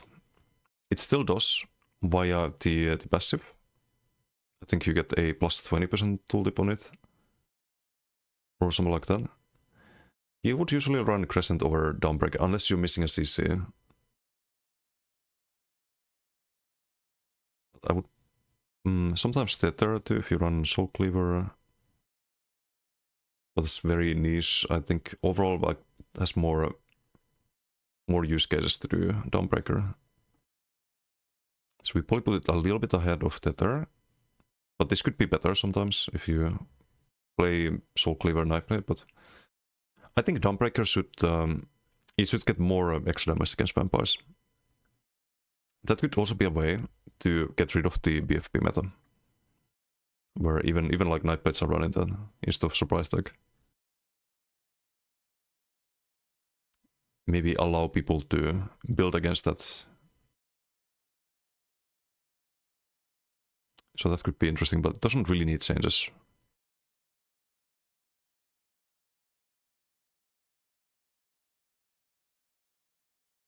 What about the morph that boosts weapon damage rather than CC? We'll get to that. That one is a lot weaker in PvP.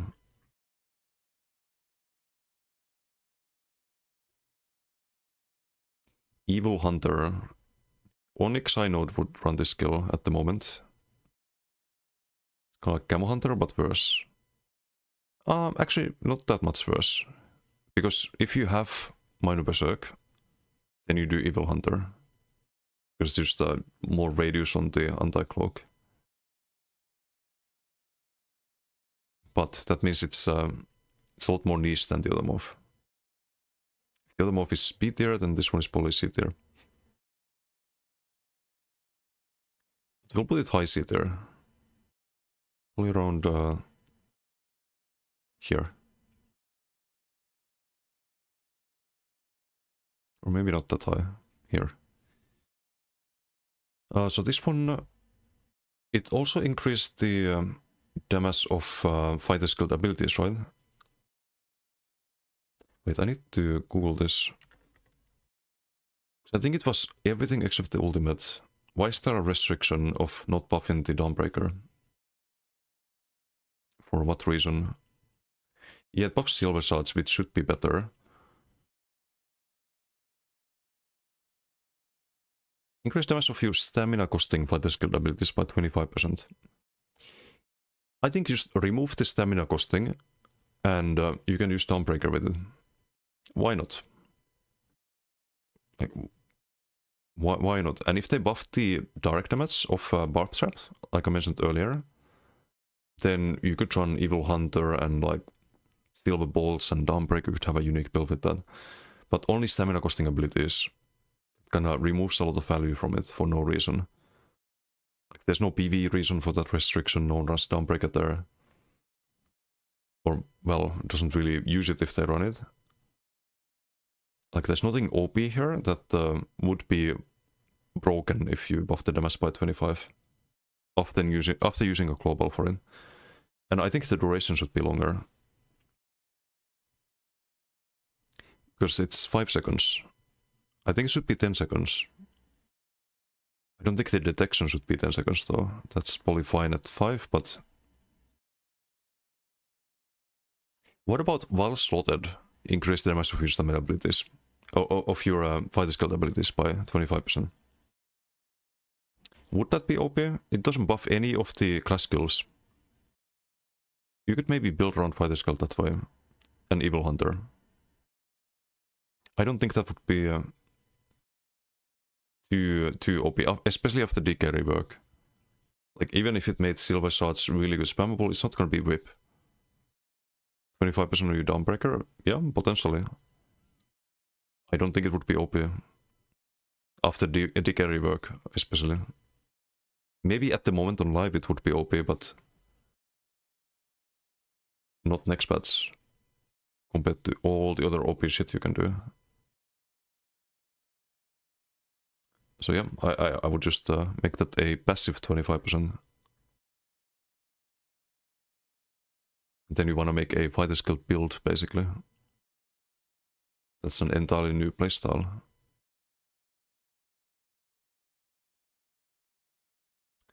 Flawless Dawnbreaker, so this is the worst morph. And this is quite a bit worse. I'd say it's 2 tiers below Dawnbreaker Smiting. This one gives you stats, it doesn't stun, does less damage. You get 300 weapon spell damage for a little bit. Not really worth it. Not really ever worth it. The other one is A tier, then this one is C tier. Probably put it around...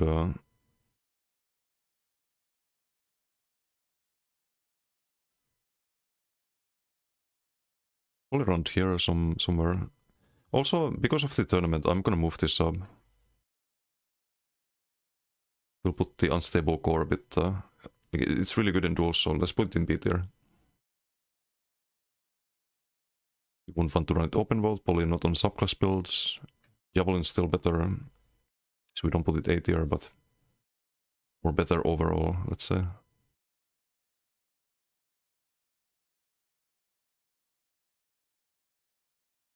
But I don't want to rank it below Shadow Image, for example.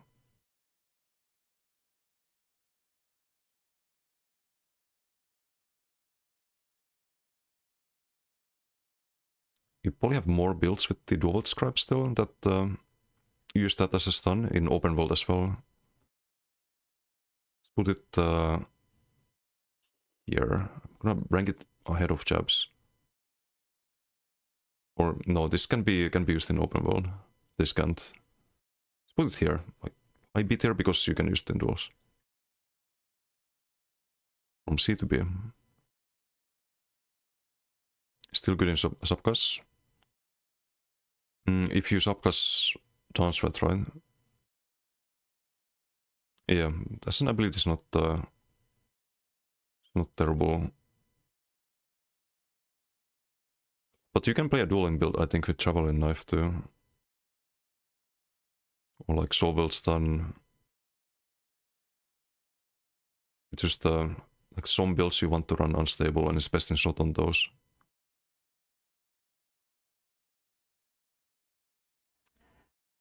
I don't know, let's put it next to Javelin Knife. It's probably fair. Anti-bow sword setup.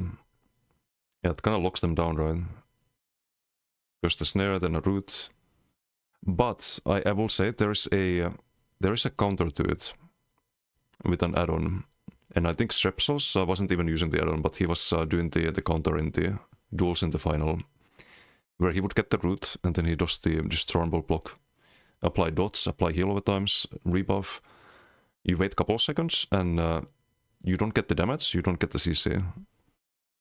So there's a way to kind of play around it, but it still buys you a lot of offensive time as the Templar, because you don't have to, like, your opponent is not doing damage during that time. But you can avoid the pressure from the skill, at least.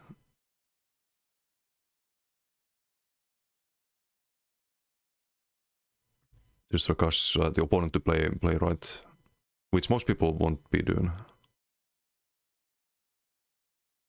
Evil Hunter S tier? No. What? No, Evil Hunter is terrible. Where did I put it? Here, C tier? But yeah, it should be...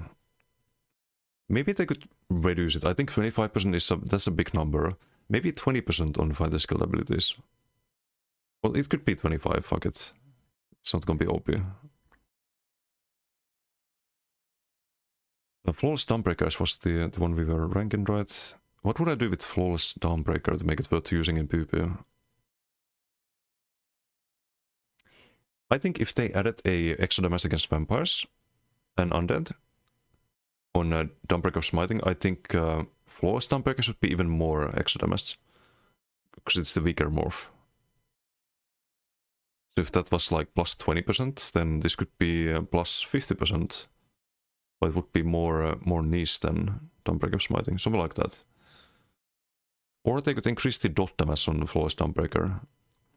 So like Dawnbreaker Smiting would do more direct damage always and stun. And this one would give you weapon spell damage for 30 seconds. And the dot would hit harder. So they would be different in how you use them. I think that could be alright, because I think the dot is also bigger on this morph. Yeah, you have way higher tooltip.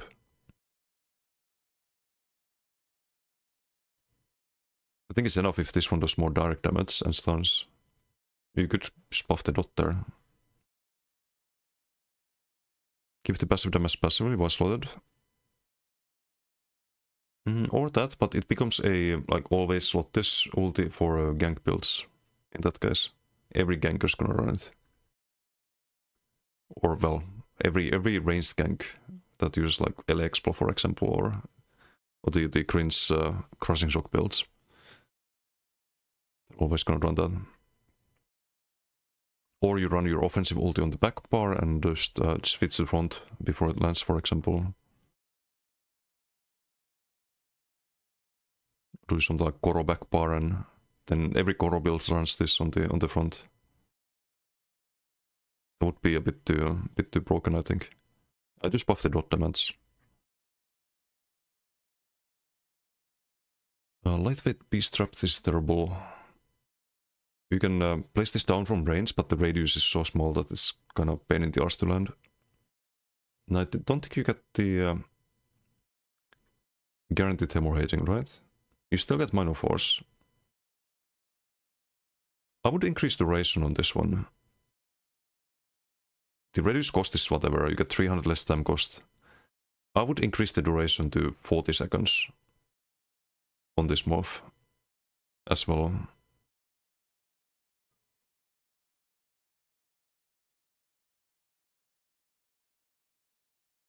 Minor force, you don't really need that in PvE that much. Or you already get it from group buffs. But it could maybe be interesting in some PvP subs then.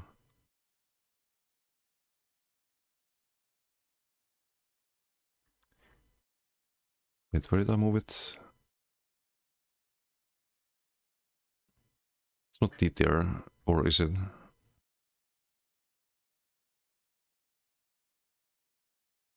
If the other trap is... I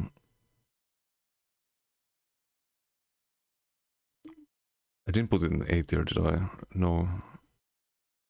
Where's the barb trap? Oh, here. So if this is B tier, then lightweight is policy there. It's not that much worse, but it is worse. You just don't get the guaranteed hemorrhaging. Gui, thank you for the follow. Thank you.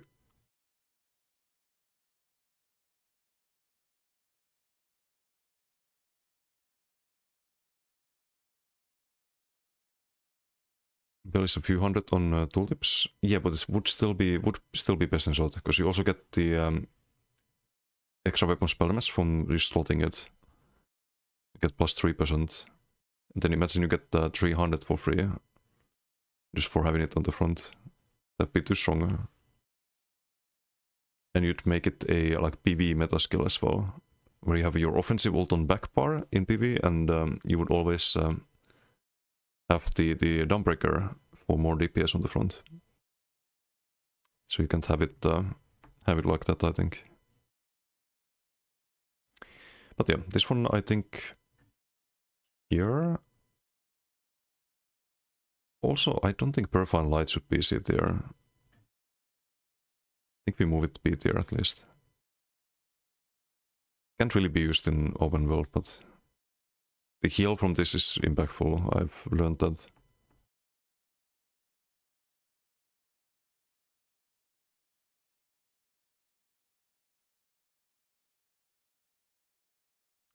Where's Path to Light? So I think there's some setups where you want to run Path to Light. More damage and range blur in particular. But this would be about the same. I think the heal over time outvalues the Sundered extra damage for melee setups.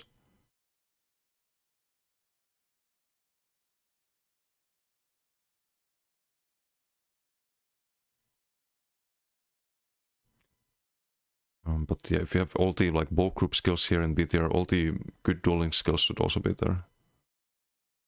By same logic.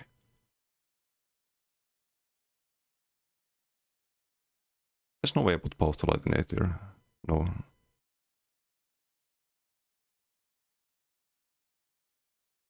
I'm fucking blind. Pretty sure it was in B tier. Ah, here. Yeah, it's kinda same.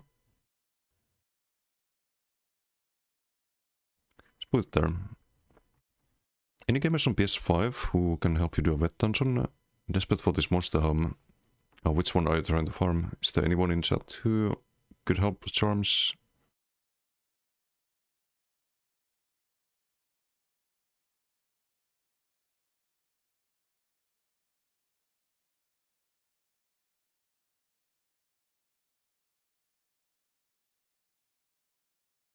Also, where did I put the lightweight trap? I need a search function here. At this point, it's too many skills, man.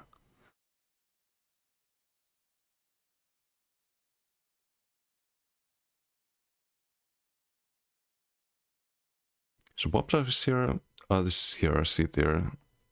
It's Polyfair. It's increased duration, maybe it could be good. Oh, some Saan farming, I see. Permit to advertise other creators, other communities, Sekars, or Jake's Discord has a bunch of active PS users. Okay, yeah, I would check there. No, you can absolutely mention other communities as well. If there's no one in my chat who feels like doing a scale caller on a PS5.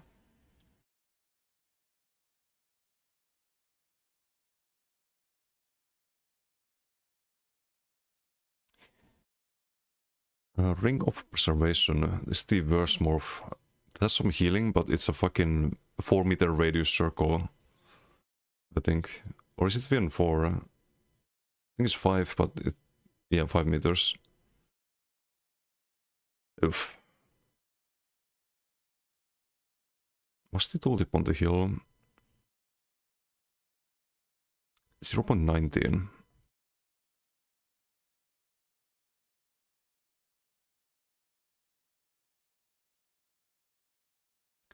.30. I think they just need to buff the buff the tooltip, it could be like a smaller Cinderstorm.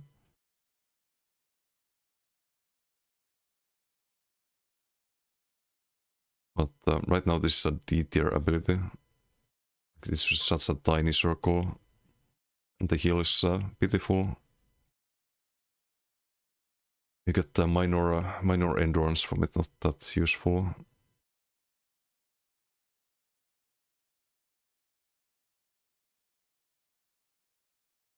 It's actually almost F tier.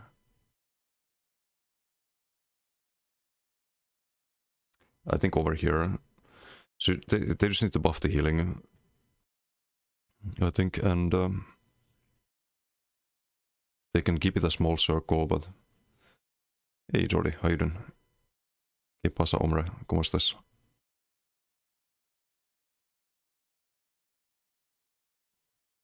So what is this skill for you? This one, yeah, you rarely see it. You can see the automorph sometimes. People run it on some weird builds sometimes, but it's also not too great in my opinion. We'll get to that in a moment. Silverlease is just a poor scribing skill nowadays.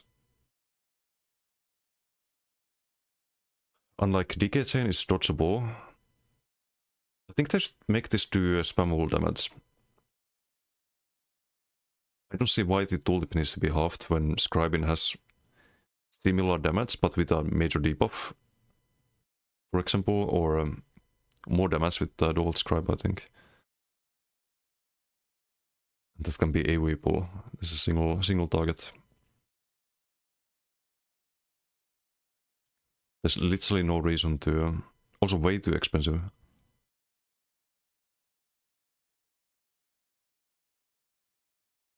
There's no reason for the tooltip to be halved.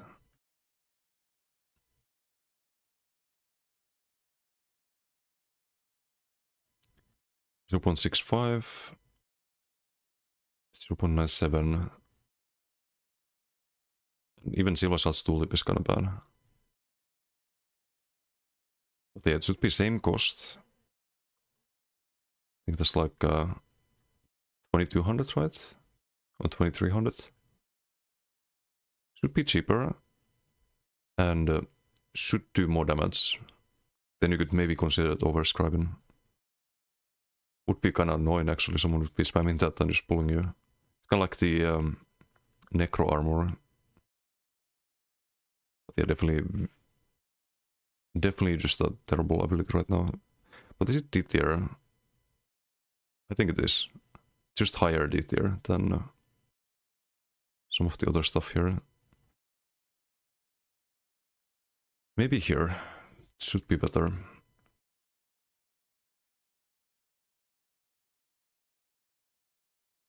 Silver shards can kind of be used as a spammable. You could also rank silver bolts, because this one gets reduced by major evasion, minor evasion. Silver bolts doesn't. Some people leave it unmorphed to do more damage with the skill, but we haven't ranked any of the other more unmorphed abilities, so I don't want to make an exception here.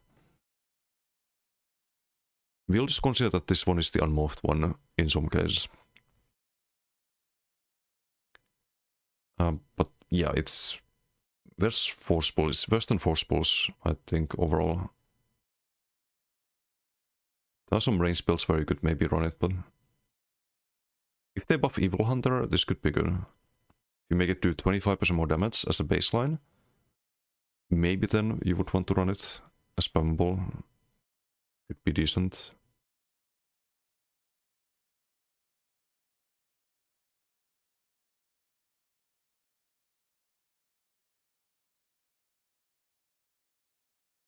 Force Pulse is better, because you get more useful status procs from it. I think high C tier for this one. I think Roar is better, if I somehow add both. These two are more of the... Or is this the CC? I don't remember. Let's put it here. But if they buff Evil Hunter, could be good. Doesn't need other changes. Oh, actually, no, it would be OP. I was gonna say it shoots multiple projectiles, right? If you had only one target, then multiple projectiles would hit that one target instead. But because it's spammable tooltip, that's kind of broken if that's the case. I don't think that should happen, but would be cool. They could maybe redesign the whole skill to work like that. Maybe spread out the damage across multiple hits and make it like a repeating crossbow, like a machine gun. That would be cool. They could do a full rework on that one. Oof, Torchbearer, this is terrible. I think this could be it's either super low D or it's just straight up F tier. If you make this do damage, it's like jabs, but billion times worse. It's a lot slower, it does less damage than jabs. Like way less damage. And it's more expensive than jabs. I can show it here. Physical damage, 2.7.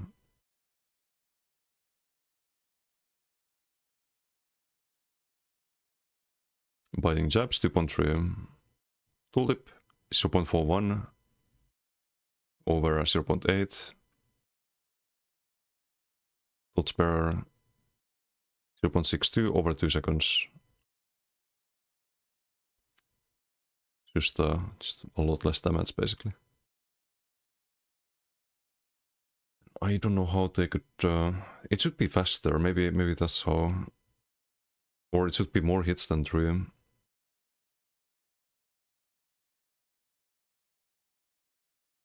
Maybe with 5 hits or something. Or make it increase in value the longer you channel it. And then multiple hits or something like that. But yeah, no, this is one of the worst scribing skills, unfortunately.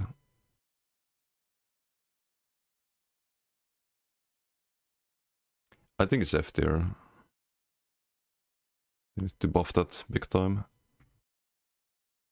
Turn evil. Okay, so this is the other move. It's a 5 meter radius CC that gives you minor endurance. And I think minor protection, right? If you're in the area. Yeah, minor protection and endurance. But it's bad. Very expensive, very easy to miss. It's a little bit delayed, which can be a good thing, but usually is a bad thing because of positional desyncs. So if you're chasing someone and trying to land this, good luck with that. I think it's worse than the Nightblade Fear. I think it's a D tier ability. Some people run this because it's unblockable. That's the only reason people run it.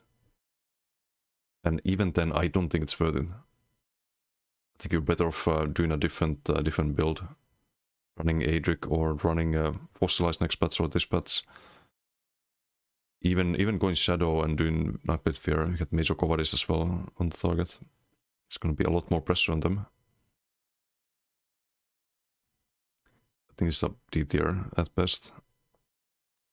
But let's put it high D tier. Still CC, still unblockable. Just not very good.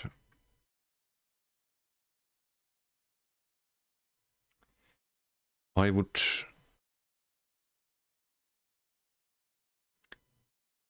make this do damage. But not a lot of damage unless you hit a vampire or undead. If you hit vampire or undead, the stun would hit twice as hard. It would be like a spammable. That would be interesting. You can like try to counter vampires. That maybe usable CC there. Try to fight this guild CC for a GVG. Way too small AoE. Yes. 5 meters is not landable. But if you make it 6 meters, then you make it Nightblade Fear. You make it the Vampire Fear. Just the same skill at that point. So this would be justified having less radius if it did something special. If it did something better than the Nightblade Fear. So if it did damage, basically. And if it was like a specialized niche skill against vampires, then maybe it could be worth So you also don't want to make it too strong. If you make it too strong, then Nightblades are kind of fucked. So like, why would you run Mass Hysteria, right? It usually needs to shine in a niche environment to be worth it. Also, you have a Soul Assault build, right, Dixie? Is there a reason? Are you memeing with that, or is it actually above C tier in your opinion? Because I put it here because I've never seen anyone. Well, never is a big word. I've not seen anyone in the recent years get like good results out of using this ultimate. Niche? Okay. Because there were gank builds back in the days in IC that would just Soul Assault you from stealth and you'd be dead. But like they nerfed that, and ever since then I've not seen it. Only good for killing Bozorg. Okay, so I'll probably keep it in C tier then. Not D tier, but it's not as commonplace as Unstable Core probably has way more uses and all the other stuff here, so keep it here, I guess. But yeah, that's the tier list for today. Fighter skill, we have Mage skill left. Next time, Psyche, Undaunted, Assault, Support. Still a couple more to do.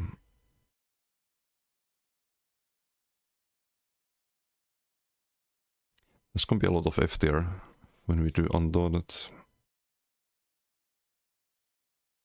Also Fighter skill, I think, or the Assault. Anyway, let's find someone to raid.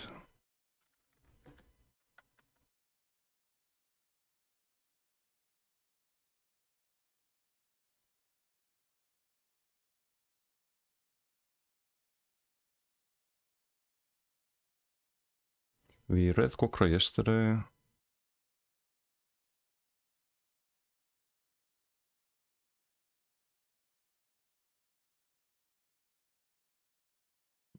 Kamul? Could read Kamul.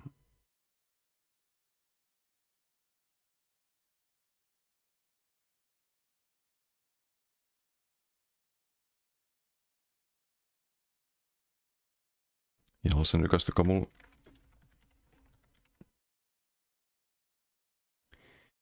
Thanks for hanging out. Chill stream. We'll see you all next time tomorrow. The socials link their website, YouTube, Discord, Twitter, Kick. Enjoy Kamul stream. See you all next time. Bye.